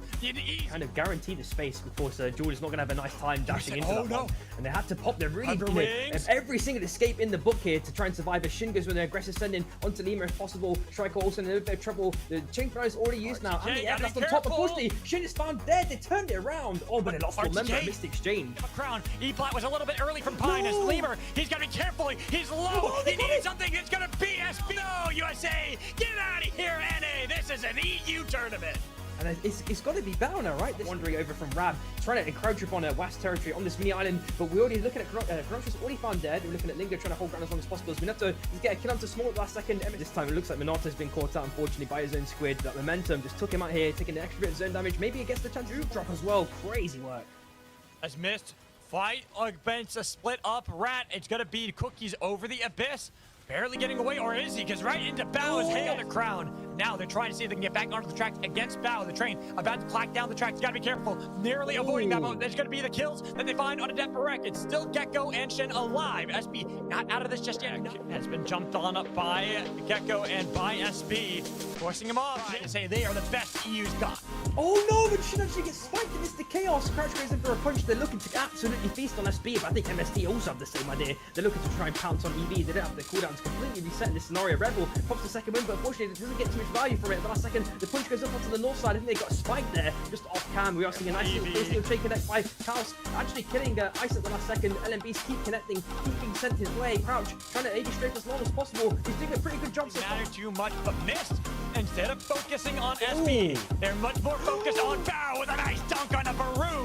Forcing him, but look at Shin behind them. Shin, now he's got to hope that he has enough damage to be able to pump that back up with a fierce alarm, but he's taken too low, and it's given Bao their own crown back. Has kept them alive and kept them away. Now there's going to be the chains that's been used by Calscator to try to get away. Nobody get enough damage. They've noticed that Bao have been separated, but it wasn't enough time to get the damage onto Bao. Instead, he's got to deal with Orlando dashing back to land, but now with the chilling finale locking him in place, forcing him in different directions, they've lost the crown. Then Bao, they'll take their third game in a row and say this is our tournament to win. That was.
Hello. Welcome back into Saturday Night SUPERVIVE. We are now here for North America. It is Tier 2 action day. Myself, Mad Magical, joined in now by Zikric. Zik, it is always good having you on the cast. Dude, an absolute pleasure to be here. I love watching SUPERVIVE, but I more and more lately, Magical, I just can't get enough Tier 2 action, bro. The chaos, the bloodbath of it all. I have a certain fondness for Tier 2, but I can't put my finger on why exactly I tend to like Tier 2 more. It might have something to do with the fact of their affinity towards trains. I don't know who else likes trains, though. We have a full train team in here this week, do we not? we do. In fact, if I look at the team name, it is Train Deaths Only. I love it. It's Tornado Boy, Mirror Vigil, and Dumpkus. So I love that name. Great name for a team. But we gotta talk about what we have. Like we said, it is Tier 2. So we always have our Tier 1s every other week. I had Tier 1 earlier for EU, the best of the best gonna play. But here, we want to celebrate more in the community. Allow those that normally don't get a shine as much have the spotlight this time around. That is what Tier 2 is for. It is for this. They're playing for $250 prize pool, Zick, which I'm really excited to see how these teams are going to match up, especially now that we've taken some of the stronger elements out of the equation.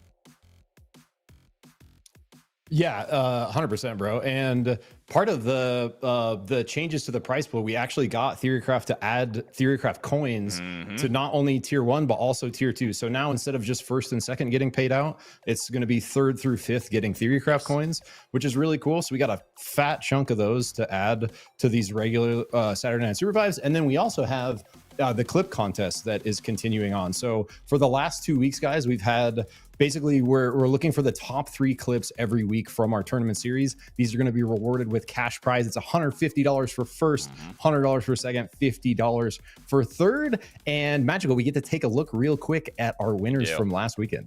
We got to see how those winners are and that celebrate their amazing accomplishments that they have had here in Saturday Night SUPERVIVE. Last week was Tier 1 for NA, Tier 2 for EU. But it's always cool to see how these players kind of match up in this one, especially because you get to see the difference from week to week. Like, what was it? 2 weeks ago, we had that incredible Jhin play that was just absolutely insane to see. Yeah, it was just great. I love seeing that kind of stuff, but that's what these clip submissions are all about, is trying to see these unique styles, especially for the Tier 2 players, because they don't always get that spotlight. They don't always get the light shown onto them. To see them be able to display just how good they are at the game is always great to see.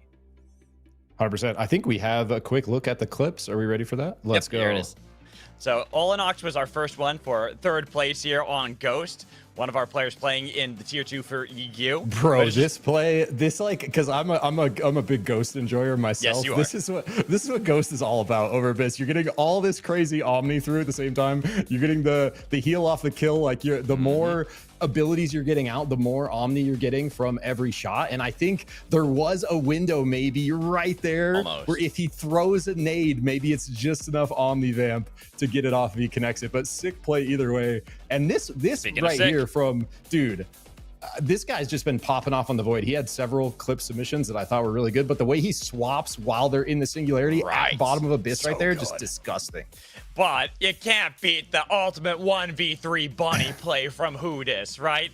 Just seeing this was epic, like 1v3. It's just insane to see Hoodis absolutely popping off, and it's like one of those moments that you watch and you have to watch over and over again because you're like, no, how does he manage this? How do you do this? And it's like such a picture perfect finish. He throws down a beacon, then we have a train enthusiast come up, get air blast rooted, and then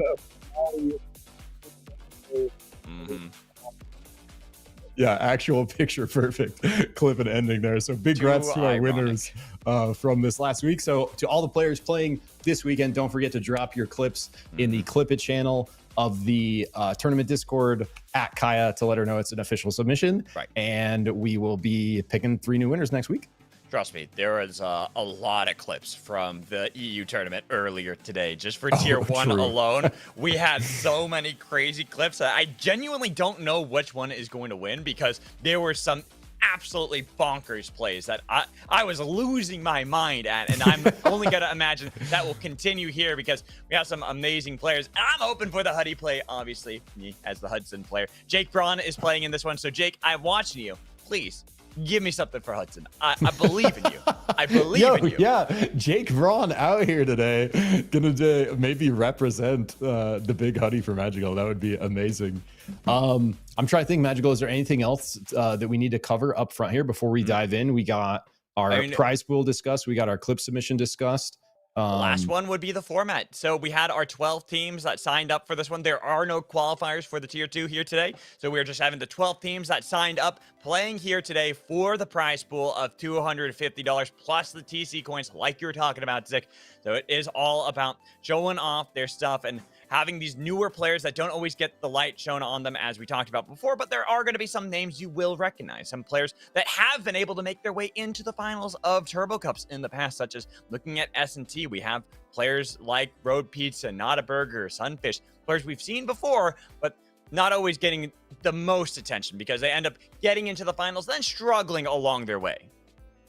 Yeah, and we'll see, you know, we get to see them kind of faced up against like not that kind of top tier player in this, and like when we've seen them perform in tier 2 tournaments, they are exceptional. Like, so S&T guys going to be one of the main teams to be keeping an eye on as kind of a big force to be reckoned with out here. We do something else really exciting to me, Magical. We have quite a few new names and new teams signing up that I've never seen before, and I love just like casting new players and new teams and like, you know, just giving them that experience. And we got like a good chunk of them today. So that's like, you know, really exciting to just see new players interested in competitive Supervive. Exactly. And that's the whole point of tier 2 is because a lot of these players might get scared off with tier 1. You see I get scared off with tier 1, bro. you see these teams, you see BOW over in EU, you get threatened when you see that kind of competition. You're like, I don't think I can match up against that. It's very scary. So tier 2 is a great way to kind of dip your toes into the water, get acclimated to the temperature that you will now be playing when it comes to competitive, because it is a different beast from your ranked games. It is a little bit more intense, but with tier 2, at least you're not too pressured on it. It's like you got to have a little bit more fun, get to learn the strategies that are needed, learn the macro. Also, you get to learn stuff from other players. I know there's a lot of players that are out there in the community that want to help teach new players. So that's why we're doing the broadcast here in the first place, is try to make it a little bit easier for people to watch these games, understand them, even if I don't have the hands for it. There's a reason why I yell at the video game and I don't play it, because I play Hudson so I can shoot straight and not have to worry about anything else. Right there with you, bro. I got my one scrim W and I'm retired on that. That's the end of my competitive Survive career.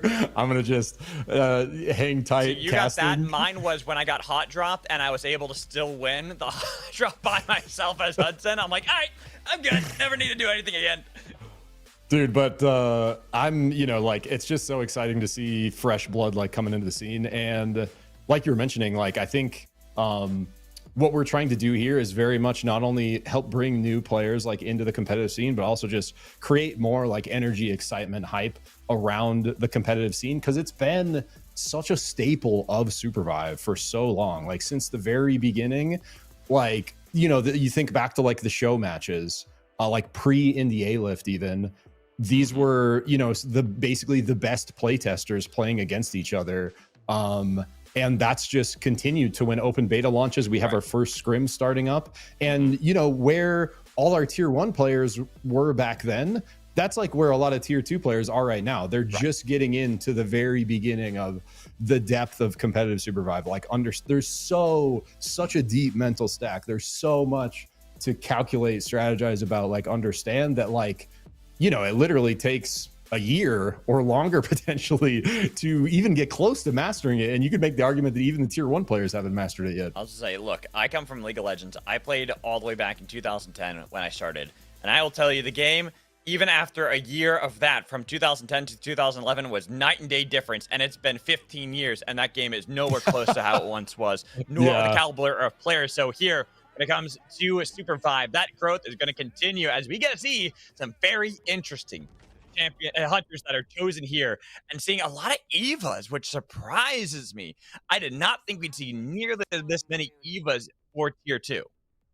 Yeah, you don't see a ton of her, I mean, in general, in competitive. Not at And it all. seems like, especially when you get into tier 1, it seems like a lot of these guys these days are opting for like 3 damage dealers, like very much feeling like, especially in the NA scene, it feels like, you know, in EU, you still have like the Oath pickups, the Kingpin pickups. That happens in NA occasionally, but NA is much more focused on like, let's get 3 hunters that can sort of work stuff on their own, deal damage on their own, Right. combine them, and try to just execute a really high damage like W key strategy.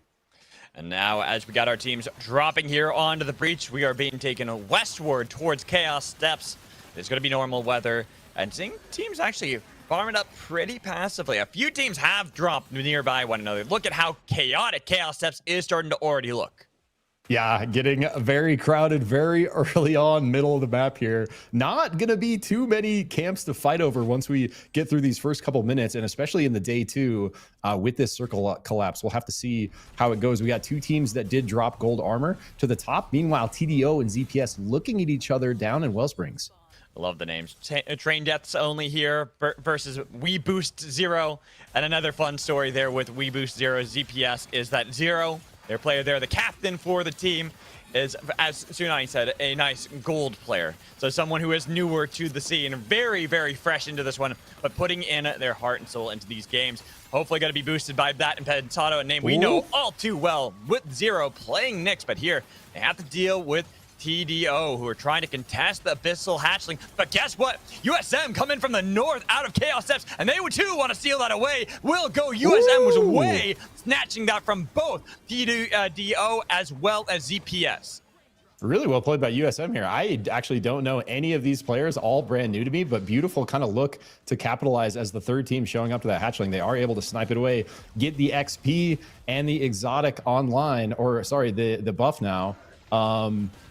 I love the confidence, Magical, like especially new players that don't really like have context of what they should or shouldn't be doing necessarily from like our POV, right? Like I love players that play unafraid. They just play to their strategy. And like it looks like USM doing exactly that.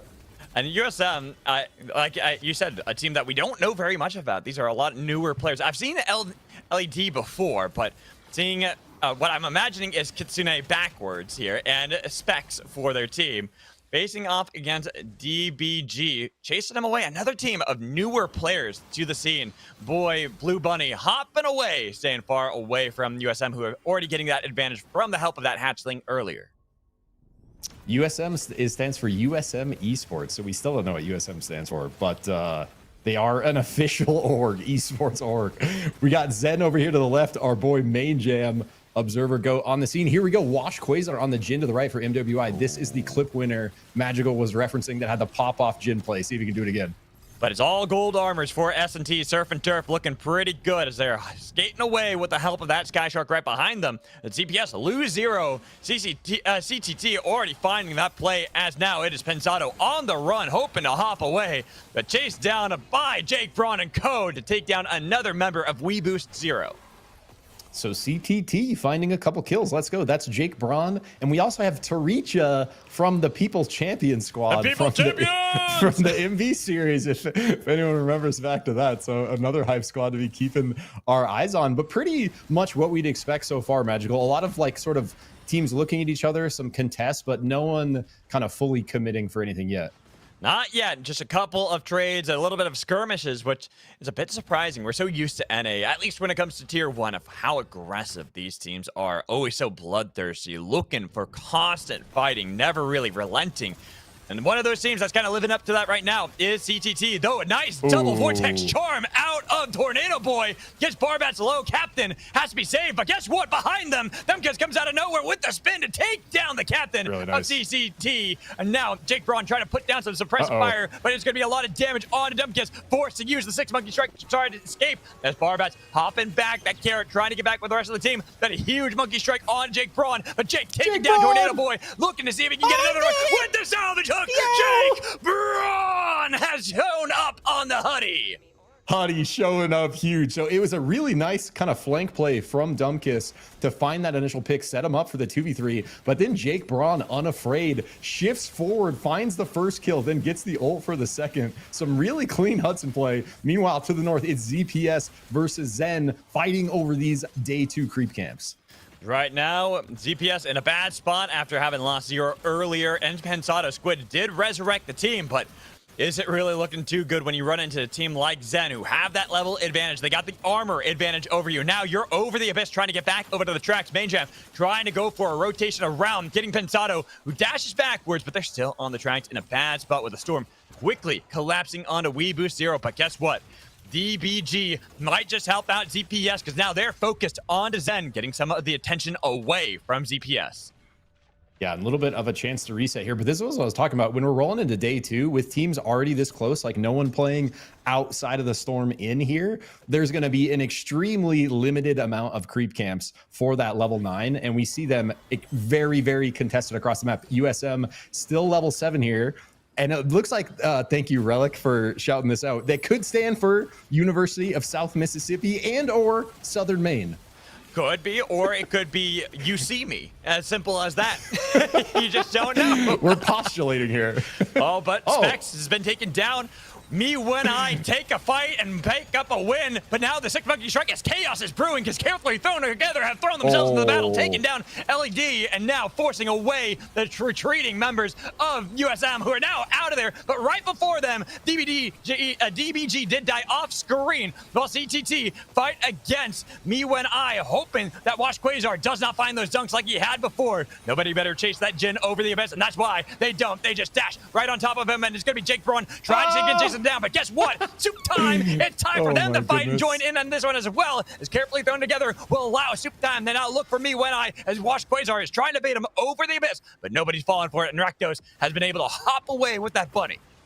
So MWI, like maybe a little bit of an overcommit. They almost get punished by the third party. They're able to make it out in time. Dumbkiss, nice iframe there to buy himself some time in the 1v3. Is going to get taken out on his way off the boat anyways. But there was a really nice play by Jake Braun where he got the Huddy ult into the Wukong before the iframe came through. I think it actually pulled him out of the ultimate during that earlier fight. So the Huddy showing up big here, Magical. Let's go. I love it. But also, team showing up big right now is Surf and Turf. They are looking pretty gargantuan with all that golden armor. Sure, they don't have a kill just yet. Got to be scared of, or you got to be scared of that Huddy right there with another salvage hook kill on Bonk. Then up against We Boost Zero with a nice spin dash, but Zero trying to keep themselves safe, get back with the rest of the team. They're going to escape through the chaos steps, allow carefully thrown together to hold on to control of Wellspring. Yeah, it's like kind of nice plays all around to hold this position. We see ZPS fully recovered from when they were close to getting wiped earlier. So nice kind of regain of tempo. We are into day 3 here. So level 11 being the new cap for creep camps. But we mentioned earlier, basically going to be none to play for with the amount of teams and the position of this circle, Magical. The way it's moving in, already very limited amount of creep camps here to begin with. I'm watching CTT. They're staring down against Rip and hoping that rarely in position find themselves in the right position. They're scaring away people from going nearby them. And looking at Rip, actually, I don't believe Pajama Game Lord is playing today. It looks like Spicy Kimchi has subbed in for him. Yeah, I think I heard that as well. Had to something came up where he wasn't able to make it. But yeah, I really have been enjoying watching Pajama Game Lord kind of. Huge shout out to Pajama Game Lord. Yeah, like just seeing him kind of make his way onto the scene over the last couple of months has been really cool. And I even saw he's hosting a little creator like workshop for anyone interested in getting into making SUPERVIVE content in like a week or two. So yeah, big shout out Pajama Game Lord for, you know, just being a big part of the community. As right now, Dog stared down ZPS around that Songbow and hoping that they can be in control. But they are Long Claw enjoyers. They are not Songbow enjoyers, as we do have Cry eliminated by CTT off screen. Another team that joined the bench, but right now Dog are really doing their damnedest to make sure that they don't lose their bone. They want to make sure that this is their cash to grab as they're blasting back against ZPS, close to taking it down. They do grab onto it. It's going to be Park Ninja picking up the Songbow while ZPS, they have a little bit of backup because guess what? Zen, Zero Expectations have joined in on this fight, looking for the play on a Dog. Double second win from each side, but damage was dealt on to Main Jam, the first one to fall as they pick up the Wizbite. It's going to be Park are into the next one to fall as well. ZPS, they start cleaning up, scaring off both Dog and Zen. So in the end, ZPS find the one member with the songbow. They're going to get it for themselves after they lost the coin flip for the boss. And we saw right there, like the difference in stagger damage and boss HP. Like these later game coin flips take significantly longer to like play out.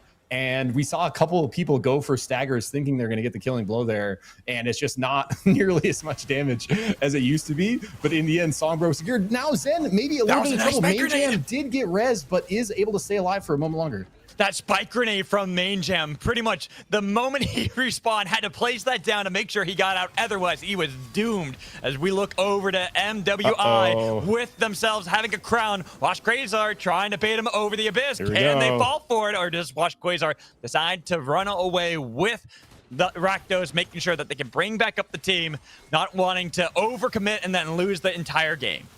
That squad, MWI, has a really cool storyline too, where they were a brand new squad, like a free agent squad that Kaya and some of our TOs put together off of the free agent form that we have for solo duo players. All three of these players just came together like 2 weekends ago and absolutely sauced, winning first place in that tournament. Quasar winning the clip competition, and here they are returning in force. Rakdos, one of my favorite Alunas, out. Oh, beautiful tonk. But not enough damage on a Spicy Kimchi. Rip have been able to rip themselves away from the fight, not in the clutches of Zen anymore. But Zen, they're the team that's actually been split up. We saw that Main Gem was trying to cap that base up north.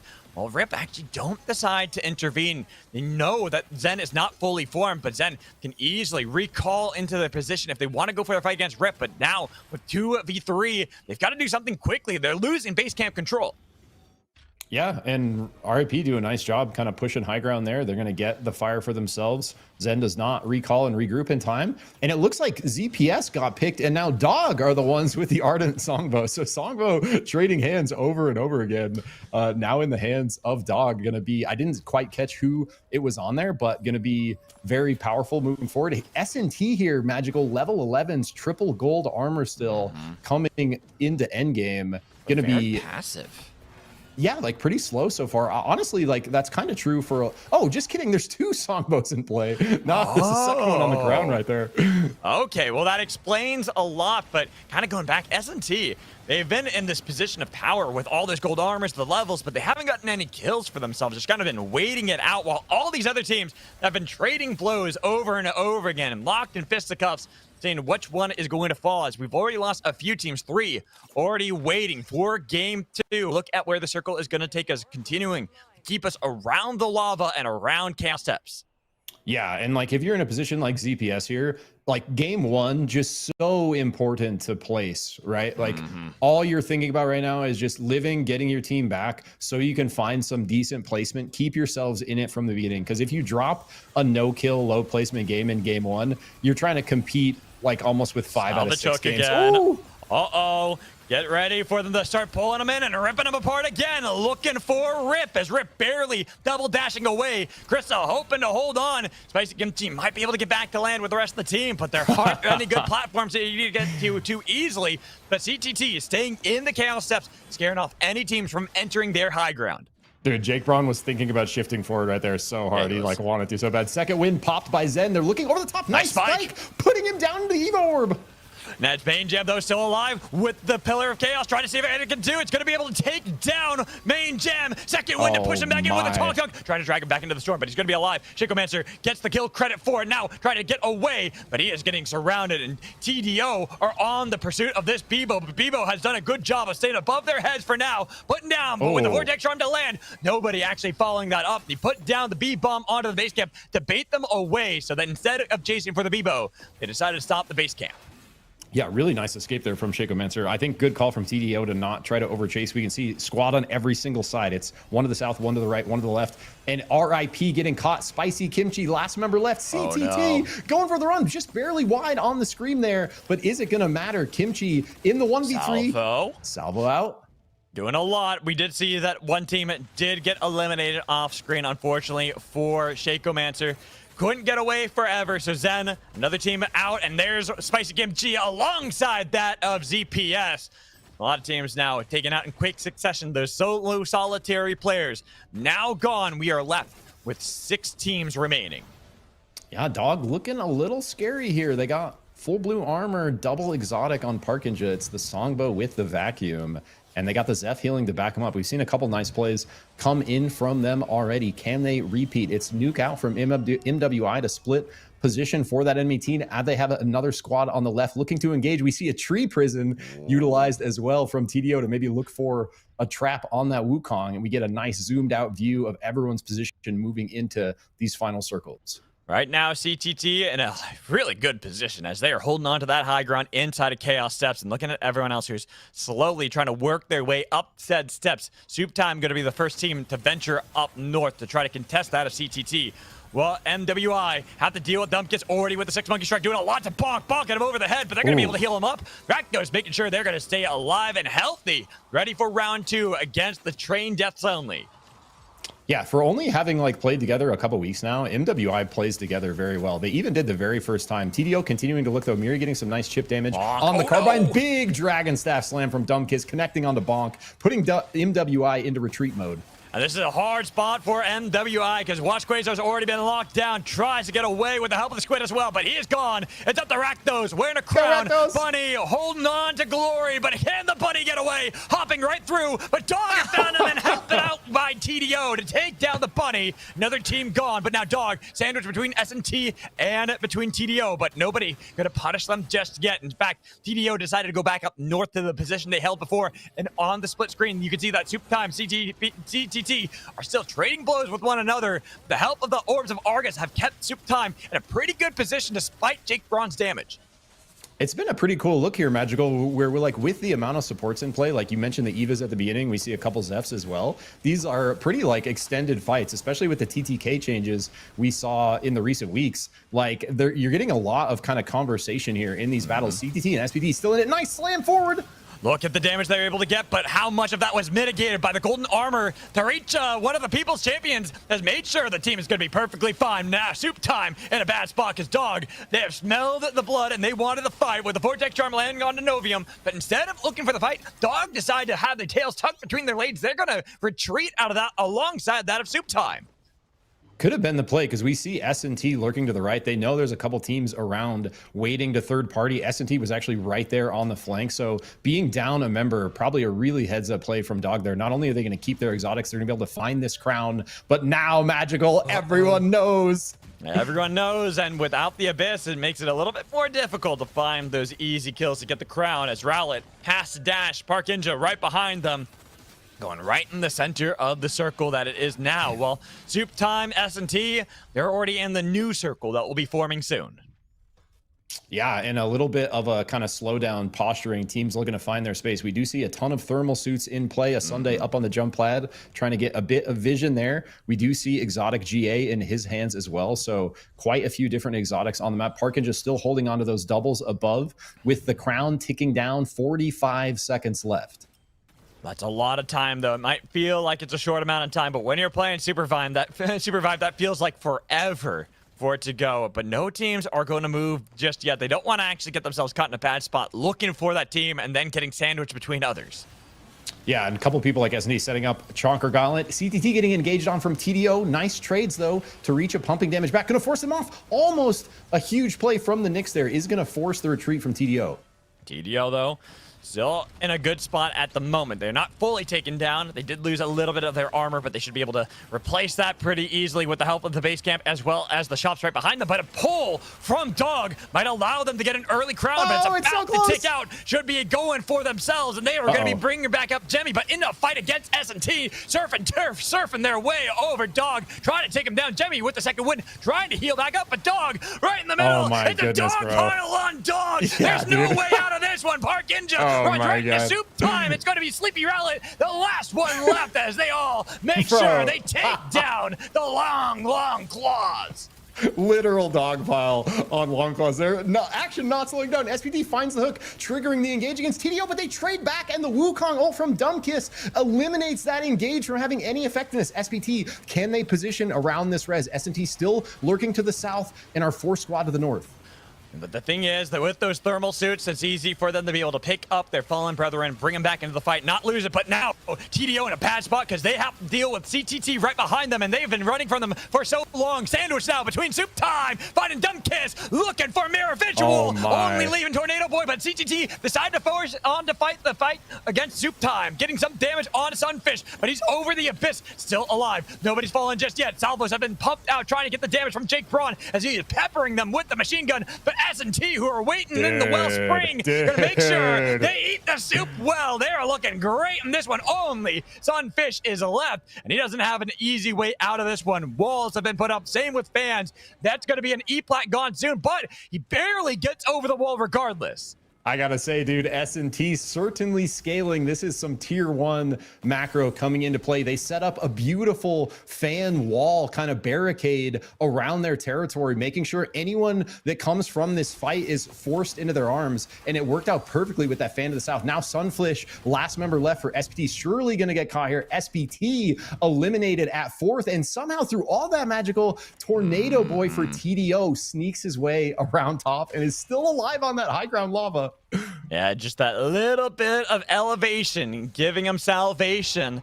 But how long is it going to last? Where are crowns for you to pick up as you try to go for the dash right into S&T, and they easily pounce upon you. You are easy prey as they will take them down like sharks. But Taricha, I think, is stuck outside of the storm right now. That are disconnected. So CTT have to fight. Barbats is going to be the first one taken down. Jake Braun now by himself, hoping to bring back up Barbats, but they have the shields. They have the armor. Barbats is back on their feet again, taken down by Road Pizza as Jake Braun putting down the suppressive fire. There goes Taricha off screen. I think it was a disconnect. Barbats might have another chance, but no, pushed into the storm. Same with Jake Braun. S&T will take game 1. So S&T find the W, can't take that away from them. The orb on Jake, maybe a split second longer. The heart from Notaburger, love to see it. But so S&T find the W, CTT having that disconnect there, very much influencing the outcome of that game. With no Zeph in play in the 2v3, you know, they do their best, but that's a completely different looking fight if Taricha is there. So GG's S&T, of course, for the W, but would love to see a rematch of that bout maybe this next game. Especially because CTT had so many kills in that game. They were a part of so many of these early wipes, these early skirmishes. Like right here, we get right into the replays, and it's one of those immediate chaotic fights that we had at the beginning of the game. And I just like love how much they're playing around the Huddy. Like they're really giving, like, you know, he creates a lot of space himself from just the threat of the auto, but having a Zeph to back him up with heals and then the Nyx to kind of frontline for him, like they're playing it really well. It's why it's a little bit tragic, you know, with Taricha getting disconnected. We would have loved to see how they match up against S&T, because S&T, despite having a very passive game, they were a very controlled team in that one, and show why this has been a team that's kind of been on that awkward balancing act between tier 1 and tier 2, where sometimes they're able to crest into tier 1 because they do have those mechanics. They have the macro knowledge of how they need to play towards the late game. It just sometimes ends up falling a little bit short, but not here in this game. Yeah, and you know, like we mentioned at the beginning, S&T, one of the teams to be keeping an eye on, who has been scaling. I really want to shout out, we're going to see it in a second here. This was rough for Dog. They actually just get dogpiled on from every other squad. All 3 members, they have 12 people hunting for him here. Literally nowhere to go. So they find themselves out at 5th. But right here, after this happens, S&T holds this southern space while all these other teams are fighting. You'll see this extreme amount of patience from S&T, not engaging on anyone. They get vision off this geyser, but look, they've already built this fan wall barricade. SPT tries to come over here, nowhere to go. Fans both of them out into Abyss, sends the last member left into the arms of CTT. And S&T just doing a great job kind of controlling this southern space. And it works out really well for them. Tornado Boy tries to make a heroic move through the middle here, gets collapsed on. And right here, we see the disconnect for Taricha. This fight would have been extremely spicy if the Zeph was in play.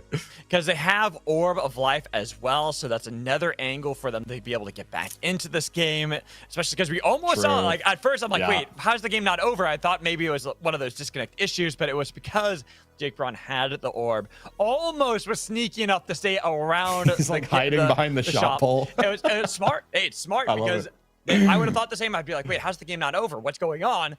And Jake could have almost gotten away with it had he had a little bit more time.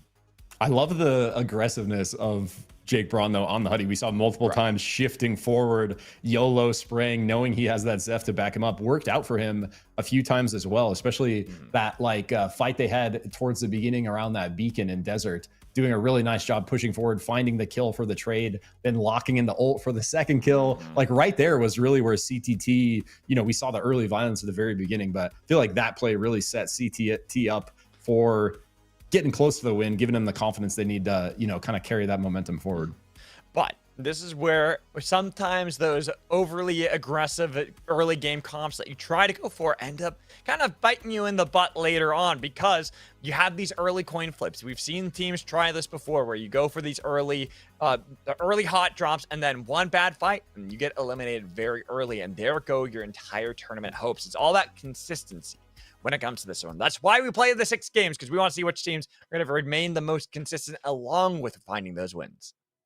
Yeah, and we mentioned it during the cast a little bit, but placement is just so, kind of important, that when you consider a 6-game set and you consider getting 0 points for placement in any of those games, the amount that can kind of set you behind in the grand scheme of things is very significant. So you'll see, a lot of our best squads, even if they don't find the victory, they're very consistent at placing at least top 5, if not top 3.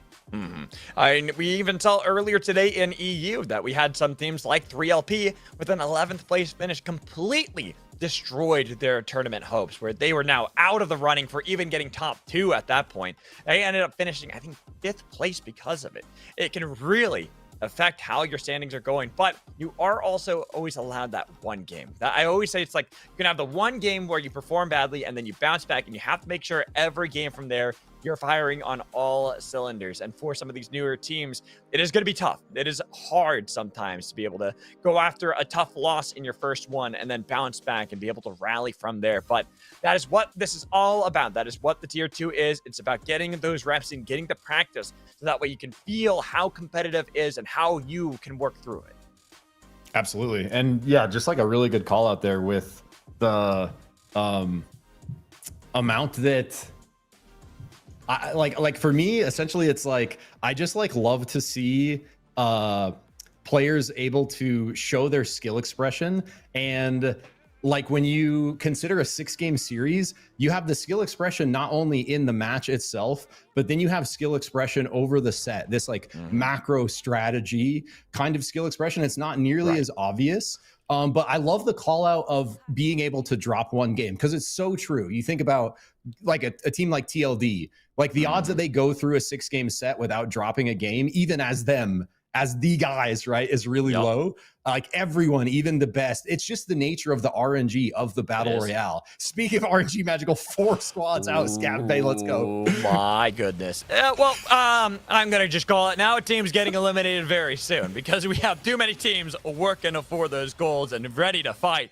We have, Dog, TDO, we have ZPS, and we have S&T all hot dropping on to Scav Bay. But it does actually seem that there are going to be teams vacating it. S&T don't want any part of it. They're going to bail, and it's going to be Dog, the team that actually gets the gold vault. I love this. It's just a YOLO level 1, send our Nyx to solo vault. We're going to try to find armors to the right, get these camps. As soon as she cracks vault, we're going to recall, which I expect them to do right now. Oh, and the vault was called off. Oh, they messed up the perfect. So the other, it's not quite as drawn up, but it's still maybe going to work here, Magical. The re-engage on the vault, cracking it down with teammates now showing up. Should be able to get this, though, seeing it as a lot of the teams did leave Scav Bay. They didn't actually stick for it. Only one team kind of remained down with them. ZPS and S&T were the 2 teams that left. Well, it's TDO that were farming out Scav Bay, but I think they picked up a lot from the chests themselves, so they're going to be more than happy with the loot they got. Well, way up in the north, MWI and Zen trading a couple blows. Bonk taking a bit of the brunt first. Level 5's all ready for Zen. Shacomancer trying to bat him away. Well, Watch Quasar waiting for their moment. It's going to be the Missile Hatchling. Zen want to make sure they lock that down, get themselves that experience lead, but it's only 50%. Onto the Missile Hatchling. Wash has scared away Zen for now. They're trying their best to see if they can get the CC to land on a Zen. 25 on Abyssal Hatchling. Who's going to get it? This is going to be important. MWI, if they're able to get it, it's going to be the levels. They got it. They got level 6, but now they got to get out. They took a little bit too much damage on a Watch Quasar. They need to heal up before they can go for the fight. Jacomancer knows that this is their time to strike, missing the EMP, but now going to be Rakdos, who's been hit by the boar, but a nice push back by Buck, putting up the tree prison as Rakdos pulled back in by the Zeep, but it's going to be Watch Quasar, who scares off Zen. Don't want to chase, not when there's a Jin over Abyss, and you saw right there, the main Gen already knew. That's why he dashed backwards. With the walls placed down by the Shock Trap drone, Zen should get out of this one. They have lost out on the fight. Yeah, you see Zen kind of pissed there that got jacked from him, continuing to try to run down, find an angle to get a pick, but eventually having to back off. Honestly, the value of the Aluna there for them, so much kind of healing to give them the ability to reset in that fight. Meanwhile, to the south, ZPS Pensado getting slammed off of the Sky Shark Dog, looking for the re-engage with those gold armors. But Sleeper Outlet doesn't have it. Their tankiest member without that armor could be a bit of a liability, but ZPS way worse at this one without the armors. That's why they decided to kite backwards, get base camp control, look for farm. Yep, and farm extremely important if you're not on that level 6, but in day 1, especially to find the gold you need to find your build on the day 2 turnover, also very important. So ZPS doing just that with a little bit of space they have. We see TDO riding the train up to the north, just a little bit above them, looking for some territory of their own, probably like finding a res on there. Other than that, pretty spread out. A couple teams posturing at Mana Quells. It's CTT, our second place team from last game with the disconnect, looking for vengeance in game 2. Definitely gonna be mad about that last one. Toricha, our people's champion there, probably gonna also want to make sure they show up in this one. Probably a little mad, you know, I get a little tilted whenever I have a disconnect on my own. So I know whenever that happens, I go into the next game with fire underneath me, ready to have as many kills as humanly possible. Yeah, and as many kills as humanly possible, the name of the game along with placement here. And violence over Jake the Abyss Braun. Dog, Oh, no. finding one onto Jake Braun. Yeah, CTT already had a disadvantage, so maybe that fire a little bit too hot for them because now they were taken down, already forced to have the respawn beacon there at Mana Coil. So they're back on their feet, but Dog are not done. They got that gold earlier from the vault way down in Scav Bay, and CTT seem to be the team they want to pick on. Yeah, and like honestly, like a little less. It might be part of the supports kind of being in play too, like we mentioned last game, but like less teams dropping early than I kind of expected than we're normally used to seeing for tier 2, because a lot of times, you know, players with like a little less experience will not quite walk the line as well of that one player playing anchor and being able to get out and find the res when stuff does go sideways. But here, Magical, and even in the last game, like even a lot of these newer squads, like playing very kind of strategically and continuing to impress. I'm looking at how the teams are kind of moving around with our Storm Shift bullet trains. My favorite, as usual, kind of taking us a little bit towards Chaos Steps and Kobayashi. We've seen some crazy moments from Kobayashi bullet trains.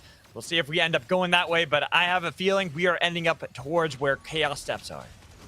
Yeah, meanwhile, a little bit of potential fighting in Mage Bog. It's DBG and Cry over here just scrapping over these last couple camps. It doesn't look like they're going to actually engage with each other. Both teams opting to look for that buy and make their way into this next circle. But it continues to be quite a bit of space to play for. Significantly more kind of camp space than we saw last game with the way the circle was closing in and how everyone dropped.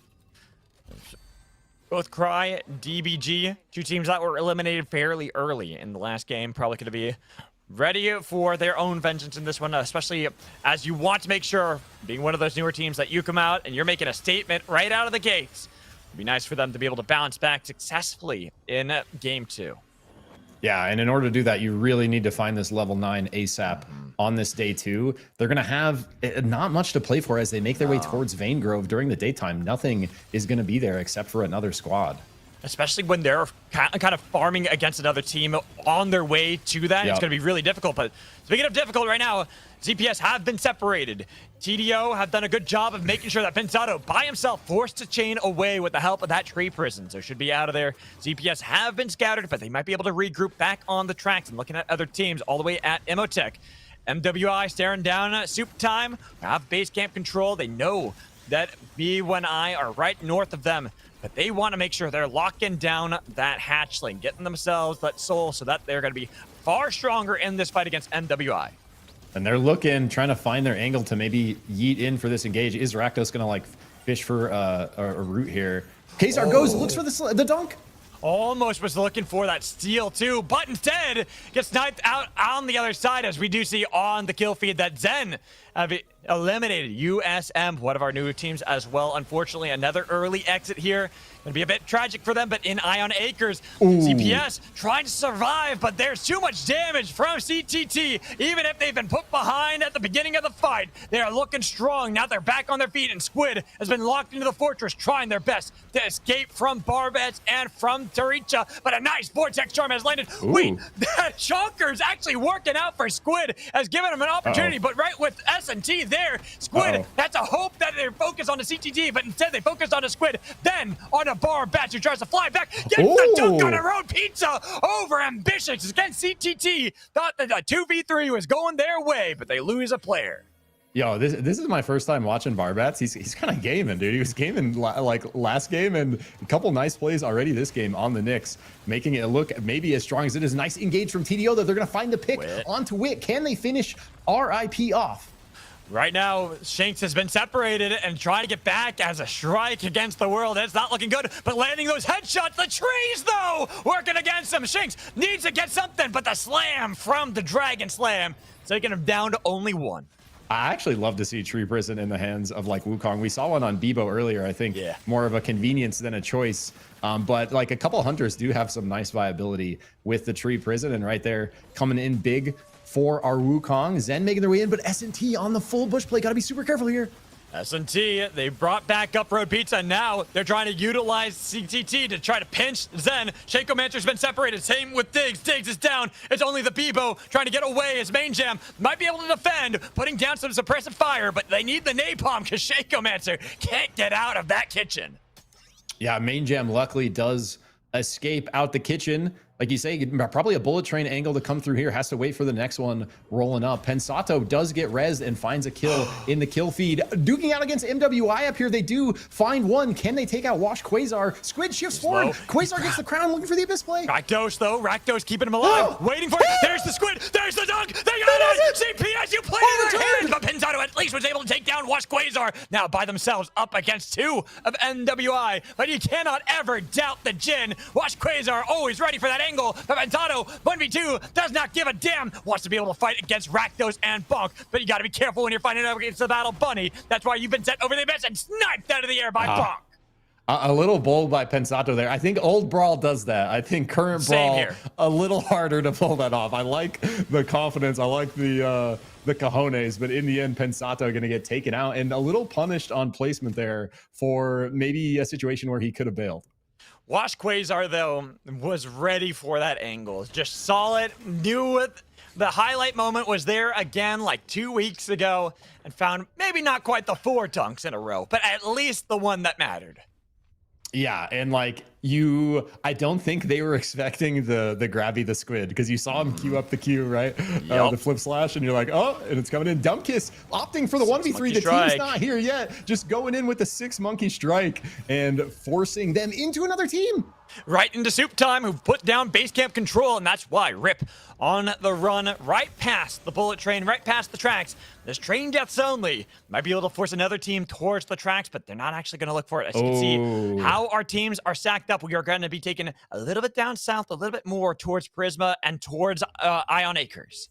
I love this view in like this phase of the game, the way it gives you kind of a sense of everyone's positioning against each other besides just the map. We saw the only teams fighting there was MWA trying to finish off Cry. It's just going to be Athanasco left, trying to do their best to live. Rooted too. No, right over the abyss, tries to get away, but Shacomancer over their head, missing the grabby. That was a great wings from nice. Athanosco to get out of that one, but into the jet stream past so many teams. This lone bunny, it is not looking too good.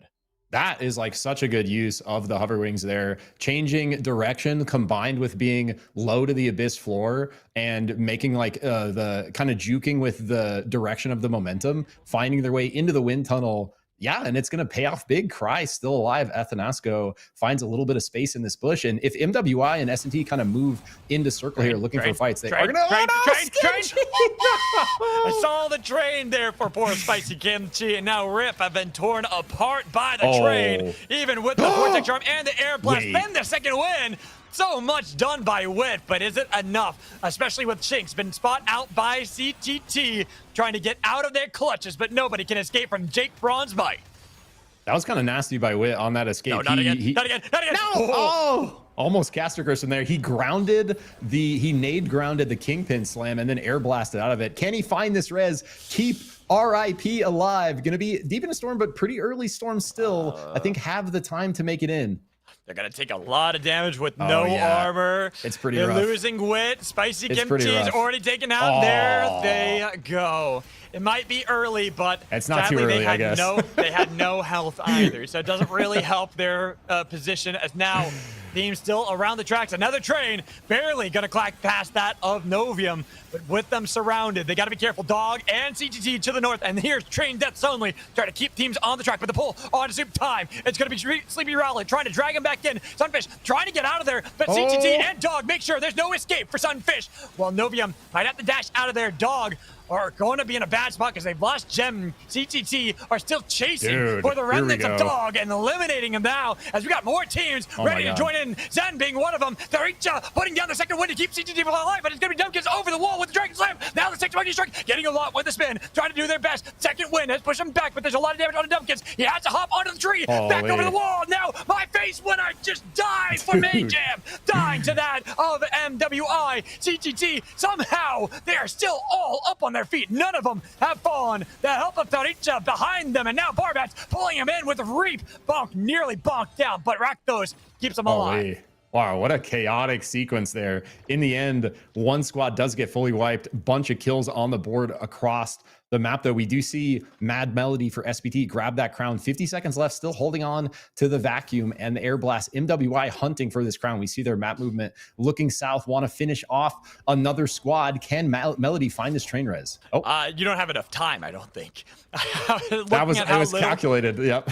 How little track there is. Even if you jump onto the train, you're going into the storm, and now we are truly later into the game where that storm is going to hurt. Especially, we already knew that train deaths only were up north, and now they're hunting for the lone Soup player, hoping to take down one more team. Train about to pass them by. 15 seconds. Dragon Slam does not connect because they got the mantle. Trying to double dash back, but Melody has been taken down by train deaths only. With 4 teams remaining, MWI stare down TDO, but TDO going to go back towards Chaos Steps. Yeah, so both MWI and TDO kind of hunting the crown there. Not going to have the space to pull it off, so they do get eliminated at 5th, down to 4 squads now. We see MWI making recalls across map. Actually, really nice movement for the way this next circle shift is coming in. I think they anywhere but heard and then recalled, but CTT right on top of them.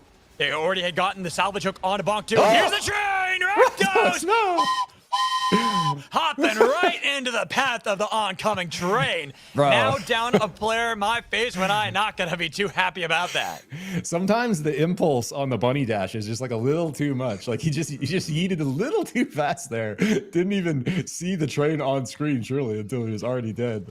So MWI all of a sudden on a bit of the back foot. They gotta find a res angle, but like you mentioned, the train gonna be basically out of play. Gonna have to look for a crown or something. Wait, did they just dunk someone on TDO? I think they got someone when they just shot backwards, took down one of TDO, and now they're forced to 6 Monkey Strike to defend themselves. But TDO are now down a player. The only 2 teams that have fully stacked up rosters are CTT and S&T, our 2 top place finishers from the last game.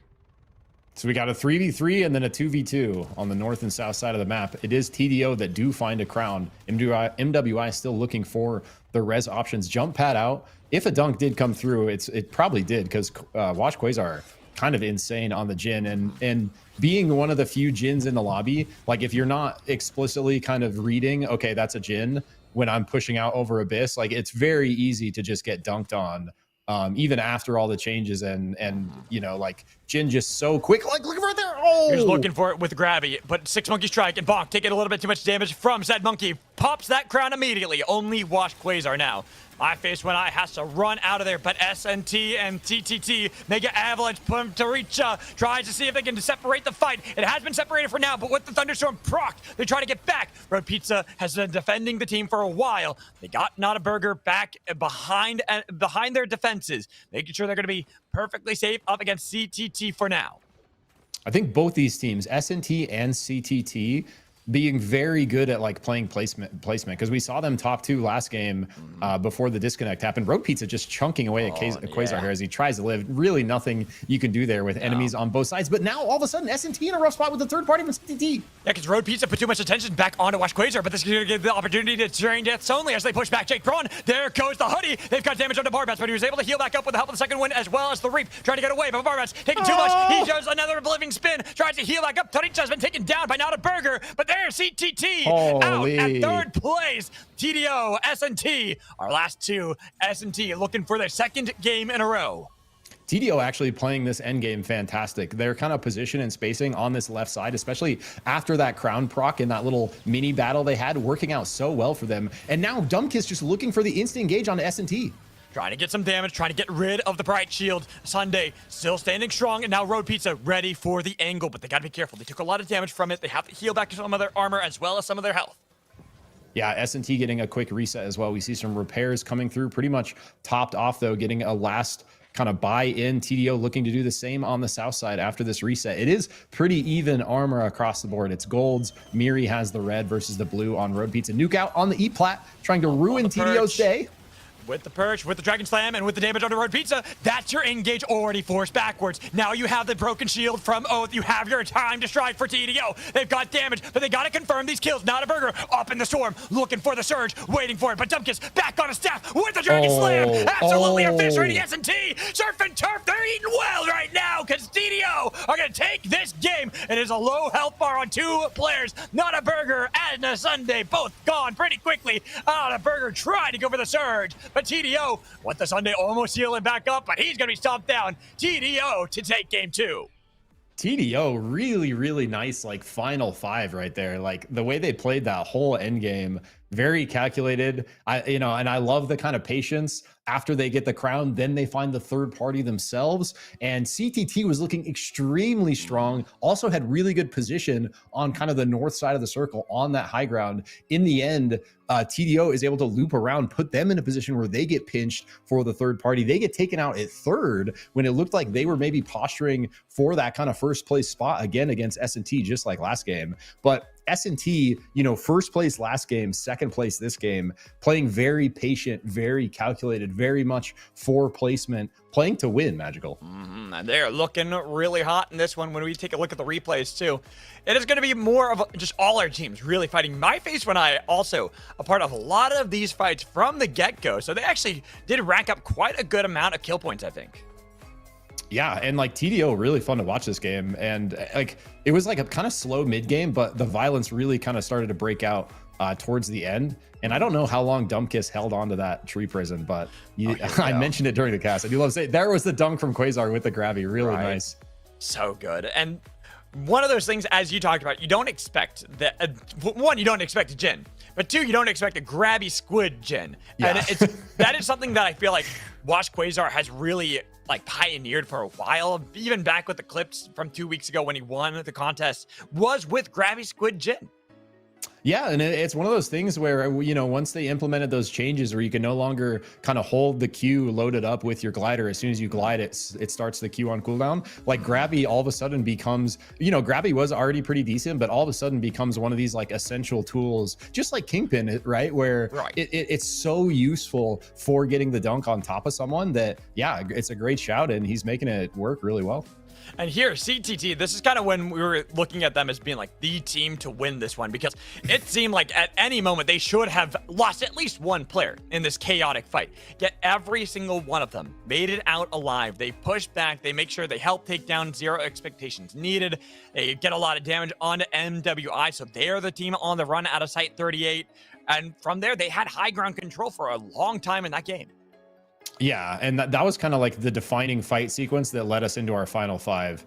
And we just saw it go to 4 right there. And here, that's really what spells the doom for MWI maybe in the end. They are, you know, and then TDO finds their crown proc, and then now it's Wash Quasar just trying to live. But right here is when CTT's position kind of gets switched on them. Right. They have like a really good spot against S&T. There's somewhere where S&T kind of loops up around, and all of a sudden it's going to be CTT in the pinch position as CTO makes their way over here. Yeah, right here. They have this fight. They feel like, oh, we're beating S&T. We got this. They overcommit, and TDO, third party that one. See, they just pretty much go whoever's the lowest and whoever's the closest. And CTT happened to be that team. Yep. And hats off to TDO. Like, played this endgame very, very well. Perfect third party after the crown proc, and right here just a really clean 3v3 fight. So much pressure, like really nice bright shield from a Sunday to cancel the segment, but it doesn't matter. They instantly break it, push forward, and there's just so much damage coming out of, you know, especially like Miri on the carbine with the Masamune, and then you got Dumbkiss just putting out so much kind of aggressive pressure up front with the Wukong pokes, and then the Zeph backing him up with the, you know, Zeph does good damage on himself, and the more damage you're connecting, the more healing you're able to pump with the R&D. So yeah, big shout to them. Really nice, well played game too. As they say, the best CC is death. So making sure to take down your opposition. Wait, I've actually never heard that before. Man, that is an old League of Legends one right there. The best CC is death. So making put them in the well. Exactly. Get them, kill them off, and that way you're gonna win the fight. And that's what Zeph does. Great as a support to lock down his targets and kill them at the same time. But it is a great look here for TDO, a team that we kind of were already hyped about. We see Mirror Vigil. We know this player very well. That kind of in this newer roster with some of the newer players. Dumbkiss has been around in more of the arena scenarios. We've seen a lot of Wukong from there. Sunani was kind of giving us the lowdown on Dumbkiss as well. But even seeing Tornado Boy, this is a player I remember from way back last year when we first were doing Abyssal Cups, when we had that and the Living Leviva Loco way back in the day. I remember Tornado Boy playing both Brawl and Zeph back then. So seeing I'm back here on that Zeph and looking really good. It's good to see some of these old faces reemerging. Yeah, absolutely. And I've really been enjoying kind of the comp looks we've seen so far as we dive into match 3. It's going to be Cross Country Magical, one of my personal favorite storm shifts. And I especially like for tier 2, it's extra cool to see how these teams are going to position themselves to play out a cross-country storm shift, because it really changes, especially kind of the final circles. And here we got to take a look at where we're going. We have Gridlock with the golds. Got ourselves a Codex of Mass Enlightenment that is going to be dropping pretty central, well, right over there by Vane Grove and the Heart. But looking at where our storm is taking us a little bit more down south towards Underrot. Yeah, and only one team out for that Codex. It is going to be SPT out early. I always love like an early drop, just getting on the map, starting that tempo up a little bit before any other players even hit the map. We do see 2 dropping down into Gridlock, or actually 3, so it's going to be a decent contest here. And I think Gridlock, one of the biomes that really encourage fighting for the golds. We saw last game the golds in Scav Bay. The golds can kind of be scooped separate and then made their way out. Gridlock, always kind of a bloodbath, and usually only one team makes it out of here. Speaking of bloodbath right now, our 2 finalists from the last game already trading blows. Tornado Boy going to be the first casualty as S&T stomping onto that Wisp and forcing away Dumbkiss, who's only level 1. Another one that they will pick up freely here in Gridlock. Yep. So just kind of like what I was just saying, it's like all the armors are closer together, so it just encourages more violence. This grab into the slam. S&T maybe on the back foot with Notaburger going down here. He is going to go down. So all of a sudden it's Dog claiming dominance over Gridlock. As S&T, suddenly they're the team now on the back foot on the run to try to get out of here. But do they want to grab some gold armors? I hope that they can fish for it. There's one not going to be what they needed. It was a little cook. Next one is gold armor. Can he grab it in time? It's given right over to Dog. It's like, thank you so much for gifting this to us. I low-key love the greed there from Road Pizza. Doesn't pay off for him, but could have. He gave the gold armor out of the chest, right? But just got killed right after. So back to the well. Back to the well, but S&T are not out of this one. Not yet. A Sunday still out there. Probably going to be able to get the revive out in Hollows or Mage Bog. So they'll be back on their feet at any moment and be able to look for some farm themselves. But looking at the rest of the teams and where we're kind of moving right now, have a little bit of a separation from some of our teams. Like, look down south, the ZPS, they get Scav Bay and the grind completely to themselves. Yeah, and if you're looking to play more placement, like a start like this can be very strong and like very advantageous, especially working your way into a cross-country circle, because as the circle gets smaller, you're going to have a lot more teams kind of fragmented, split from each other, getting like picked as they try to find and create space for themselves. And so playing actually an out of circle in strategy like can really work out, especially if you're farmed up, ready to fight and able to claim one, if not a couple objectives on your way in. So excited to see what ZPS is going to be able to put together with that.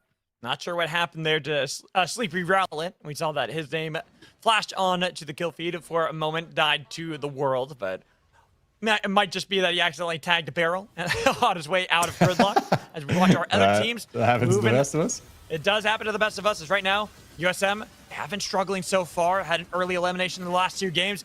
Staring down Cry, another team that's been struggling a bit.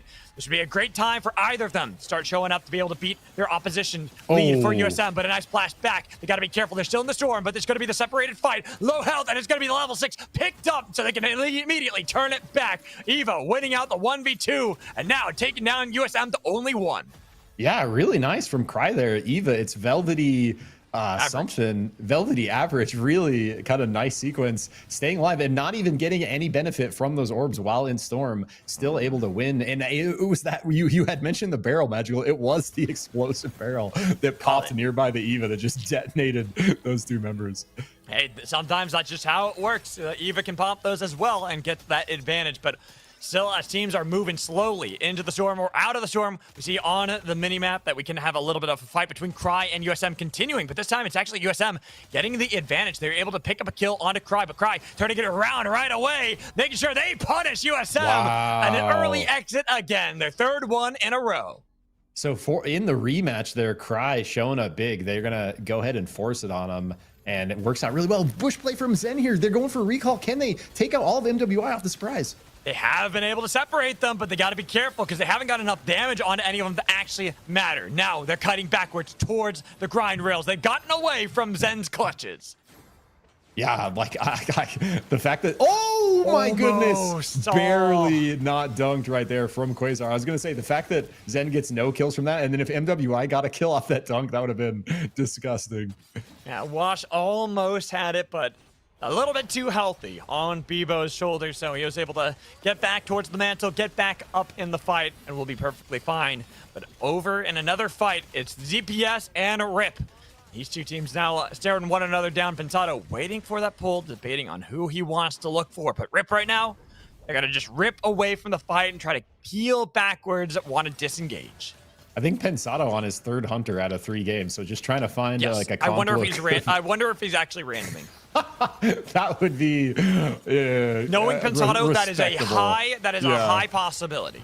That would be very respectable and cool. So Zen are able to grab this Guardian, get that level 7 online. Ult's online. Can they take it to DBG here? 2 for them as well. It's just Boy missing his on the carbine. Tonk in. But he doesn't crash into them. Crashed into the tree, unfortunately, which means you don't get too much. Even with that B-bomb connecting on a Boy, they have been able to get away, but behind them, there is going to be another team. Dog ready to try to see if they can intervene on anybody's behalf, but Blue Bunny doesn't get the benefit of that. Dog, we're instead looking for his teammates. Boy in a bad spot. Same with Ted the Bread. What a name. Love that name. But unfortunately for DBG, they're surrounded on all fronts. It's only Ted the Bread left to try to see if he can bring home the bread and get out of this one alive. I don't think he's going to find that one. Instead, he's going to find himself dead, easily cut off by Diggs over the abyss and out of the game. Dude, Zen is hungry for these kills. They're like, screw this hatchling, bro. Let's get another squad out of here. Let's find some more kill points. Main Jam, the Ghost Brain, fully online. Been scaling on the Ghost for a while now. He's just locked in like the rest of us. Now it's only W key. It's only lasers.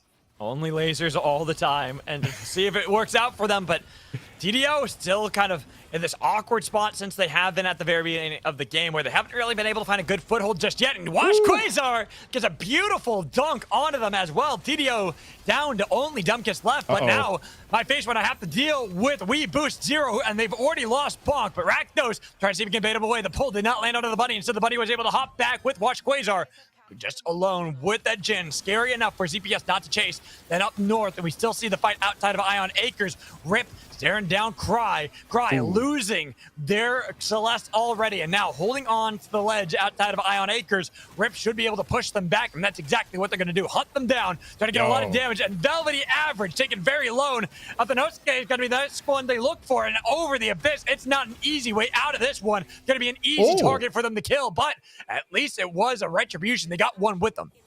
I think that was the Krista R&B ground sends to an Abyss. So Shinx pumping on the strike, but then ended up being the only member left. Cry as well, at least finds their way over to the heart. So Deathbox coming through, couple teams lurking nearby Rip. Hopefully they're able to get that Deathbox off without getting hurt. Velvety Average is able to set. I was gonna blast him in the heart, bro. That was pretty funny. He got blasted into the anomaly, and unfortunately now into the arms of ZPS as Velvety Average might have saved the team, but put themselves in dire straits. Yeah, at least they got 2 now instead of 1. 1 to the north, 1 to the south. So giving themselves some options. MWI looking for options themselves as Dog look to dogpile themselves now instead of getting dogpiled. They find 2. It looks like Wash Quasar, last member left for MWI. Trying to work the Jin magic. Almost no health to play with here, but does have that movement. I feel like there's a lot of teams that now only down to a player or two. We've kind of been struggling. CTT, a team that we actually saw a lot of in the first 2 games, being on the kill feed, been a little bit more passive here in game 3, a little bit more calculated, I'd say, on how they're approaching a lot of these fights. Yeah, and like, you know, I kind of like that evolution, like just giving it a little more kind of thought and strategy before just kind of fully shipping it in can oftentimes be the thing that makes the difference. Dog finding another squad wipe over here on the free cam angle. Fighting continues to the south. Yeah, MWI, they're eliminated here very early in this game for a team that's been doing so well in the previous 2 games. It's going to be a little bit unfortunate for them, but Cry, a team that has been trying to struggle their way up through the standings, now left with only their Celeste. Boyle is trying to get out of this one. I hope I said your name right, by the way. If I did butcher it, I apologize. They're doing a pretty good job hanging in there, though. They did get a member out looking for res. TDO want to hang in there themselves. Zen kind of on a tear this game. Diggs is down. Main Jam going for the res here as Shacomancer continues to hold space as the Beatbow. They are going to get Diggs back up, looking for a potential re-engage after they get this reset on fire. But TDO, magical level advantage, high ground advantage. Do Zen want to stick around? Well, maybe not, because CTT are nearby, and we see on the mini that it's going to be a fight between Dog and ZPS. ZPS running away from Dog, trying to see if they get the Oblivion spin to survive. And now TDO locked in a fight with Zen, but CTT to third party, putting down suppressive fire with the salvage hook connecting, dragging him back in the fight, but a nice second win has pushed him away, but they are locked on the tracks. There is no escape for Main Jam. Yeah, it's like that ult was like not as scary before that little mini pull, but now that it mini pulls you like that, like Main Jam, even at full health when he gets hooked, he's just like, okay, I'm dead. Just kind of hangs out on the tracks. Oh, and poor Zero, as he was escaping from Dog, runs into S&T and gets sandwiched between them, only Squid. Now hoping that he is going to be in the depths of the Abyss and staying alive for the team. Well, S&T, another kind of quiet early game for them. Just holding on, making sure they're farming up, ready for these late game fights. Yeah. I like really like S&T strategy. Pause that. SPT getting big chunks. RIP just saucing right now. So much damage out, but the res does get canceled. Does get canceled. Novium having swapped over to Mercury in this game. No longer on that Eva. Was also taking down only Sunfish for Soup Time. Has been able to hop out of that one. As we look at other teams, a lot of teams are struggling. Down to a player or 2. We see Zen down one of their own players here. Cry only with Celeste left. Is it our boy? Is that how you say this name for Cry here? Arboye? I have no idea. Like I said, I hope I'm not butchering it. What if it's like our boy, like our boy? Maybe it is, because right now our boy looking pretty good there. The Talk from Shacomancer actually working in Cry's hands as they try to get Sleepy Rowlet, but pulled back in. Poor Arboye almost had that one with the help of Shacomancer. Dude, that was so close to being an epic clip. For our boy, in the end, is going to go down there. Cry, pretty valiant effort in game 3. Some nice fights, a couple of them going their way. Nice hanging in there. In the end, they are going to get taken out. I believe it is 8th here, 9th. So 8 squads remain.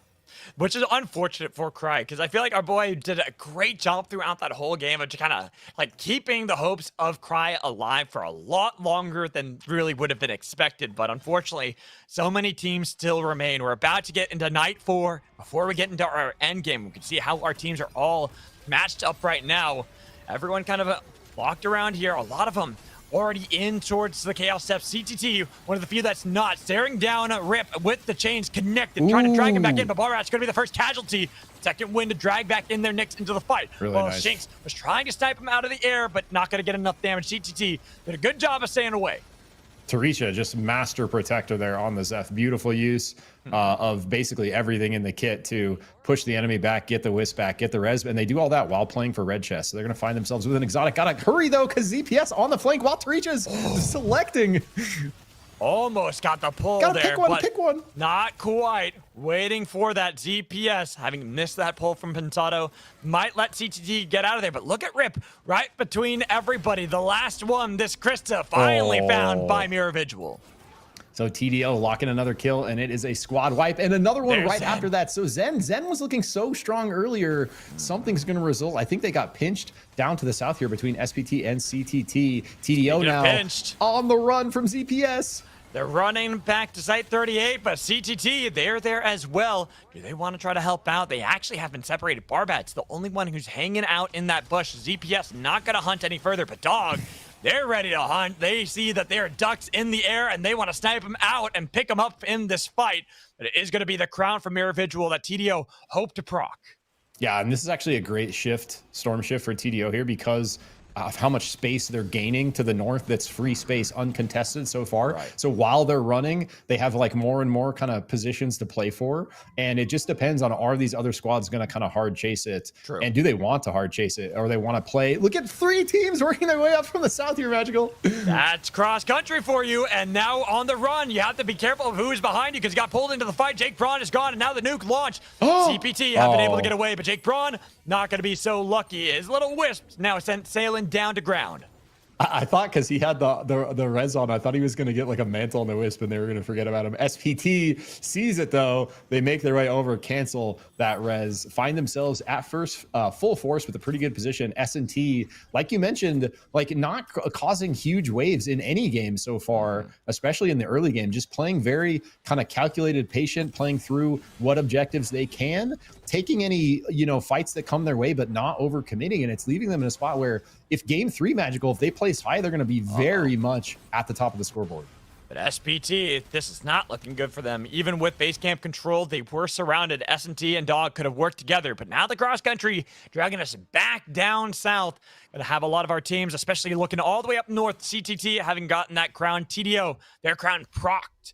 They're gonna now have to venture all throughout this Site 38 through some potential war zones.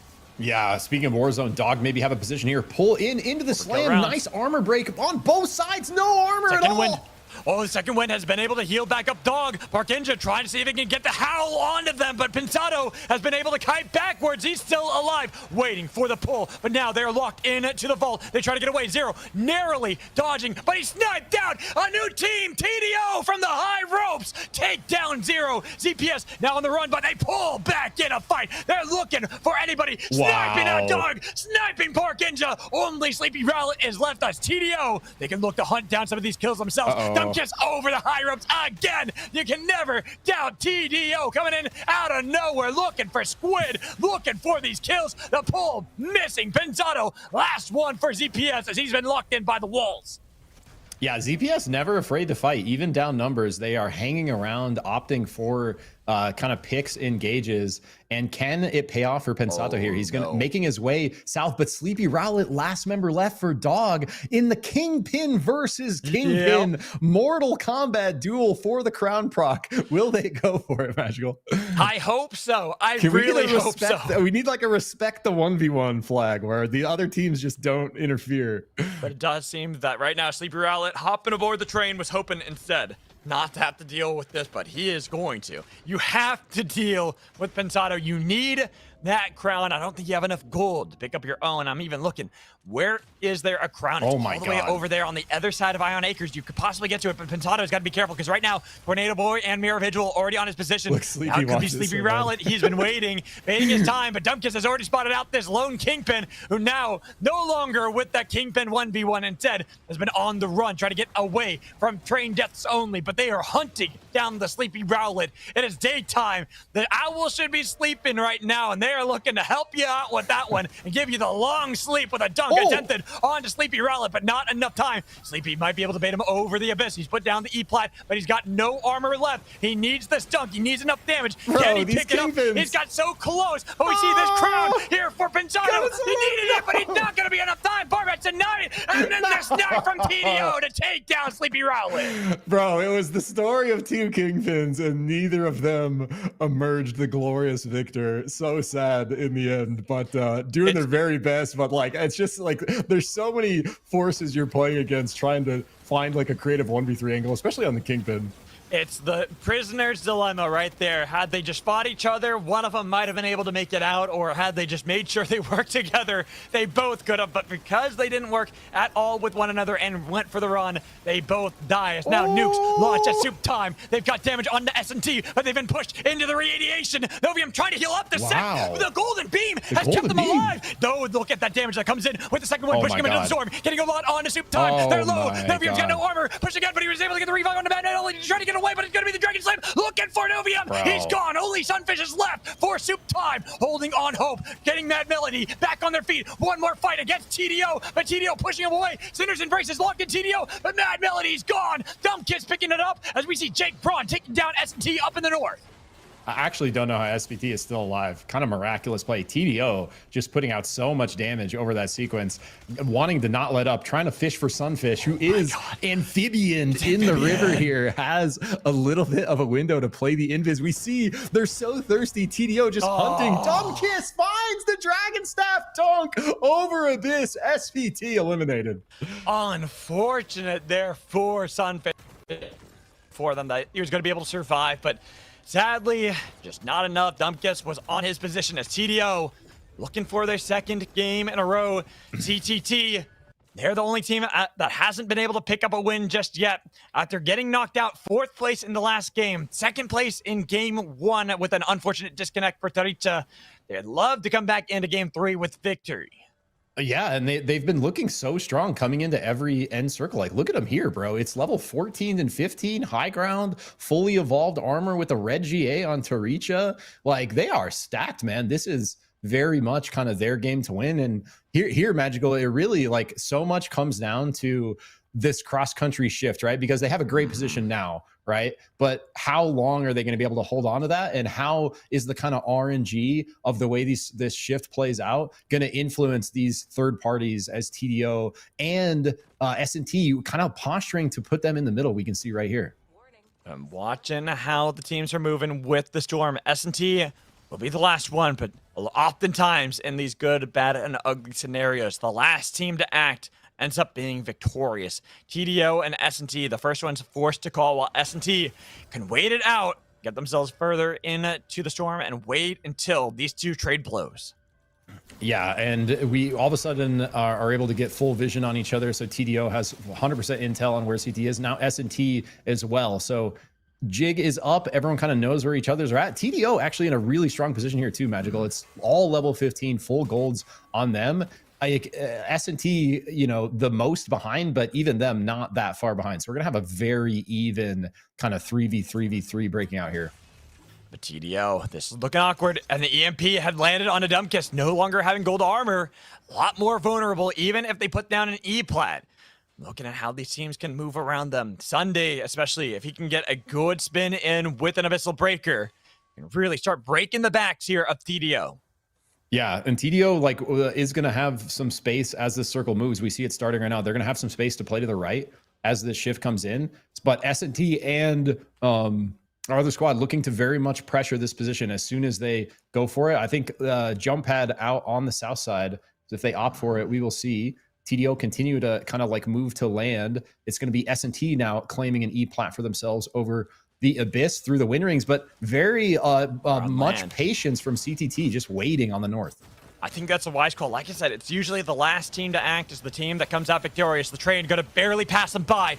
6 Monkey Strike has been forced out of Dumb Kiss. A lot of damage onto Jake Braun, but even with the spin, it's not gonna be enough. The second one trying to push him back. They've already got the salvage hook that has landed on a TDO. Through it's gonna be Tornado Boy, the first one down. The Monkey on the other side of the wall. But now S&T, they try to trade blows against that of CTT. They already were able to stop out the Wisp and got the broken shield. Oh no, Sunday's gone. And now Red Pizza with not a burger trying to see if they can push him back, but they were even able to pick up the Wisp of the Sunday up into the Thunderstorm, trying to get away. Not a burger has got himself the Thunder, and he's got himself the Lightning to try to crash back, but they already have lost their front line. Sunday is gone, and now they have to deal with CTT. Nice reap on a Dumb Kiss, but Dumb Kiss was able to get away back on the other side of the wall again, trying to get to the crown, but this Monkey gonna be an easy target, forced to 6 Monkey Strike into the rings to try to survive. Wow.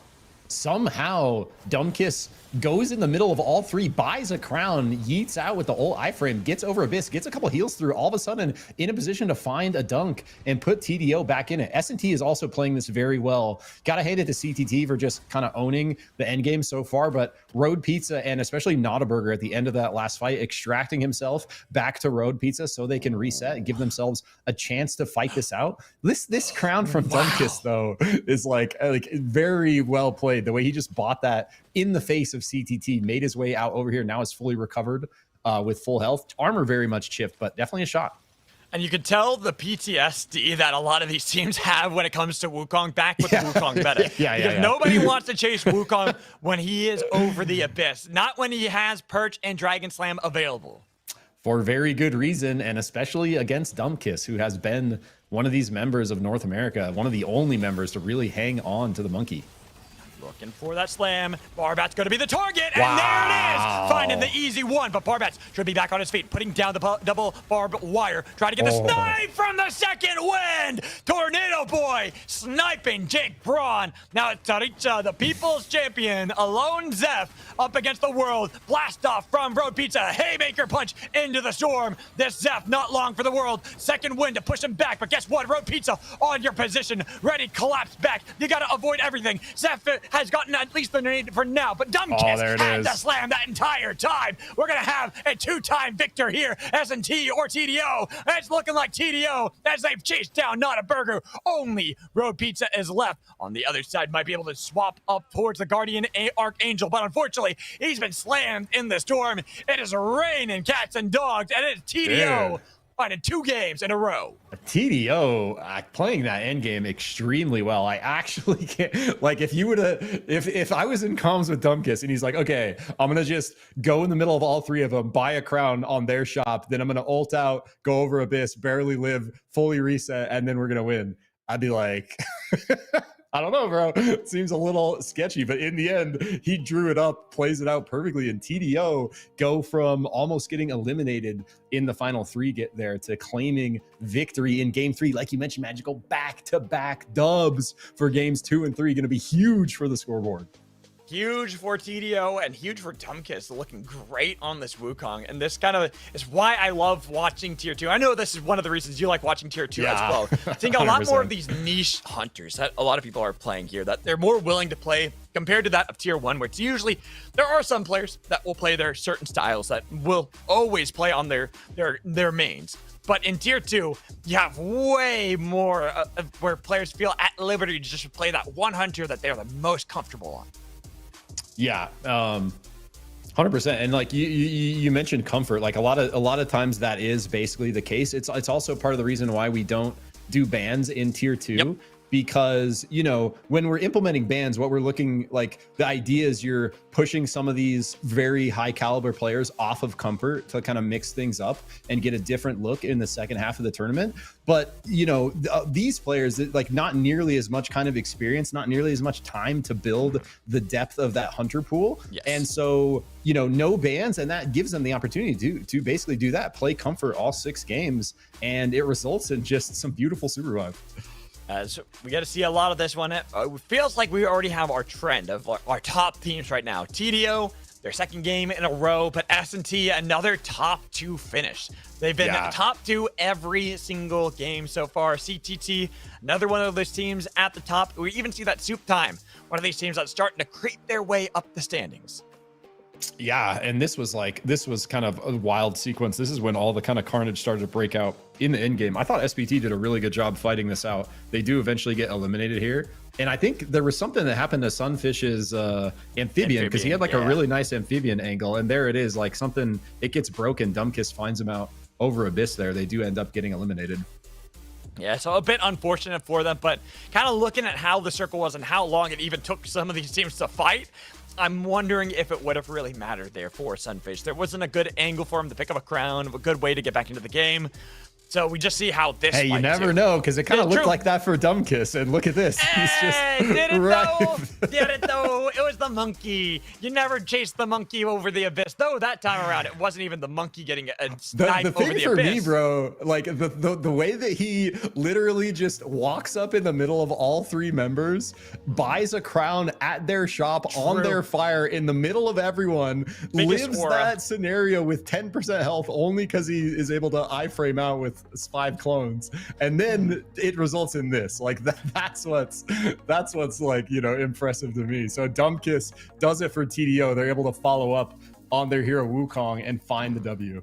Yeah, that was a big aura play for sure from Dumbkiss. Just goes right in the middle, like, I don't care, get crown, get out, and I'm fine. And then after that, nobody wants to chase a Wukong over the abyss. So well played to TDO. And as you said, we are going to have a break where we start calculating up the points, but unlike with tier 1, there aren't going to be any bans. So no bans for this one. It's purely going to be calculating up the points. So we are going to toss to a break. When we come back, we'll see how the leaderboard is looking. So don't go anywhere.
Hello, welcome back into Saturday Night SUPERVIVE. We've had 3 awesome games already taking place for North America's Tier 2 scene, and now we are getting ready for our next part. But before we do so, we do want to make sure that everyone remembers what we have going on, and not just the prizes that people are playing for today, but we also have prizes for the best clips out there. So make sure you are submitting your clips into the video submissions that we have, and if we can take a look at our winners from last week's competition, our top 3 plays that were picked by Kaya here for SUPERVIVE, and making sure that we had some awesome plays, because I mean, even today we've seen how many amazing plays have taken place, but you only win if you submit your clips. So looking right now, that's right, for the Tier 2 in EU, Olenox starting it off. Yeah, like, and just if you didn't get the memo, guys, submit your clips, because basically, like, we're just, we're trying to create some hype content for the game off of this tournament series to try to bring more players into SUPERVIVE. The more cool moments we're able to capture, like the ones shown here, like, the kind of the more hype we can try to create. So, it's sort of a team effort to do that, because we need the footage to begin with, right? And so just like huge shout out to everyone that has submitted their clips. But there's cash on the line here, guys. Every single week there's $300 extra up for grabs. You don't have to win the tournament, you just have to make the sickest play, and you can be walking away with $150 grab. So in order to do this, guys, and normally we've had a really cool edit from Zodag working in collaboration with Kaya on these. Kaya was out of town this week, so we weren't able to do that. But make sure you submit your clips in the clip channel of the tournament Discord and tag Kaya, Kavian, and give yourself a chance to win some dope money and be featured on this highlight reel next week. Exactly, because even though we are casting these games, we get to watch them, there are sometimes some moments that we just don't get to capture every last thing. The triple heart kill in EU, Magical. It's what I was just about to allude to. You already read me like a book. I was about to say we had that awesome play, the complete wipe of 3 Little Pigs earlier today in EU. That I'm just saying that probably is a contender to win. If you don't submit it though, you're not gonna win. So make sure you're getting those clips in. But we do have to look at what we have going on now. Not just the clip submissions, but the games that are being played and how our leaderboards are looking for ourselves and how the teams are matching up right now. So at the bottom, unfortunately, USM, they have been struggling. Same with DBG. Both teams have been eliminated 12th and 11th, pretty much respectively throughout the entire game so far. Hopefully, they'll be able to bounce back in the next 3. But going all the way up, we have Cry next in line with Rip, Zen, CPS, MWI, SBT. Dog actually narrowly edging out that of Soup Time. Then right above them, S&T, not even in second place despite their first victory. It's CTT, I'm betting, carried by all of those kills they've been getting throughout the games, with TDO atop the pile. TDO like really kind of making moves these last 2 games. Like not anything crazy game 1, but decent placement still. And here, like, finding those 2 W's, really moving themselves up. So that's like what it's 9 points ahead of second. It's a good 15 something 16 points ahead of third. So it's a gap. It's not a huge gap, Magical. We still have 3 games to play. There's plenty to play for. And I want to shout out real quick before we move on, these 2 squads at the bottom, DBG and USM. I've never seen any of these players before. Just want to give you guys a big shout out for just showing up and playing despite not being on the board yet. I believe in you guys. I think you guys can get there. So just keep digging, keep trying, and if anything, you're going to come away from this with a great learning experience facing up against some of these other squads. And that's the whole point of the Tier 2, is to learn, because you can't just expect to be number 1 right out of the gates. Ban and BAP and TLT didn't just jump up to the top overnight. Bro. They've been putting that experience in from Project Loki into the closed alphas, into the open alphas, into the open betas, in throughout the beta phase, into season 1, season 2. So you gotta have the reps over and over again if you want to continue to climb up the mountain. So I believe in you guys. Keep putting in that work, because it is always great to see how these teams are stacking up with one another. Absolutely. So here we go. This is what we're rolling into our next, or our back half of the tournament with. Let's take a look kind of at the middle, Magical, while we still have it up here. Pretty like between, I mean, honestly, like it's like Zen, there's a 20-point gap there between kind of like the middle 25 point gap, and that's what we might really see kind of mix up. You mentioned it at the end of last game. We kind of are getting a clearer picture of who our sort of top squads are that are showing up in the final circles every single time, but it's really that 3rd, 4th, 5th place spot now, which are in the money, as it were, with TC coin prizes added to those placements, that there's still very much something to play for. Exactly. You are playing for something. Obviously, you want to be getting the cash prizes if you can, but there are still other things. You can get those TC coins to buy some awesome stuff in a game, as long as you're getting 3rd, 4th, even 5th place. So make sure you continue to rack up those points. But I kind of want to go into this conversation. This is where, while yes, placement points are very important, S&T being towards the top do prove that, but kill points are just as important as well. S&T only have 17 kill points. In fact, they are behind kill points even to that of Dog, who are down 26 points from them. They only have 17 kills total, while Dog have 21. CTT are at 33. TDO at 29. That just shows that placement, it matters for a lot, but so do these kills in the long run. Yeah, absolutely. And it's like a good shout out to just kind of see like, you know, our 3rd place team is not top 3 in kills, and our 2nd place team is the kill leader. And so, like you mentioned, kills absolutely mattering, but placement being very important as well. And S&T, you mentioned, like, we've seen them playing like a more passive strategy than we're used to. And I think, you know, maybe a little bit of what you're kind of alluding to with the scoreboard here is that is affecting, you know, kind of where we would normally expect them to be, holding on to that 1st place spot. Especially because their lowest placement has been 2nd place. It's not like they have a very low placement to kind of counterbalance that. It's the fact 100%. That they have, like, it's both things working together. That's why the system exists, to try to make sure it's both kills as well as getting those placement points that start racking up together, working with one another to get you up in the standings.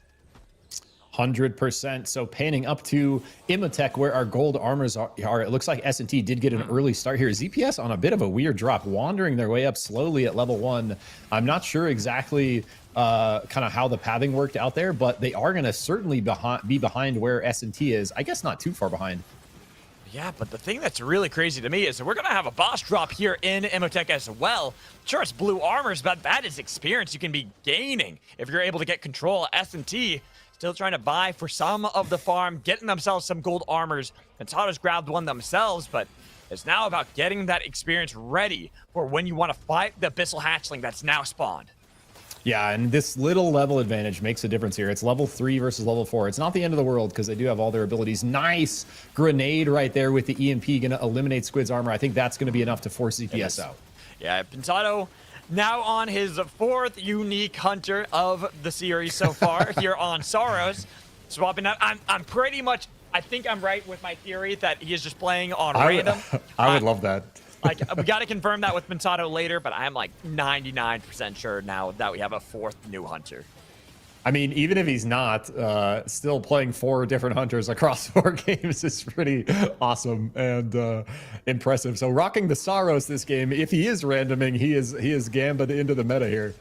As now Zen in a bad spot. Shacomancer taking pretty low, but nice snipe! Finding TDO, digs, winning the 1v2. Dumpkus trying to utilize the pillar and the beacon to get around. They're just going ring around the rosy, pocket full of posies, ashes, ashes. Someone's gotta fall down. Dumpkus just wiggling so much with the dragon staff around the pole there. Reminded me of like World of Warcraft arena, just line of sighting everything. Eventually does finally get found by an auto there. But yeah, early carnage on the breach. Let's go. And TDO, the team to struggle. The 1st place team already down to 1, but looking at where they were on the map, should be pretty easy for them to find a different respawn beacon to get back on their feet, especially with how spread out everyone is so far. Yeah, actually significantly kind of spread here in game 4. Sorry, I my lack of attention. What storm shift are we on here for game 4? We are on unstable portals. Unstable portals. Let's go. This is a very unique one because it can be used offensively to gain like map position, but most often we see it as like a escape tool, really enabling those options to find those crafty kind of ways back into the game. Speaking of back in the game, TDO, back on their feet, but this time it's Dog who are hunting them down. But this time around, not going to go for the merry-go-round of Respawn Beacon. Just going to get out of dodge, no longer wanting any fight. USM, let's go, boys. Points on the board here. Looking at MWI, do they want to opt for this fight or do they want to opt to find their level 6 in day 1 here? Probably the right call, moving out as 2 squads to their north, very nearby. Fighting to the left, Dog getting taken out by Zen. Jemmy is down. Jemmy down, 1 long claw gone. So they are separating into 2 different directions, looking for separate respawn beacons. But we see so many teams actually grouped around Ion Acre so early into the game. USM in a bad spot. Bungie was connected on to Kingpin, but doesn't pull anyone in. Instead, trying to get away, but it's going to be Zen, who has spotted him over the abyss. While Cry, they join onto the tracks. Dog has Sleepy Relic on that Pixel Island, but they've noticed that MWI, they're kind of split, looking for USM, who are split themselves, finding the spike on a Cry, but it's going to be MWM. Now looking and waiting for the train that's going to clack down the track. Cry, please pay attention. Please pay attention. Please pay attention. No! He got stunned into it, bro. He was paying attention. He just got dragon staffed into it. Oh my God. That pushback from the carbine there cancels the Jin dunk. Almost the second one coming through for Wash Quasar there. Oh, an instant spike as they try to push the res. A little too over aggro for TDO now. Down a member. Miria and Dunk is going to be pushed right into MWI. As they try to get away, it's going to be a root with the dash back. Dump gets forced into the 6 monkey strike. Again, now TDO down to only 1. This time it's their monkey, and here is a delayed train whistle for our boy. Just like the crowd control, you had a delayed kill. We get a nice delayed whistle for our boy. Yeah, unfortunate. That was just tragic. It's like he's staring at this fight. I was like, okay, I can dodge it right at the last moment. And like you said, Dragon Slam, it's like, oh, never mind. So I'll just sit here and you mentioned the best crowd control. Starts with the slam and it turns into dead. Yeah, smile and wave, boys. Smile and wave as they pass by. A Dog got a good fight against Rip. Now down to only Spicy Kimchi, and it's going to be Park Ninja with a nice howl at him, looking for the dunk from Sleepy Rowlet. The ring's being utilized by Spicy Kimchi, but there is no escape. The Dogs are in pursuit.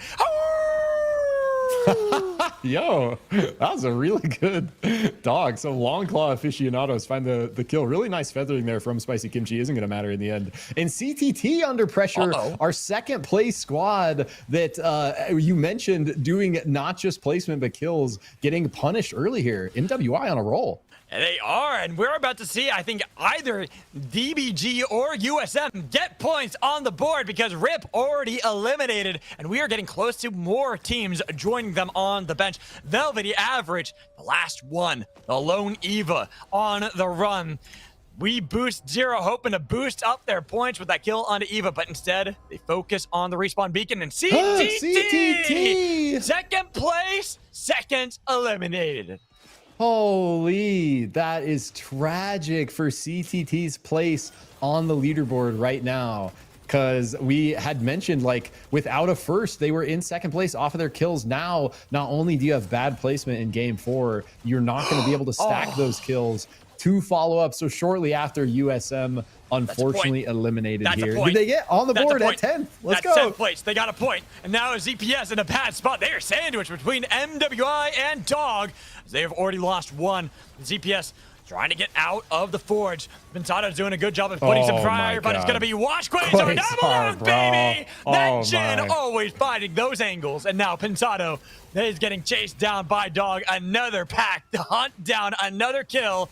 This time Pensato opened a blast over their heads, has been able to avoid the Abyssal grab, but the Primal Slam and Sleepy Rowlet, he is ready for that kill, ready for another team elimination, but Pensato proven all too slippery. Might run over to Soup Time. Over their heads has juked them with the help of the Rocket Dog. They got caught off. They saw a squirrel and they went hunting the wrong way. Yeah, little cat action there.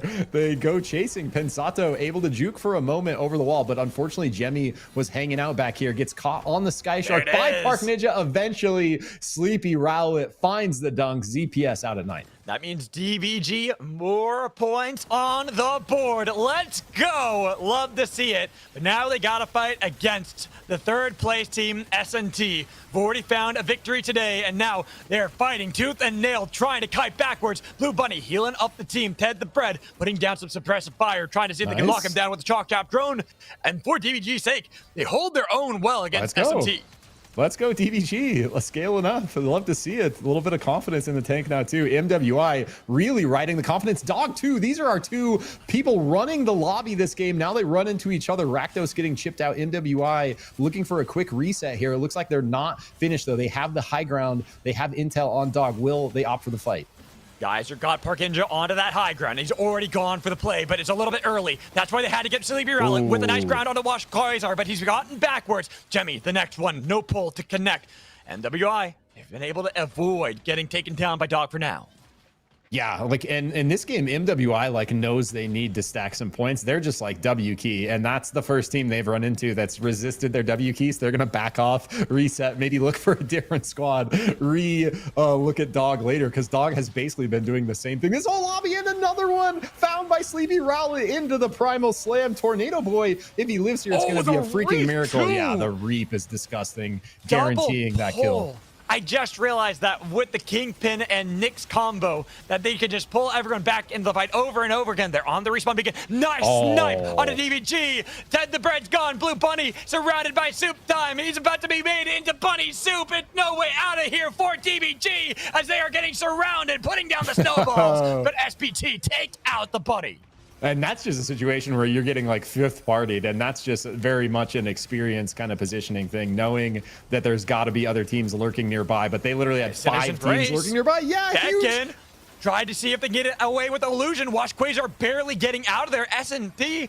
The S&D are now looking at SPT. Both of them healing back up. The Orbs of Argus keeping Soup Time at least in a decent spot, but that gold armor's got to be threatening. S&T waiting for a Sunday. Now he's over their heads. The Pistol Breaker. They're breaking the backs of Soup Time, throwing them over the abyss. MWI aren't ready to fight because they have to deal with TDO on the other side. They're taking a little bit too much damage, trying to see if they can get away from the wall, but it's Soup Time. They're taking the attention. They try to get away. Barely holding on, but first it's going to be Fish to fall. That Melanie might be the next one to get away, but he had the beckon to try to get out of there. Orbs of Argus healing him back up, but not enough time to pick up Sunfish. Instead, it's going to be Novium now chased down by S&T. Road Pizza getting a lot of damage, but the Cinnabar cocktail with the contingency plan kept Novium healthy enough to avoid S&T for a long time, but a long time's not forever, and eventually you're going to be chased down. Wow. So S&T had a really good fight there against SPT. So much kind of damage coming out. The fact that SPT lived that long is very much due to this crazy triple support combo. It's the Mercury, Aluna, Eva. I freaking love it. I really hope to see them find a res and stay in here, because we could see S&T played that fight very well, continued to play it well, but it just took them forever to take out these 3 supports through all that healing. Okay, and look, just for everyone to know, I don't root for any team in particular, but I'll always root for the underdogs and the new players. I have a lot of love for every single player that comes out here, but Cry right now, they're winning me over, and I'm hoping that our boy can start showing up in these games. Right now, they have to deal with the fact they are kind of in an awkward spot. Dog have gotten their respawn off the respawn beacon right under the nose of S&T and TDO, 2 teams above them in the standings. Yeah, and all of a sudden, SNT like very ahead of tempo in this lobby with their armors, with their levels. TDO, though, as well, find a kill onto main gem. Now Zen at 2, TDO split, so kind of a 2v2. They are going to be able to posture, get this main gem res. Dumbkiss is here, though. Yes, oh, missing the Dragon Slam, but has gotten them corralled. Might be able to chase them down. Dumbkiss already playing aggressively with the Gravity Squid from Shacoman to try to keep back with the rest of Zen. They have that Geyser, and they throw out the nuke at TDO. Might scare TDO into a fight or into their hands. Another Dragon Slam doubled up this time. Second win, 2. Doing a lot with the spin, helping to take Diggs down low, but not digging them down low enough. As Main Gem trying to put some suppressive fire with the help of the Geysers for Diggs. Second win above their heads, but they are on his position this entire time. While we see that Jemmy did find Rakdos off screen, a dunk from Dumbkiss to get rid of Diggs. Dumbkiss is gaming today, bro, making the Wukong look strong, like we used to remember the Wukong.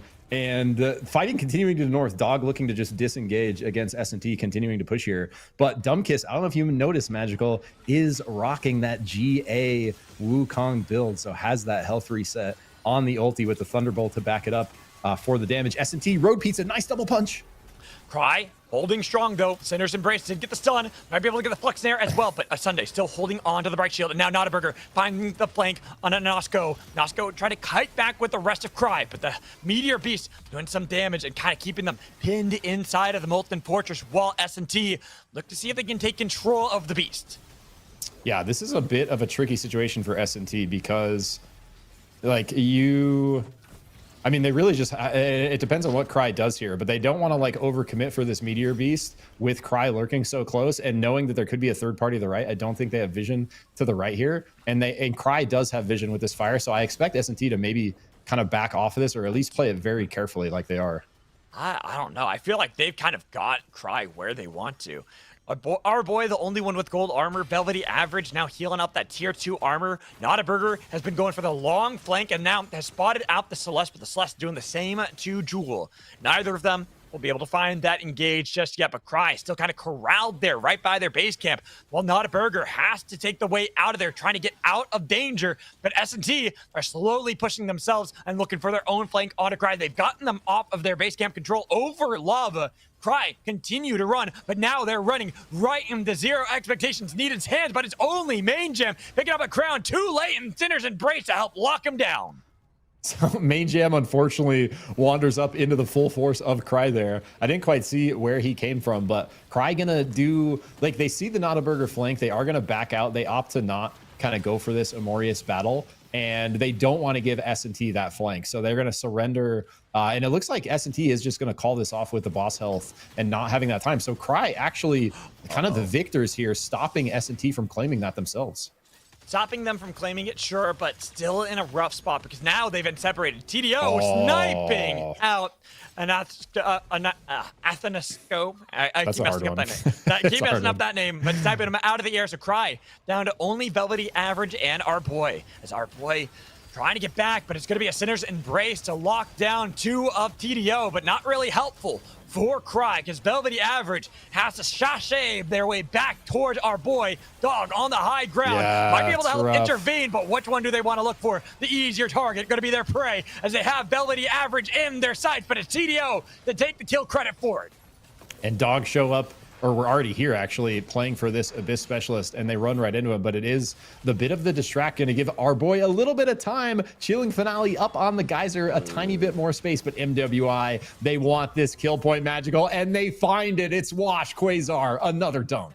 A Cry out at 5th place, a good showing for them here in Game 4, but looking at the teams that remain, 3 of the teams are top 4 teams so far. Dog, the one team that's kind of far behind being in the top 4, but still top 4 nonetheless. While MWI, this is a team that has had some good showings, but hasn't been able to find that victory just yet. Yeah, can they do it here? And a Dog has been having a game, bro. Like, we know these guys can show up big. Like, we've seen them do it time and time again, but it's really putting it all together consistently over a full 6-game set that we have yet to see our Longclaw aficionados do. We definitely see kind of shining moments from them. Can they put together a win here in Game 4 or start positioning themselves for a crazy back half? Well, if they can kill Wash Quasar, that would be nice, but he's about to dunk them. Almost found Jemmy, but not enough damage just yet onto him. With a broken shield, Jin, going to be a little bit rough for MWI. Dog 2 nearly got themselves caught out, but they were able to lick their wounds, get back on their feet. Gnarled Heart has been planted. I believe that is TDO placing that way up in the north, dragging us back towards the Chaos Steps. I saw planted, my brain instantly goes to like Counter-Strike. I'm like, bomb is down, guys. Someone's got to defuse. So it is the Gnarled Heart. We see the Corrupted Storm all red on the minimap, and we can kind of see the location of it for Dog up here. Nice engage, though, with the second wind. Dog, though, got to be careful. Second wind trying to push him back, but a nice spin damage from Dumbkiss. Already ripping through Dog. Sleepy Relic with the Vortex Charm from hell. Absolutely destroys Dog. Dude, I literally just caster cursed them so hard. I'm sorry, Longclaw bros. Like, Oh, okay. It's way down here. I thought I saw it up to the left. So it's actually very much kind of playing to the south where, is that S&T that placed it then? I'm not sure who placed it, but right now, MWI, they don't care. They got to fight their way out of this regardless. Bonk, taking the bonk with the static built up on top of him. Rakdos couldn't pick him up, and now he's trying to see if he can bring him back with the blessing, but unfortunately just not enough. Chased away, and now he's got the static built up on himself, but watch Quasar. It's going to be the last one remaining. Has gotten base camp and the crown, barely escaping from danger. S&T not going to chase the Jhin any further, but it's going to be Dumkes attempting that one and almost finding the dunk. So close. Oh, bro. Dumkes just got so nervous right there. Actually, so close to just getting dunked. Like, watch Quasar's in a really nice spot with the wind tunnel and the ring right there. He can actually just hang out for most of this crown timer perfectly fine. And it's going to take like a whole squad looking and pushing him over Abyss because you don't want to send one and then another out after the Jhin. And he's just going to very likely be able to kind of play timeout as the circle shifts closer toward our gnarled heart to the south. Which team is going to try to take advantage of that at the moment? Right now, S&T and TDO more focused on one another. TDO, they've already won 2 games in a row, and S&T, having won the first game, would love to get retribution against TDO and continue their streak of top 2 finishes, even finding themselves a second victory, while my face when Quash Quasar finds a miraculous dunk is going to be shouting to the heavens because he's got 19 seconds left. Put down base camp, juking him with the clone, but now TDO, they've spotted Outwash Quasar. You still got 10 seconds. You have to survive. S&T, they've spotted him out as well. Watch Quasar wants to bait him in, put it down to the jump pad. Enough time, is it? They get over their heads, barely getting away, but the Dragon Slam, they're back on their feet. Watch Quasar's done it, but he gave his life for it. Bonk, Rakdos have to escape, but S&T hunting down the revived MWI. Only the bunny now left alive, and this bunny's got nowhere to go. Road Pizza about to splat them into roadkill, looking for that last kill, but Rakdos making it difficult, taking away the E-plat, even the blast back with the emergency bubble. TDO maybe helping out, but Rakdos doesn't have much they can do. Sniped by Road Pizza. So SWI making a heroic effort to stay in it, but with S&T and TDO just playing these ledges so well, fighting instantly into the double nade.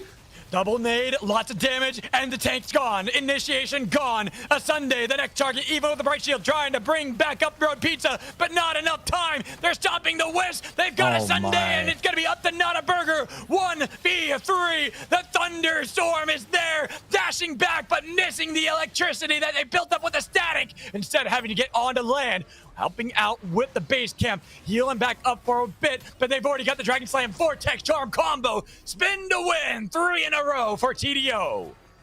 Bro, 3 in a row is actually wild. TDO putting together some miraculous final circles, man. Because, like, we see them doing some stuff during the course of the game, but it's really when we get down to final 3, TDO just, like, shift into 6th gear and, like, really show up big. And the way they have patience to not overcommit, not overchase, but find, force people off of their space. And then when they do have an opportunity to fight, just executing very cleanly, really kind of well fought in that final battle against S&T there. But again, Magical, some of our normal culprits, like we saw on the scoreboard, making it through to top 4, top 3. But one of them that was our normal one of our normal ones that we saw at the very top didn't make it. CTT, a team that got eliminated very early, 11th place here in game 4. They were in 2nd place. They were on the heels of TDO, and just one bad finish could be enough to make it so TDO have a clean path to victory.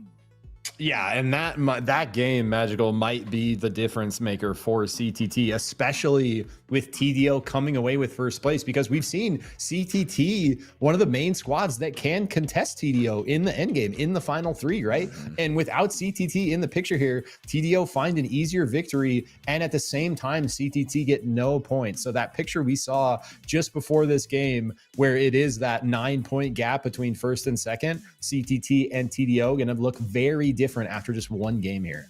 I'm also really curious to see how that middle of the pack that we were talking about is going to start looking, because MWI, they're at 29 points with 12 kill points going into that game.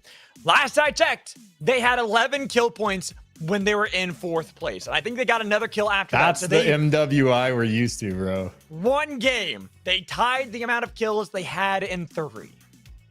That's like their comp is very like it's a scrappy comp. The Jin with the Aluna with the carbine. This was a crazy kind of collapse from TDO. They just crush Dog here. Dog was actually looking fantastic in this entire game up until that very point. TDO just find a miracle, kind of engage, crush them into the wall. And like, yeah, again, TDO like doing a really good job playing this end game very patiently. This final sequence from MWI to kind of hang in here. First it was Quasar, then it was Rakdos doing literally everything they can. But in the end, it's only so much you can do. Like getting the crown proc, it's great, but it doesn't really amount to too much. You end up dying immediately afterwards. More kills are picked up by your enemies, the teams that are above you in the standings, and 2 of them that are now going to start really separating themselves from the pack. S&T probably will pass that of CTT after this 4th game, but TDO, obviously we're not going to have the stats and we're not going to have the points added up until after game 5, but we got to imagine there's quite the canyon now developing between first and the rest. Yeah, I just want to, I want to shout out Notaburger here because it's just so fun seeing a Jewel in the mix. And I think as far as I can remember, like the only Jewel out here today, and I don't think I think we saw one Jewel in EU or no Jewels in EU. We saw RTK play Jewel in the second half of the games. That's what it was. And I believe there was one other Jewel, but there weren't very many Jewels over in EU, especially because we saw a lot of Oath in the first half of games. It was after Oath got banned that we started seeing some of those Jewels pop up. But right. Without bans, it's less likely that we see some of those Jewels, yet there are certain players like that of Notaburger who are unafraid to play it regardless. Well, he's been hanging on to the Jewel for a while now. And like, you know, I really like to see that kind of level of commitment to a single hunter, like the way Road Pizza is on Bishop now. Like when you get that many reps on a very specific kind of play style, you just get that much better at it. And it really starts to show. And I've seen, you know, despite S&T, you know, maybe not getting first in some of these matches, Notaburger has had some really nice Jewel plays. And I think another thing that's been hurting Jewel is she's this burst hunter. And with the TTK changes, everyone taking less damage overall, support's kind of rising up. There's less viability in that burst. It's harder and harder to kind of make those combos work. Notaburger unafraid to ship it forward with the lightning and making a good showing for it based on S&T's kind of overall spot on the leaderboard. Again, their lowest finish has been 2nd place in this entire That is actually pretty wild, bro. Over 4 games even. That's pretty impressive. Exactly.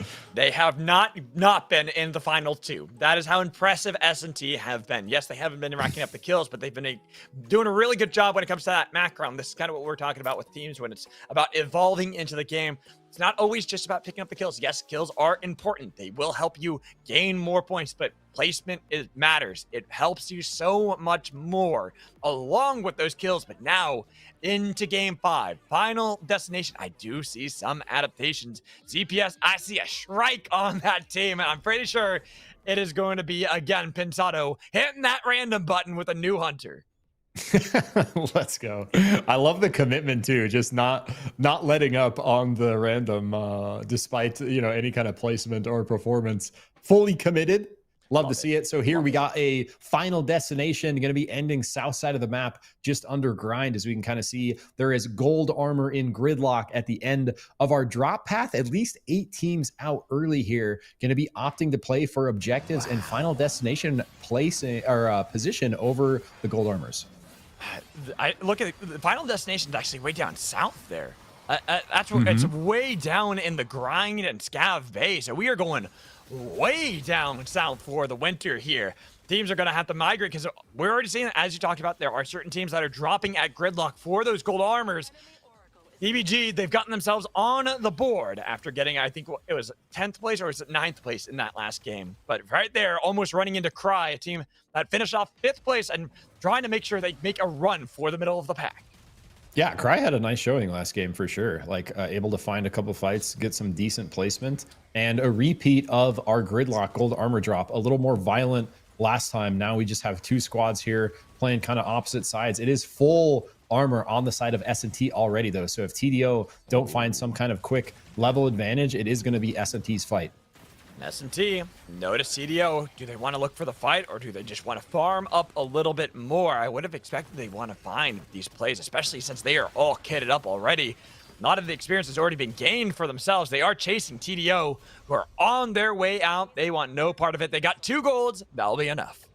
Yeah, and we look at like our, those two teams being kind of top of the leaderboard right there. I don't think they want to, TDO especially does not want to coin flip that fight, especially with the full gold armors onto S&T. So they're going to get 2 of their own. They're going to back out, surrender the rest of Gridlock over, make their way down to Machine. Plenty of space to play for as they move in. Multiple teams hanging out around Magebog here, though. With Rip, unfortunate last game being the first team eliminated this time, getting a good amount of damage on Shacomancer. Shinx swapping it up as well, this time on Shiv 2. And a couple teams knowing that they're down at the bottom of the standings and really wanting to make their mark here, playing something a little bit more unique. But they got to make sure they're picking up these kills, especially when you play something like Strike. You are about that early game, that early damage and power you bring. Yeah, and we did see a play, I think, during like game 2 where Shinx kind of was popping off on the Shrike. Some big double taps coming through for some damage and kill confirms. Can they repeat this game? Pretty like kind of slower start versus like some of what we've seen before. Right as I say that, instantly into the triple root. Nice. And NWI, they take a little bit more damage than they expected to. So Cry, that complete support style, holding their own outside in the outpost. But TDO chasing S&T, and while S&T might have won control early of Gridlock, they entered into the machine that ended up being TDO's territory and not a burger. Gonna suffer for entering into the wrong house. Yeah, these two teams now locked in some Mortal Kombat action. In the end, Road Pizza is going to be last member left for S&T. He did make it out to the north. Has Dog lurking to the south, but does have the space. Maybe he has no idea what the map looks like, but that beacon he was just at going to be much more free than the 4 squads fighting above him, which he's heading toward right now. Zen gonna take a little bit of damage. They saw USM. Nice dunk. LED finding a nice kill for the team. That's gonna be their first kill point, I think, on the board. Yeah, really well done. Love to see it. And now a little bit like backing out, looking for a reset against Zen here. They do have to get Shacomancer up themselves, so we'll have a little bit of space there. CTT, as we pan over, getting a quick buy on their fire. A lot of space on their side as well. MWI to the south. MWI, it seems like Magical, when they are on this like high tempo killing spree, that's when they look their best. If they're not able to find those opportunities, then they're kind of just hanging out and they're really not able to leverage the like chaos creation of their comp. Because the Aluna, the Jin, even the Carbine, like all kind of lean into this like scrappy like 1v1 style, right? So if they can split up fights, if they can be running people down or running away, like finding picks, like that's really where they're going to shine. They really are a feast or famine kind of team where they have to be playing aggressively all the time, snowballing out of control. A nice pull from Mad Melody, having swapped up their own style this time around. They got to be careful because Park Ninja trying to see if he can rip them apart, but he's going to be chased away, separated. Soup time about the feast as they got themselves Park Ninja. Nice shift into the Primal Slam for Mad Melody there. They get a kill on the board for themselves. Going to be on the Sky Shark. Gonna 2 squads fighting their left. Probably aware of the sound pings over here, deciding whether they want to stick around and look for a third party. Bird bomb.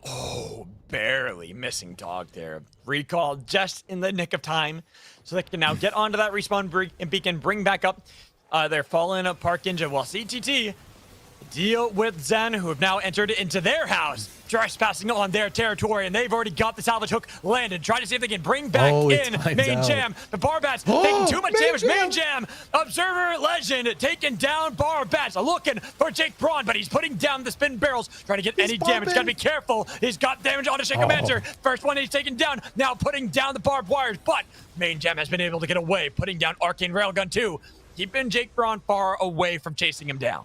This is like, dude, main jam on Ghost versus Jake Braun on Huddy is like, this is the coolest fight, like players to like duke it out in kind of like a 1v1 because they're huge fans of the game, always showing up in, chats for different tournaments and stuff. Both those guys just been such massive supporters for the cause since the very beginning. So I just like, and they're both just like great dudes. So Agreed. So it's always fun to root for them, especially for like Jake Braun still playing that Huddy, making me proud over there with that Let's one. go. And then It's Main looking Jam good, making bro. you, It's looking good. And Main Jam representing you with that Ghost. yeah, let's go. Our boys, our boys. So, Love to see it. Jake Braun back on the kill feed right there. Parkinja, the one at the end of his sights, and now it's going to be Sleepy Rowlet Barbets trying to chase down this Kingpin through Underrot. I think that's the last one left for Dog, as they have been battling their way up the standings.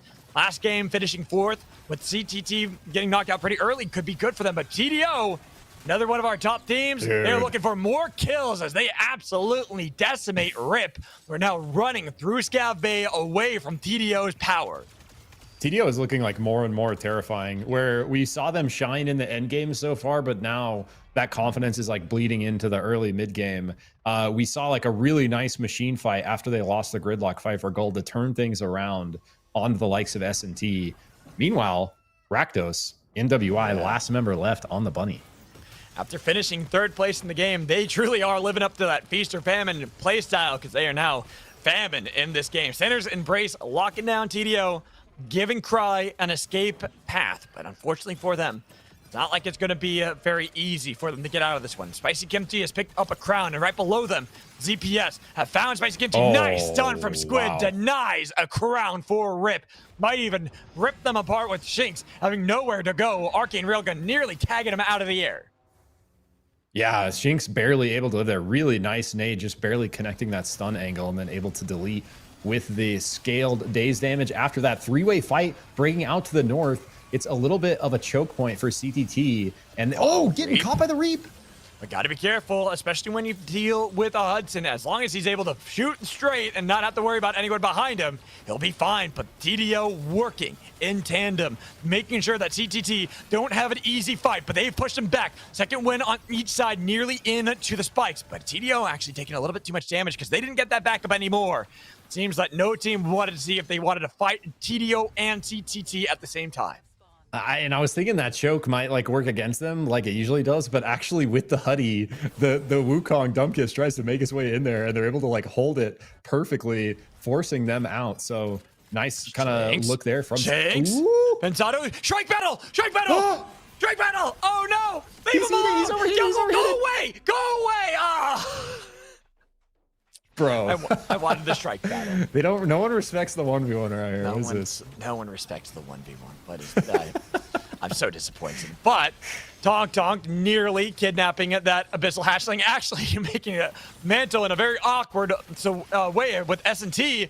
Not a burger, surrounded Sunday, doing a great job of putting up the wall. Main Jam gonna have to go the opposite way, but for S&T, they actually are behind the curve pretty severely. Only level 6s. While Soup Time taking low, TDO chasing Mad Melody, another spin with the Tree Prison to lock him in. Trying to heal back up, but it's just Novium left alone. TDO might be able to get him, but CTT, do they even want to engage again with Mad Melody, resurrecting Sunfish and Novium, holding on the front line, but they have nothing left. There's no more walls, no more health. Burst through Mad Melody. Bro. Last one back onto the rings as they is trying to get away with the help of the Anomaly, but he is running the wrong way. There is no way out of this one. TDO have you locked down. They are hunting you out through the skies. TDO feeling themselves. I thought SBT even fought that pretty well across the map. MWI back in it. They are going to eliminate USM. I think USM finds 10th place there. So they at do. least a little bit on the board. Love to see it. But like we just see MWI going from kind of being on the back foot, bit of a poverty run, to finding a couple kills. Now all of a sudden right back in it. TDO though, 2 evolved armors, magical, 2 reds. They have 12 kills here. We have 9 teams still alive, yet they have 12 kills with the exotic armors already built up for them. That is TDO, actually I don't know what can happen to stop them in this game. They are looking like they're going to take this and run for another victory. Yeah, it's like they're you know, now coming into the back half, they're kind of riding the confidence of the first half, playing a little more fast and loose, and it's really working out for them. And they find a dunk way across the map on the free cam. DBG under pressure now. TDO, truly the sharks in the lobby, looking for more fishies to swallow. Will DBG be the next one? Nice second win from Bunny to buy a little bit of space for Ted. As Ted picks up a crown, not dead just yet, and they are pushing back Mirror, Vigil, and Dumbkiss. Cry could help them out while constantly on the run. DBG barely have gotten themselves into the jet stream to get out of that one. CTT, it's been a bit more of a quiet game in this one, wanting to make sure they are not having a similar situation like they had in the last game where they got eliminated very early, especially as a team going out of 3 games being in second place. An 11th place finish definitely going to shake up the standings for them, while TDO eliminate another squad. Yeah, and same time, MWI stacking up kills again. Looks like Kazar got a dunk on the kill feed. We got 2 players left for ZPS, one with crown in hand just to the south of Shacomancer here, looking for the grabby into a Sunday jump pad out, up and over for the Oath, reconnecting with the rest of S&T. Oh, there's a nuke launch into the vault. I think that was ZPS hoping there wasn't the jump pad so they can get a free kill with no one having a way out of that one. Didn't find it quite right as CTT staring down Dog. Parkin just a little bit too low to back up. Sleepy Rowlet missing the primal slam. So now they're down to 2 players. A couple teams only having those 1-2 players. I think TDO only have 1 player. I think it's just Dumbkiss left. I was gonna say the main way TDO loses here is just like making a mistake or getting like really kind of unlucky with like a 3rd, 4th party. Something happened to him where I think it was MWI got a double dunk with the Wash Quasar. I think he found another double dunk scenario. Let's go. That's all it takes sometimes. So now Dumbkiss, if you did have to have 1 member left, you would probably opt for the Wukong. Oh my God, he gets over the wall, but he gets spiked out of it by the railgun. Now caught by Zero. And they have a crown though picked up. Gotta be careful when you fight a monkey, especially over the abyss. He is waiting, baiting you out. We've seen this before for TDO. All on the line for Dumbkiss. S&T have already lost 1 player, and it's going to be Zen holding on to the main land with TTT right behind S&T, putting down barbed wire again and again, chasing S&T off of the ledge into Dumbkiss's territory. This monkey could fish for some prey. Man, that Bright Shield does not last very long against the Huddy spray. No, it does not. That's why I love Huddy. Dude, one thing I want to say about Dumbkiss, maybe have to pause that. Didn't we just say not to chase Dumbkiss over the abyss, guys? Does nobody listen? Beautiful find from Dumbkiss there. All of a sudden, TDO, where they maybe were going to go out, maybe give someone else a shot at first place for the tournament. That maybe is eliminated, and Dumbkiss brings back the entire squad. Now TDO playing very patient on the edge of circle, knowing a lot of squads are left. We're very likely going to see them kind of look to play in and look for kill opportunities on fragmented teams. One of those fragmented teams, Dog, chased out of their jet stream by S&T into TDO's territory. TDO, E-Plat, keeping them perfectly fine over the abyss. And ZPS, another team that's kind of been living their life over the ledge and hoping to survive. But now it's going to be a nuke launched at the one position they might have had. CTT also here in Skyrat's run, but it's going to be S&T pushing Zero off of the abyss into TDO's awaiting arms. Yeah, and TDO, just exactly what we were just saying. They throw down a fire in this abyss angle. They get 2 kills from random directions coming their way. Dog getting eliminated, going out at 7th here on the other side of the map. ZPS maybe short to follow. It's Squid, no health, tries to find the nade, but a team on both sides. E-Plat's alive for a moment longer. Another E-Plat does eventually go down. Nice try from Squid, but ZPS out at 6th. As S&T nearly found themselves sandwiched, but MWI did not actually want to have Rakdos look for that flank, especially because TDO now nearby. They've been hearing all this fighting, and they're looking for more kills and another victory. They're looking for their 4th in a row. Second win has been blocked. Road Pizza looking for the bunny. Rakdos might be able to utilize that E-Plat to get right through their fingers, but he's got to be careful. Sniped out of the air. Now with the bunny down, they aren't out of this just yet, but MWI on the back foot.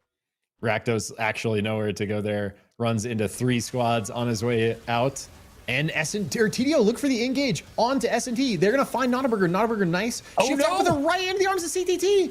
CTT have got a great fight against S&T. Road Pizza, the only one who might be able to escape. Sunday missed by the hook, but it doesn't matter because they locked in the kill. Not a Burger. Now getting chased by Watch Quasar, who's picked up a crown right underneath the nose of Not a Burger. Going to be able to get out of that one. Has tag team back up with his food brethren, but pulled in by Reap with barbed wires laid down. Then already locked down the Abyss themselves, batting around Not a Burger. Road Pizza, the last one remaining for S&T. They have yet to finish outside of the top 2, but here in game 5, looks like something had to give, and this time it was surf and turf.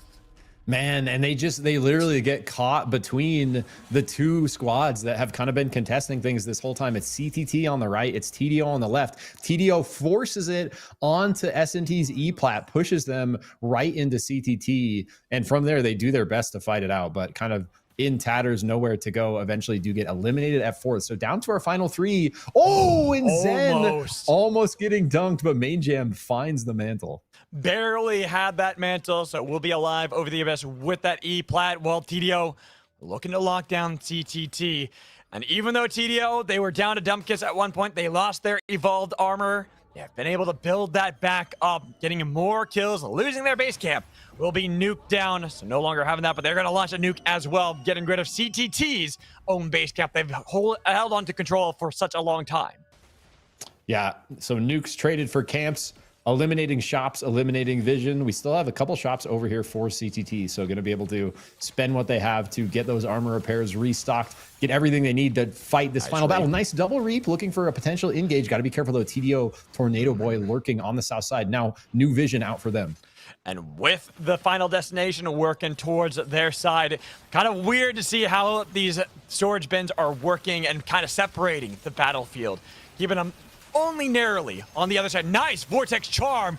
Diggs almost finding that one, but they have to be careful because they have been pushed back by Barbats. TDO waiting, jump pads already locked down. Now, who do they want to focus on? CTT or Zen? They decide to get rid of Diggs first, then Main Jam, but it is going to be Dumpkiss in the middle of 3 of CTT. Broken armor for Jake Braun. Now, with Zen still alive, Shacomancer might be able to find the Tog. Does grab one, dragging him into the storm. The Shacomancer, he has put himself in a bad spot without a crown. Spike down, and now the last one for Zen. He'll die in 3rd place. Barbats getting the credit. TDO, Deathbox Revive, is it enough time? Nuke, launch really to say, nice hell nuke. No, you gotta fight this 2v3. That's such a heads up nuke, actually. Like, here's the Deathbox, knows their fires there, double value, forces him off the res, and eliminates the vision. Another one out just for a little bit of space, but like that fight for Zen, doing their very best, but like TDO really forcing the pinch on them there, not giving them any position to like play in for an angle. They just get crunched right in the middle of both these powerhouse squads. TDO only 2 members left, but they do have those fully evolved armors, level 14, couple exotic perks on each. So want to find a crown though. But where can they? Their top is on the other side of these walls. Dumpkiss, you've done the ego play before, and guess what? He's doing it again up on the perch. Though. He didn't have enough gold. I don't think he had enough, and the EMP has taken away Mirror Vigil's armor. Oh, he bought a respawn beacon. Has enough time. They've got Tornado Boy back in the game. Dude, actually, so clutch from Dumpkiss. Doesn't buy the crown. Has enough. Oh, Tornado Boy has another second nuke. Oh, this is such a good nuke. How do you get out of this one? Dumpkiss barely getting a look at a wave, but Tornado Boy, he's going to be the one they put their attention on first. Get rid of the support. Dude. There they go. They got him, but they got to be careful because they're already separated. Zurich's taking the aggression, going to be able to take a lot of damage. Oh, they push back. Goodness. They've got the fight. CTT, they got to take down the Monkey King. They've usurped the title from TDO and will take game 5. So CTT, they shut down the TDO win streak, stopping them at 3. Dude, those nukes were so good. That is how you use nukes to force position in endgame. They move someone up, and then they're able to find the Nyx Reap through the wall, pull the enemy Nyx back to them, get that kill for themselves, turn it into a 2v3. From there, S&T has like such little to play for. Just like a beautiful sequence from CTT at the end there, specifically the nukes into that fire position. Just really, really kind of like, I love that like sandbox side of SUPERVIVE, leveraging that on like kind of the macro strategy side of things just works out beautifully for them there. GG's. GG's to CTT picking up their first victory after having an 11th place finish in Game 4. Much needed resurrection of their standings position, making sure they pick up that win. But TDO, another top finish. Lots of kills in that game as well. Doubtful anybody is going to be even close to them in the standings. Even CTT. They were close before, but with an early exit in Game 4 and a win in Game 5, I don't think it's going to be enough to close that gap.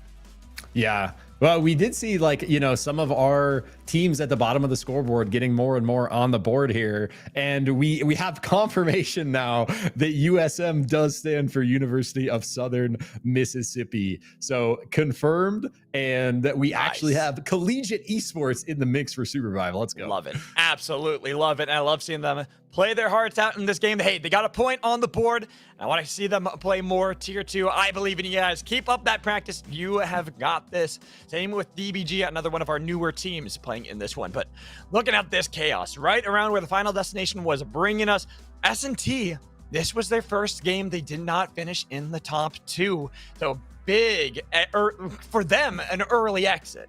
Yeah, not that early in the grand scheme of things, but early for them, like you mentioned, because like finishing top 2 over the course of 4 games is a crazy record by itself. Looking to try to repeat here in Game 5, but it's right here. It's these powerhouse squads on both sides. It's the engage from TDO pushing them off their E-plat right into CTT, and then from there we see nowhere to go. Not a burger trying to peel to north, Road Pizza trying to peel to the south. Like nothing to play for. Isolated in these 1v3s, eventually taken out there. And here for Zen, they kind of found themselves in a pickle too.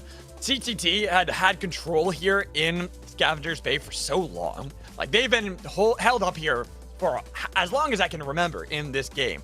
While TDO, they might have slowly been pushing their way down south. They were picking up a lot of kills on their way. That's why they had the evolved armor going into this one. They lost it for a moment, but they gained it back. So for Zen, they were always going to be the team on the back foot. Those nukes right there. So we just saw the double nuke. It forces Tornado Boy up on the Zeph. He's then reaped through the wall by our Knicks on the side of CTT here, and they're able to collapse, find that kill, turn it into a 2v3. Like, again, just gotta shout out the nuke usage at the end to really just lock in that victory for CTT. Holy, the TDO kills though, Magical, going crazy. That's not the thing that surprises me. CTT and S&T, 3 points away from one another, fighting for second place, fighting for cash, as opposed to that of the Theorycraft coins when you get down to third. MWI, they are barely getting into 4th place after Dog had an early exit in that last one with Dog. They've got at least only 8 points behind that of NWI, but they have at least a good advantage against that of Zen. Yeah, and we kind of look at the top 5 as like finding the podium, getting some kind of prize payout here. You mentioned pretty significant gap here for Zen. It's going to have to be Dog making a mistake, like dropping all of match 6 basically, and Zen having a bit of a pop off because they have a significant, almost 20-point gap to close here, 16-point gap. So possible, but very much going to be looking at kind of those pretty much locked in as our top 5. I think there could be some mix up in that kind of group, but the odds that it is TDO staying at 1st and that 6th place doesn't climb into 5th, probably very high. All right, it is that time. We've had 5 games played so far, Zik, but now it's the wheel. Last one. It is time for the wheel. Let's figure out what our Wheel of storm shifts. All right, and as always, I will always and only ever want Bullet Train. So why don't we spin the wheel, find out if we're gonna give me what I want or if it's gonna be one of the less cool ones. I'm rooting for cross country because it's less cool. We had cross country earlier in EU, so I'm hoping for something different, but let's see as we spin the wheel. Bullet Train, Bullet Train, Bullet Train! It's there. Yes! Yo. Yes! Yes! Summoned it. The magical energy. It's in the building, baby. Let's go. Yes! What a whistle. The power whistle. Bullet Train's game 6. Let's go, baby. I've been wanting it for so long. It hasn't happened yet. This is the first time since we've introduced the wheel, 2 weeks ago, that we actually get Bullet Train. I think we've had cross country a couple times, Final Destination a couple times. We've had unstable portals a couple times, just never bullet train. So finally, we Let's do go. get it here.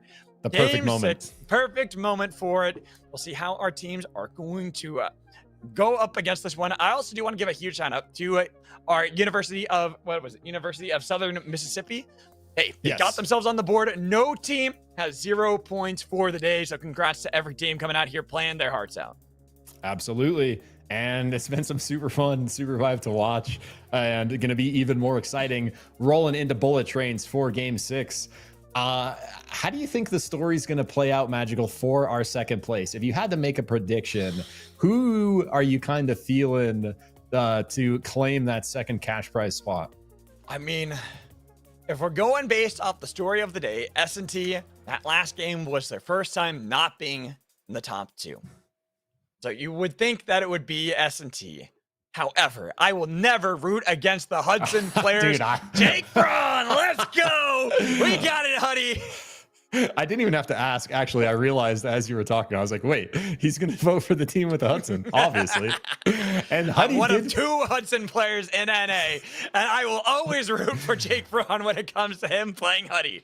You do love to see them claiming a victory with the Huddy in that last game. Like, very cool to see. So we will see if they can repeat here. That's certainly going to lock in that second place cash prize spot. And I think we're just waiting on the lobby to form up before we roll in here. But I cannot wait to get some more bullet trains action. Let's go. Me too. I mean, with these kind of games, I'm always hoping that we get a Kobayashi's bullet train finish. Dude. I know a lot of players, they grumble about it, they cry about it, but it is one of the funnest things to watch. It's content, baby. It is content incarnate, and watching the pandemonium that always happens as teams finally are forced to fight, or they try to air blast one another into both the core and the bullet trains. Yeah, it's so fun to watch. And like, there's some decent amount of things in SUPERVIVE that are arguably very fun to watch, maybe not as fun to play. It depends on the perspective of the player and if you're winning or losing too. But we saw an insane Koba's bullet trains in EU tier 2 last weekend. There was like 9 air blast kills in a series of like 2 minutes. I'm so sad. I was so Magical sick. was like deathly sick. I was so sick last week. I'm so sad I heard about that. I'm like, of course, the week I'm sick. But it was absolute cinema. So hoping for a repeat here, rolling into game 6. Well, we'll find out as we are waiting for our teams, getting everyone loaded up and ready for this final game, so we can see how our teams are looking. We pretty much are guaranteed, unless an absolute miracle happens, that it will be train deaths only winning this tournament, winning the day for Saturday Night SUPERVIVE, nearly 50 points above second place. And it is only appropriate that we do end with the bullet trains for our train team. Yeah, I love it. And the emotes getting spammed in mass here as we load into game 6. Let's freaking go. Doubled up on bullet trains. Taking a look at our map as we drop in. It's going to be Gold Armor, Scav Bay. Bottom right, it looks like we're going to have sort of a south to north drop path coming in over Cold Fang. And seeing where teams are going to kind of move afterwards is always going to be important, and see where things are dropping early on. We have a couple things dropping in Wraith's Row. I saw one in Hollows as well. And then looking at our teams, spread out for the most part. Looks like 2 teams will be dropping both at the grind, probably going to contest one another at Scavenger's Bay for that gold. USM, one of them, unafraid to look for the contest. Are they going to be able to? I think that ZPS found some Sky Sharks, look, riding very quickly down to the south. Probably going to be our first squad there. TDO opting for a bit of XP before they go. So it's going to be ZPS behind levels, but ahead on kind of positioning. And if they find the angle on the Scav Bay vault, which they went straight for, there's a second Hudson. Wait, we'll get to that in a second. But look, ZPS instantly snipes these gold vaults with this angle on the Sky Sharks. Really love that kind of macro play. Sorry, Zick, wasn't paying attention. 2 Hudsons. 2 Hudsons. I can tell. It's all good. We have Soup Time playing Hudson as well. I am so happy to see that. But right now, Main Jam getting caught out by Dog. They've hunted him down to the first casualty on the breach. It has to be because they saw the Huddy win last game, right? Yeah, And they're like, Huddy's overpowered. We definitely need to pick this hunter if we want to stand a chance at winning here. People are getting on the hype train. I love it. Main Jam just knocked down, but he's back up again, and you're never going to keep him down because he is ready to fight once more. But unfortunately, a 1v3 is not the look that you want to have here, Main Jam, because you accidentally will be knocked down again. But Shinkomancer has level 5 and not going to look too good as you try to escape this one. Zen, you're playing for placement. You're playing for a top 5 position, and Dog are hunting you down. Shinkomancer's a low. Diggs has avoided putting down his own Vortex Charm Wall. Shinkomancer barely is able to get away, but it's going to be Sleepy Growlithe sniping him out of the air. Nice follow-up from Dog there. So it does look like Zeph was able to get out. So hopefully Main Jam is going to be able to get back up again. Oh, nice ground on the engage. I don't think that's how the song goes, though. I get knocked down, but I get up again. But you're never going to keep him down. So take that into consideration. Yeah, I guess dancing the night away. we're just gonna keep going with this song. Nobody else is gonna know that unless they're a certain age, but everyone else will. As we have soup time here, it is gonna be them with. I love seeing that they have the Huddy, but they gotta be careful. Mad Melody, there's a train right behind you. Almost having Sunfish spotted out by that. They're staring down Rip with some chonkers that have been placed down, trying to see if they can wrap around onto soup time, getting damage onto Mad Melody. There's the snipe. There is some damage from Shinx. They are landing it onto Mad Melody, who tries to go forward, but he put himself in a bad spot. Now it's Shinx on the wrong side of the fight. A Shrike fighting against the world, but the help of Kimchi to take down Mad Melody. It will be a trade, though. Shinx cannot get away from the train. It will be sniped down while the train grabbed Mad Melody by accident, meaning that Sunfish couldn't resurrect him. What the heck? That whisk got yeeted so far, like grabs a tiny like angle onto the back of the train, and instead of getting ran over, just gets like flung out of there. Fighting, breaking out to the south as well. Nice shift forward. Gonna be able to lock in that kill for S&T. Now Zen kind of been like Main Jam is back up again for the record. He's back up again. But can he get knocked down again? That's gonna be the real idea. This is the storyline of Game 6, really. It is, and same with the Huddies that are being played in this game. But right now, Kimchi dashing back with a double dash. EBG looking for their own kill point on this one. They spotted out space to Kimchi. They're dashing forward aggressively, but down south, I face Wen staring down S&T. This time around, S&T playing a lot more aggressively out of the gates. Every point matters for them, especially because they are fighting for second place with CTT. 100%. And I love that out of them. And they can play that way if they want. But they, I think of them more as like a BAP type squad. They're very often fighting when it makes sense around objectives. They're not going to force fights. They're not going to like over aggress. But now in Game 6, when they know they need big kill points, they might opt into that.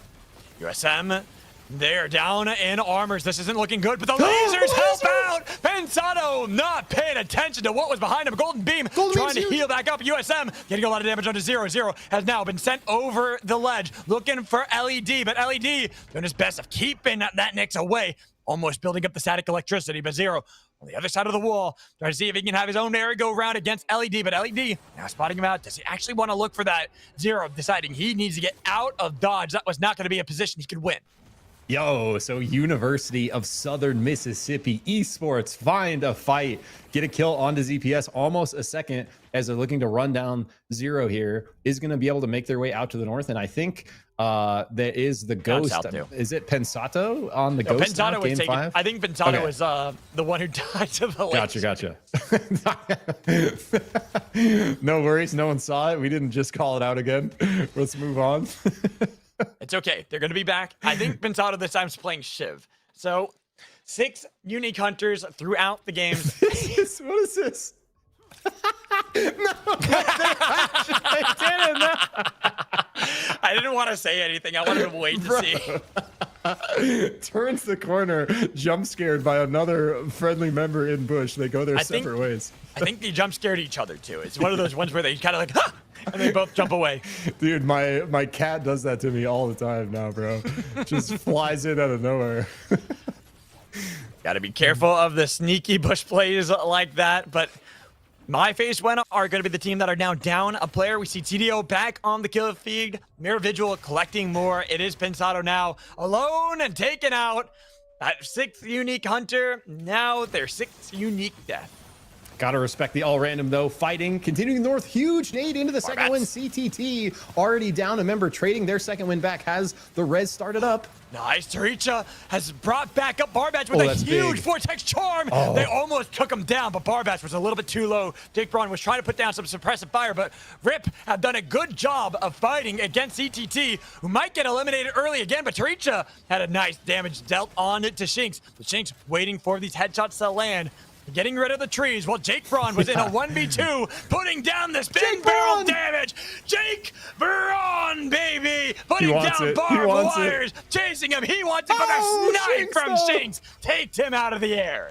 Shinx answers back. Shinx was having to do some Shrike stuff and clear the trees before he could take some shots at Zeph there. So it ends up deciding to stop doing that, come up and help with Jake Braun, finds the final snipe. Jake Braun had the vision there. That's why he stuck around, saw the 2 super low health bars. But all of a sudden, CTT back at full force, looking for re-engage. And they've got the salvage hook to drag him back. That's it. Second win, looking to tag him, but they are on the tracks. Keep in mind, the train is about to clack down the track. Jake Braun with the spin barrel is getting a lot of damage on a Wit. But you got to keep in mind where the train is. They're not paying attention. It could be bad. And Rip, unfortunately, run right into soup time, losing Spicy Kimchi. Yeah, this has been honestly an epic sequence for Rip here. So it is going to be Shinx and Wit continuing to live. Spicy Kimchi does go down, but they trade a couple kills. CTT, though, with that recovery. Ooh, USM almost finding a train clip of their own there. It's an A, putting down a B-bomb, but missing Jake Braun, and now this lone B-bomb. USM, you fought valiantly. We appreciate you coming into this one and playing your hearts out, but it is over. Goodbye, our lovely team from Mississippi. Yeah, GG's USM. Thank you guys so much for showing up and playing. Really fun getting to watch you guys for the first time. Road Pizza in with the blast off, finds the connection onto Boy. He is into a wisp. It is DBG on the back foot, sticking the res by Blue Bunny here, though. Looking to just ego this, is going to be forced off by Not a Burger. Not a Burger, just a little bit too scary for Blue Bunny to stick that res, and that's why they get off of that one. As we look at other teams, TDO still hanging out. They've gotten a lot of kills, but this time, an early skirmish against CTT, who missed the salvage hook. A nice dragon slam. Barbats with the reap has separated the fight. The monkey was able to get the spin, but it's going to be Doricha keeping Jake Braun back on his feet, throwing damage back onto TDO. But TDO, they've already been able to escape the danger. CTT are hunting down these players, but it's going to be TDO having reset with a recall from Mirror Vigil. Yeah, and S&T, even though they're kind of across the map from CTT here, they got to be careful because if Monkey! He's oh dead. No! He's dead!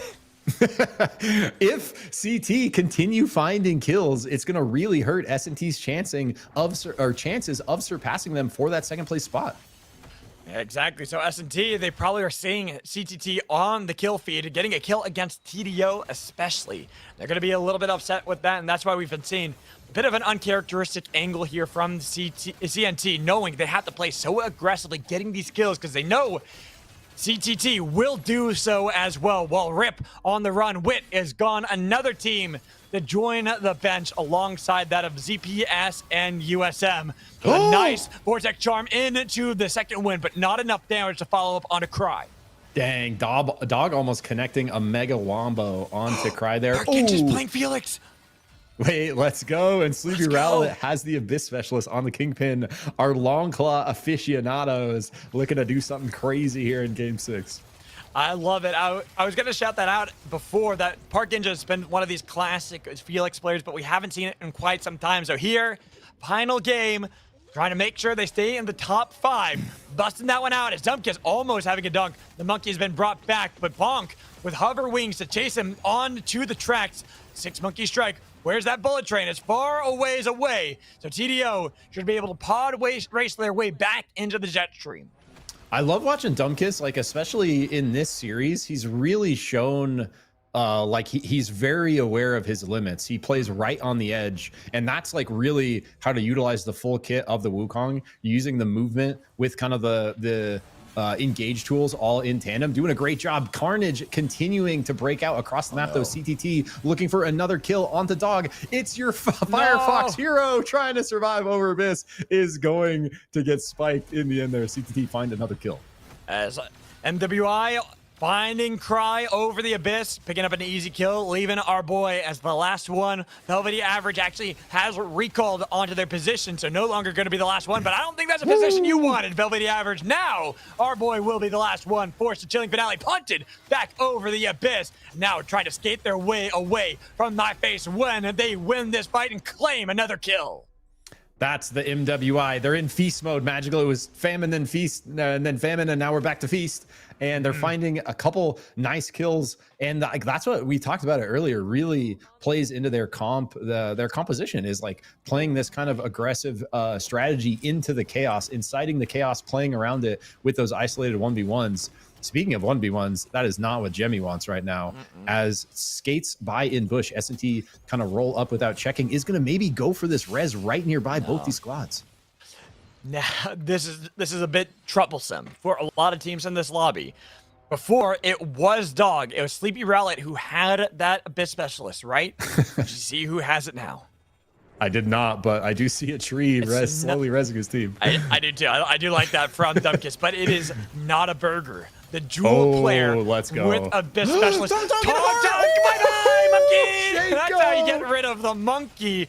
You drag him in on a cart into the heart, and now down there, Monkey King again. TDO, they've constantly been back on the back foot in this last game, but really for them, it doesn't matter. They could have been eliminated first, and they still will win first place for the day. Yeah, it's been like such good action here out in North America Tier 2. And we do see a heart res continuing to go off. I didn't actually see what's causing that to happen, but it is going to result. I think it was a little cook. Oh, very nice little cook then. Dog back in it with their Zeph, but can they reconnect in time? Isolated over here, the other two members against SPT. Brace is locked down, getting some damage as now Park Ninja dragged in, and he's going to be ground to bits as they get him with that salvage hook. It's Mad Melody this time on that Huddy to find the kill. Huddy with the Masamune. What the heck, bruh? Gonna be terrifying if they can hold on to that. Really nice ult connect, like you mentioned. Here's the train. Oh, not a burger. Almost running into it. Unfortunately for Rakdos, his wisp could not get away. And now CTT, they intervene. They're getting damage onto S&T. We're pushed away. Second win. It's only pushed back. Road Pizza not picking up the kill. They had to pick up a crown because they already lost to Sunday. Yeah, and I think if you could have crown on anyone, it's this Abyss Specialist Jewel. So I think maybe a better angle than even the res there. They're going to get a little bit of catch-up XP as well if they're able to find the time. But will they be able to do that with so much fighting happening around them? It's 5 squads right to their north just duking it out. SPT find their spot on this island. Meanwhile, they are getting their fire stolen by CTT to the right. DBG, one of our new teams here, trying to survive, but they've been picked up by that crown from Sleepy and now over the Abyss. Blue Bunny dashing away, backed up by their teammate, but sniped out of the air by a Soup Time. Mad Melody finding that Jake Braun, the other Huddy in the game, just brought back. Gotta be careful of that train. Thought that Jake Braun might have accidentally walked back into it if he wasn't paying enough attention. The bonk is going to be forced over the ledge again. Zen trying to play up onto the tracks. Everyone kind of looking for that little fight. And guess where we are going? We are going into tight corridors soon. It is going to be difficult for teams to maneuver through those hallways. They've got themselves a salvage hook onto my face when sniping him out of the air. And there goes your team in the middle of the pack. Now losing their hopes for a placement spot. Man, MWI, they really are feast or famine. When they feast good. But right there, they are going to go out 8th place in game 6. So really nice showing. Ground onto Ted the Bread. CTT just scooping up kill after kill after kill. Magical really kind of making a case for that 2nd place spot guaranteed. Another one of those teams, huge shout outs to them, playing their hearts out. New team, see how they played. They did their best, but here, Mirror Vigil and TDO out at 6th place again. Doesn't matter. They have won the day. It was all about pride in this one, if they even won this one. But for the other teams, they are playing for that placement. S&T, CTT, 2 points separated them going into this final game. Yeah, so all eyes on S&T here. So they got the crown proc. Now can they convert into many kills and a first place? Because CTT already on the kill farm. We see 8 for the side of CTT already with 3 points ahead of S&T. It's going to be up to S&T to not only wipe them, but make up that kill difference and a little bit more as well. SUPERVIVE avoiding the Sinner's Embrace, Dog staying away with the bungee, almost dragging in Sleepy Rowlet. We're looking at the teams as they are now path here. The train's about to clack down the tracks. Harbats not paying attention, same with Jacob Manser. 2 down. They've got a salvage hook landed, looking for Zen, as now main jam has been pushed back into the fan, blasting him with the spike grenade, but not enough damage from the storm, not just yet. They might be able to get the death box revive, but they gotta wait their time to do so, because now we look north, and EMP had landed onto Soup Time. CGT still playing for the kills onto Zen. Main jam down, Train passing him by this time around, but it's gonna be the Vortex Charm. S&T, the time to strike. They need to get S&T, and they can take out CGT. This can guarantee them second place as long as they can get a better placement in this game. They might have just stolen away second from CTT. Dude, if they did, like, if they can close this game out, find a couple more kills, find that first place placement, if they get eliminated next without any more kills right after, I don't think it's going to be enough. But if they can scale up a little bit here, and it looks like they're likely going to be able to with that Abyss Specialist on the Jewel, fully evolved armor on a Sunday with golds on the other 2, and playing in stealth here, they're going to have definitely the angle to do it. A first place finish will guarantee S&T second place in this one. I'd have to see how many kills they have in this one, because even if they get a 4th place, it might not be enough for them to actually steal that away from CTT. Because CTT, even though they are out here 4th place, they racked up 10 kills in this game. That's a lot of kill points they gained for themselves. Absolutely, and it's really going to take a first place, I think, from S&T here, and getting multiple kills on these other 2 squads along the way. It's still Mad Melody on the Huddy holding on to that. Masamune double nuke out for the side of S&T, looking to ruin his everyday vision. The Train claims 2 for Long Claw aficionados. Backs turn to the tracks. Tragedy for Dog. Paying too much attention to the fight before them. They were looking at the ST teams and hoping that they can intervene afterwards. Then the Train claimed victims, and now it's going to be Soup Time with Mad Melody looking for another Huddy victory, but a new team piloting the Hunter. Not a Burger has gotten back to the E-Plat, separated from Road Pizza, but look at how aggressively nice pull to bring back in Mad Melody. Almost punched back with the Haymaker from Road Pizza, but it's going to be Sleepy Rowlet looking for that kill. Wants to bring back in Dog. Thunderstorm has been proc, looking for the kill out of Road Pizza. Anyone gonna fall for the bait? He's got damage. He's got a damage. Oh my God. That's gonna be the bungee. He needs one more hit on Road Pizza. They pull the wrong target. He needed to get Road Pizza as Road Pizza snipes him out of the air. That it's gonna be Soup Time. New Huddy winning game 6. Yo, SVT Soup Time find the W in game 6. Back-to-back Hudson victories, Magical. Is this Hunter broken? Yes. Okay. If I had you saw it, you heard it here, folks. It is, but I will say well done to Soup Time. They played that one really well, waiting out the fights. But now it is up to the tabulations to find out which team got second place, CTT or SNT. It is down to the wires. When we take a look at the replays, we're going to see all this action. Shoutouts to some of our newer teams we mentioned before. Absolutely. University of Southern Mississippi, DBG, 2 teams that stepped up in a new competitive field for them and played their hearts out. Yeah, it was just like, it was such a fun game 6, bro. Like, it's exactly what you want out of a game 6. So much action, nonstop violence, start to finish. Everyone just hunting for every single kill point they can, just shipping it forward. Like, every single clip we're looking at here is just pure violence, like just W key all the way. And that was like gonna be such a spicy end game there. But that Train, bro, the double Train kill onto the back of Dog, really mixing up how that final 3 team plays out. And the crown was so close to going either way. Beautiful tonk here from Shaco to send Dumb Kiss in the heart. But this is why it's like, I'm just so curious to see which team gets second place. Normally it's always hype about first place, but we already knew Train deaths only. They are nearly 50 points above everyone else. They are our winners. Congratulations to TDO. We can call that already well ahead of everything. But which team finished second? Which team do you think got second place, Sick? It's gonna be so close, man. Like S&T needed, like they did exactly what they needed to do. Like this was the moment right here. So CTT kind of dukes it out with Zen, and then shortly after this, S&T comes in from bottom right and pushes CTT into the same spot where they're pushing Zen, and finds the squad wipe, puts them out at 4th, I think.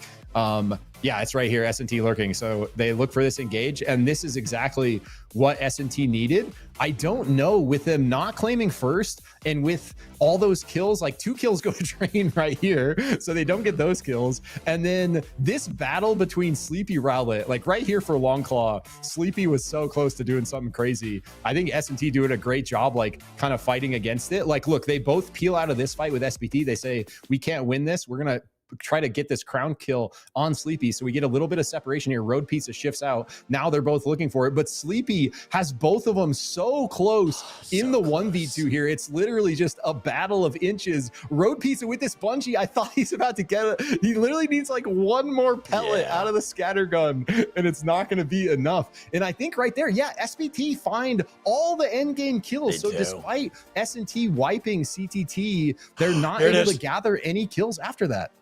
All right, the moment of truth. Our second place is SNT by 4 points. TTT, nice try, but Surf and Turf, they get themselves that second place victory. Well deserved for a team that only once didn't finish in the top 2. Yeah, and it just goes to show not only how important the consistency is, but just how important a single play could be. It's literally that play at the end where S&T wipe CTT that gives us this scoreboard right here. And remember, Magical, there was one game where CTT dropped really early. So if they hadn't dropped that one game, this would be a different scoreboard than we're even looking at now. But the way everything played out, S&T find the perfect angle, swoop in from behind, steal that cash prize spot away from CTT. But CTT still finding the podium. 3rd place going to be the biggest TC coin prize payout. MWI find 4th place for some coins of themselves at 83. And then Dog locking in the final podium spot. Just 1 point behind MWI, but still getting some TC coins of their own nonetheless. And unfortunate for Soup Time, even though they do claim a victory in that one, they don't get any prizes. 6th place, not enough.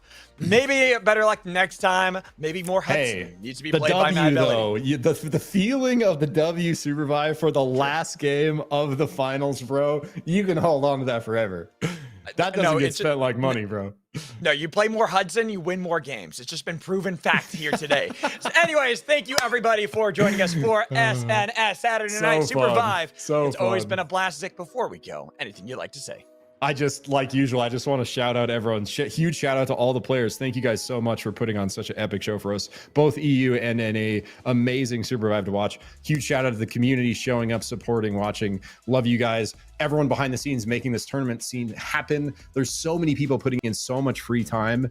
You can't even really put it into words. So it's just a community full of goats. We love you guys. Thank you so much for supporting SUPERVIVE and supporting us. GG's. W SUPERVIVE. GG's. W SUPERVIVE, and W to everyone, including all our production crew. Shivam, our producer, doing a great job. We had our observers of the day, Tsunani and Numbers, pulling in double duty today. Yeah, great job. Azuna doing a great job with TO. Same with Dylan, coming in, making sure that we had everything going through consistently. Tsunani even pulling up triple duty because he was doing stats for both EU and NA at the same time to help Azuna earlier and do it for NA today. So absolute shout out to everyone who has been involved with the production. Shout out to you, Zick, for joining me here for the cast, and W SUPERVIVE. We will see you next week. Actually, we'll see you tomorrow if you know what I'm talking about for some 5 Camp EU. If you want to stay tuned for that, but make sure you stay tuned for that for 5 Camp and next week for SNS. GG's. Specs has been taken down. me when I take a fight and pick up a win. But now the 6 monkey strike is chaos is brewing because carefully thrown together have thrown themselves into the battle, taking down LED and now forcing away the retreating members of USM who are now out of there. But right before them, even on this fight, looking for the play on a dog. Double second win from each side, but damage was dealt on the main jam. The first one to fall as they pick up the whiz, but it's going to be Park into the next one to fall as well. ZPS. He like wanted to so bad. Second win popped by Zen. They're looking over the top. Nice spike, putting him down in the Evo orb. That main jam, though, still alive with the Pillar of Chaos, trying to see if anything can do. It's going to be able to take down main jam. Second win to push him back in with the Tall Dunk. Trying to drag him back. Eliminated off screen, unfortunately, for Shacomancer. Couldn't get away forever, so Zen, another team out, and there's Spicy Kim G alongside that of ZPS. Getting some nice chip damage on the carbine. Big a hard spot for MWI because Watch Quasar's already been locked down. Tries to get away with one for themselves, and they were going to be bringing back up Jemmy, but in a fight against S&T, Surf and Turf surfing their way over Dog, trying to take him down. Jemmy with the second win, trying to heal back up, but Dog right in the middle. Oh my it's goodness, a Dog bro. pile on Dog. Yeah, There's no dude. way out of this one. Park Ninja runs my right into God. soup time. It's going to be Sleepy Rowlet, the last one left as they all make Bro, sure they on long claws there. No, action not slowing down. SPD finds the hook, triggering the engage against TDO, but they trade back and the Where the Abyss still alive. Nobody's fallen just yet. Salvos have been pumped out trying to get the damage from Jake Braun as he is peppering them with the machine gun. But S&T, who are waiting in the wellspring, gonna make sure. Anyone that comes from this fight is forced into their arms, and it worked out perfectly with that fan to the south. Now Sunflish, last member left for SPD, surely gonna get caught here. Like sharks, but Tericha, I think, is stuck outside of the storm right now. That are disconnected. Oh, so no. CTT have to fight. Barbats is gonna be the first one taken down. Jake Braun now by himself, hoping to bring back up Barbats, but they have the shields, they have the armor. Barbats is back on their feet again, taken down, pushed into the storm. Same with Jake Braun. S&T will take game one. So S&T find the W, can't take that away from them. The orb on Jake, maybe Oh, there a it is. split Okay. second longer. The heart from Notaburger, love to see it. A root here. Kazar goes, looks for the dunk. Almost was looking for that steal too, but instead gets knifed out on the other side as we do see P off. right now Shanks has been separated and trying to get back as a strike against the world. It's not looking good, but landing those headshots. The trees though working against him. Shanks needs to get slow. Quasar gets the crown, looking for the Abyss play. Rakdos though, Rakdos keeping him alive, waiting for it. There's the squid, there's the dunk, they got it! CPS, you played in return! But Pinzano at least was able to take down Watch Quasar. Now by themselves up against two of NWI. But you gotta be careful when you're fighting up against the Battle Bunny. That's why you've been In this circle here, looking for fights. They are Train.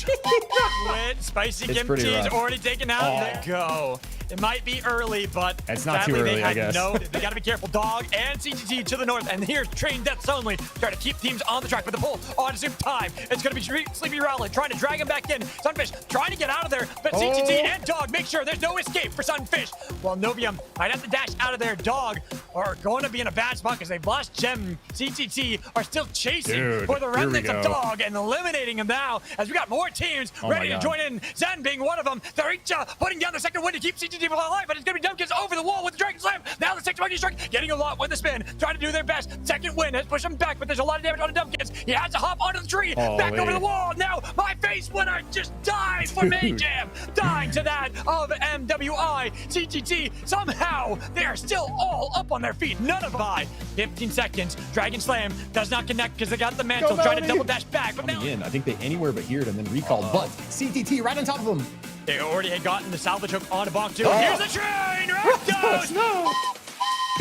But 6 monkey strike and Bonk taking a little bit too much damage from there. But SNT and TTT Mega Avalanche from Taricha tries to see if they can separate the fight. It has been separated for now, but with the thunderstorm proc, they're trying to get back. Road Pizza has Before the disconnect happened, Road Pizza just chunking away at Quasar here as he tries to live. Really nothing you can do there with enemies on both sides. But now all of a sudden, S&T in a rough spot with the third party from CTT. Yeah, because Road Pizza put too much attention back onto Watch Quasar, but this is going to give the opportunity to Train Deaths Only as they push back Jake Braun. There goes the hoodie. They've got damage on the Barbats, but he was able to heal back up with the help of the second win as well as the Reap. Trying to get away, but Barbats taking too much. He does another Oblivion for TDO. They've got damage, but they got to confirm these kills. Not a burger. Off in the storm, looking for the surge, waiting for it. But Dumpkins back on his staff with the Dragon Slam. Absolutely eviscerating S&T. Surf and Turf, they're eating well right now because TDO are going to take this game It is a low health bar on 2 players. Not a Burger and a Sunday, both gone pretty quickly. A Burger tried to go for the surge, but TDO, what the Sunday almost healing back up, but he's going to be stomped down. TDO to take game 2. TDO really nice. Like Out of this one alive. Go, I don't Ted. think he's going to find that one. Instead, he's going to find himself dead. Easily cut off by Diggs over the abyss time and see if it works out for them. But TDO is still kind of in this awkward spot since they have been at the very beginning of the game where they haven't really been able to find a good foothold. Just gonna be that one they look for, and over the abyss. It's not an easy way out of this one. Gonna be an easy target for them to kill. He got blasted into the anomaly, and unfortunately now kicking in can oftentimes be the thing that makes the difference. Dog finding another squad wipe over here on the free cam angle. Fighting continues to the south. Yeah, MWI, they're eliminated here very early in this game for a team that's been doing so well in the previous 2 games. It's going to be a little bit unfortunate for them. I really like S&T strategy. Pause that. SPT getting big chunks. RIP just saucing right now. So much damage out, but the res does get canceled. Does get canceled. Novium. Maybe it is, because right now our boy looking pretty good there. The talk from Shankomancer actually working in Cry's hands as they try already in towards the Chaos Steps. CTT, one of the few that's not. Staring down Rip with the chains connected, trying to drag him back in, but Barrat's going to be the first. Everybody, the last one, this Krista, finally over the abyss. He's put down the E-plat, but he's got no armor left. He needs this dunk. He needs enough damage. Can he pick it up? He's got so close, but we see this crowd here for Pensado. He needed it, but he's not going to be enough time. Barbat denied it, and then the snap from TDO to take Storm. Getting a lot on to Soup time. They're low. Novium's got no armor. Push again, but he was able to get the revive on the bat. Not only trying to get away, but it's going to be the Dragon Slam. Looking for Novium. He's gone. Only Sunfish is left for Soup time. Holding on hope. Getting Mad Melody back on their feet. One more fight against TDO, but TDO pushing him away. Sinners and To play the invis, we see they're so thirsty. TDO just hunting. Dumb Kiss finds the dragon. To act as the team that comes out victorious. The train gonna barely pass them by. 6 Monkey Strike has been forced out of Dumb Kiss. A lot of damage onto Jake Braun, but even with the spin, it's not gonna be enough. The second one trying to push him back. They've already got the salvage hook that has landed onto TDO. It's gonna be Tornado Boy, the first one down. The Monkey on the other side of the wall. But now S&T, they try to trade blows against that of CTT. They already were able to stop out the whistle. Got the Hang on to the monkey. looking for that slam. Barbat's gonna be the target, and there it is! Finding the easy one, but Barbat should be back on his feet, putting down the double barbed wire, trying to get this hit and the slam that entire time. We're gonna have a 2-time victor here, S&T or TDO. It's looking like TDO as they've chased down not a burger victor here, S&T or TDO. It's looking like TDO as they've chased down not a burger. Only Road Pizza is left. On the other side, might be able to swap up towards the Guardian Archangel, but unfortunately, he's been slammed in the storm. It is raining cats and dogs, and it's TDO finding 2 games in a row. TDO playing that end game extreme. Jacomancer taking pretty low, but nice snipe! Finding TDO, Diggs winning the 1v2. Dumpkiss trying to utilize the pillar and the beacon to get around. They're just going ring around the rosy, pocket full of posies. Here's a lobby and another one found by Sleepy Rowlett into the Primal Slam. Tornado Boy, if he lives here, it's going to be a freaking miracle. Too. Yeah, the Reap is disgusting. Blue Bunny surrounded by Soup time. He's about to be made into Bunny Soup. And no way out of here for DBG as they are getting surrounded, putting down the snowballs. But SPT takes out the Bunny. And that's just a situation where you're getting like 5th party. Aluna Eva. I have a lot of love for every single player that comes out here, but Cry right now, they're winning me over, and I'm hoping that our boy can start showing up in these games. Right now, you have to deal with the fact they are kind of in an awkward spot. Dog have gotten their respawn off the respawn beacon right under the nose of S&T and TDO, 2 teams above them in the stand. It's going to be a Sinner's Embrace to lock down 2 of TDO, but not really helpful for Cry, because Velvety Average has to sashay their way back towards our boy. Dog on the high ground. Might be able to help intervene, but which one do they want to look for? The easier target, going to be their prey, as they have Velvety Average in. Up on the Geyser, a tiny bit more space, but MWI, they want this kill point magical, and they find it. It's Wash Quasar. And we can kind of see the location of it for Dog up here. Nice engage, though, with the second win. Dog, though, gotta be careful. Second win, trying to push him back, but a nice spin damage from Dumbkiss. Already ripping through Dog. Sleepy Rowlett with the Vortex charge. Did they place it then? I'm not sure who placed it, but right now, MWI, they don't care. They gotta fight their way out of this regardless. Bonk, taking the bonk with the static built up on top of him. Rakdos couldn't pick him up, and now he's trying to see if he can bring him back with the blessing, but unfortunately just not enough. Chased away. Is it? They get over their heads, barely getting away, but the Dragon Slam, they're back on their feet. Wash Quasar's done it, but he gave his life for it. Bonk Rakdos have to escape, but Essentos doesn't have much they can do. But with S&T and TDO just playing these ledges so well, fighting instantly into the double nade. Double nade, lots of damage, and the tank's gone. Initiation gone. A Sunday, the next target, Evo with the bright shield, trying to bring back up Road Pizza, but not enough time. They're stopping the Wisp. They've got a Sunday, and it's going to be up to Not a Burger. 1v3. The thunderstorm is there, dashing back, but missing the electricity that they built up with the static. Healing back up for a bit, but they've already got the Dragon Slam Vortex Charm combo. Spin to win. 3 in a row for TDO on their territory, and they've already got the salvage hook landed. Try to see if they can bring back in Main Jam. The Barbats taking too much damage. Main Jam, Braun, but he's putting down the spin barrels, trying to get any damage. Gotta be careful. He's got damage on the Shacomancer. Working in tandem, making sure that CTT don't have an easy fight, but they've pushed him back. Second win on each side, nearly in to the spikes, but TDO actually. Nice kind of look there from Shanks. Pensado. Strike battle! Strike battle! Strike battle! Oh no! Leave him alone! He's over here. Don't even want to engage again with Mad Melody, resurrecting Sunfish and Nobium, holding on the front line, but they have nothing left. There's no more walls, no more health. Burst through Mad Melody. Last one back onto the rings as he is trying to get away with the help of the anomaly, but he is running the wrong way. There is no way out. Have you locked down? They are hunting you. The 11th place finish definitely going to shake up the standings. Dude, one thing I want to say about Dumbkiss, maybe have to pause that. Didn't we just say not to chase Dumbkiss over the abyss? Maybe short to follow. It's Squid, no health, tries to find the nade, but a team on both sides. E-Plats alive for a moment. Victory. They're looking for their 4th in a row. Second win has been blocked. Road Pizza looking for the bunny. Rakdos might be able to utilize that E-Plat to get right through their fingers. And S&T or TDO look for the engage onto S&T. They're gonna find Notaburger. Notaburger, nice. Shoots out for the right into the arms of CTT. CTT have got a great fight against S&T. Road Pizza, the only one who might be able to escape a Sunday, missed by the hook, but it doesn't matter because they already locked down the abyss themselves. But here in game 5, looks like something had to give, and this time, Vortex Charm.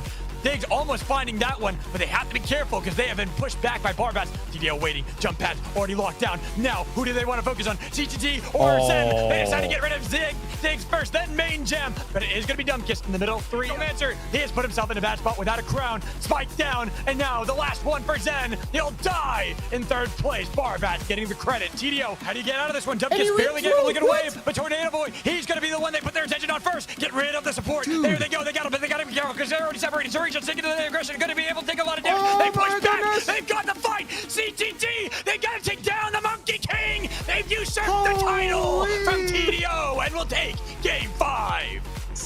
They're down in armors. This isn't looking good, but the lasers help out. Pensado not paying attention to what was behind him. Golden Beam trying to heal back up. USM getting a lot of damage onto 0-0. Has now Jake Braun was in a 1v2, putting down this big barrel damage. Jake Braun, baby, putting down barbed wires, chasing him. USM, you fought valiantly. We appreciate you coming into this one and playing your hearts out. But you guys, for the first time, Road Pizza in with the blast off.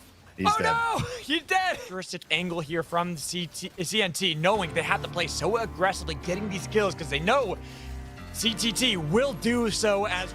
I love it. I was going to shout that out before that. Carnage continuing to break out across the map, though. CTT looking for another kill onto Dog. It's your Firefox hero. The Abyss now trying to skate their way away from my face when they win with Abyss Specialist. Bye-bye, monkey. That's how you get rid of the monkey. You drag him in on a... Like you mentioned. The train, ooh, Not a Burger almost running into it. Unfortunately for Rakdos, his Wisp could not get away, and now CTT, they intervene. They're getting damage onto S&T. We're pushed away. Second win. It's only pushed back. Road Pizza not picking up. Right.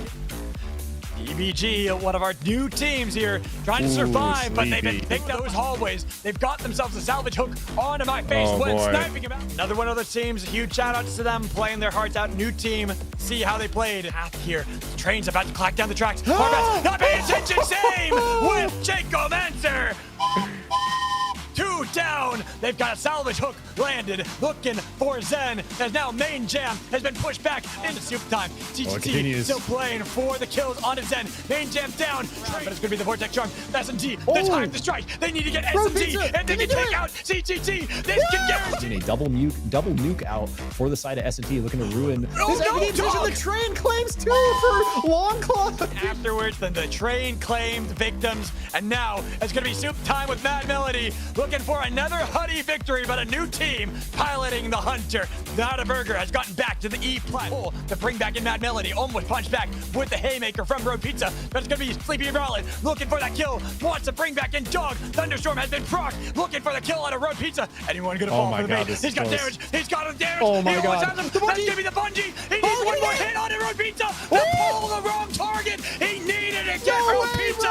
As Road Pizza snipes him out of the air. That it's gonna be soup time. New Huddy.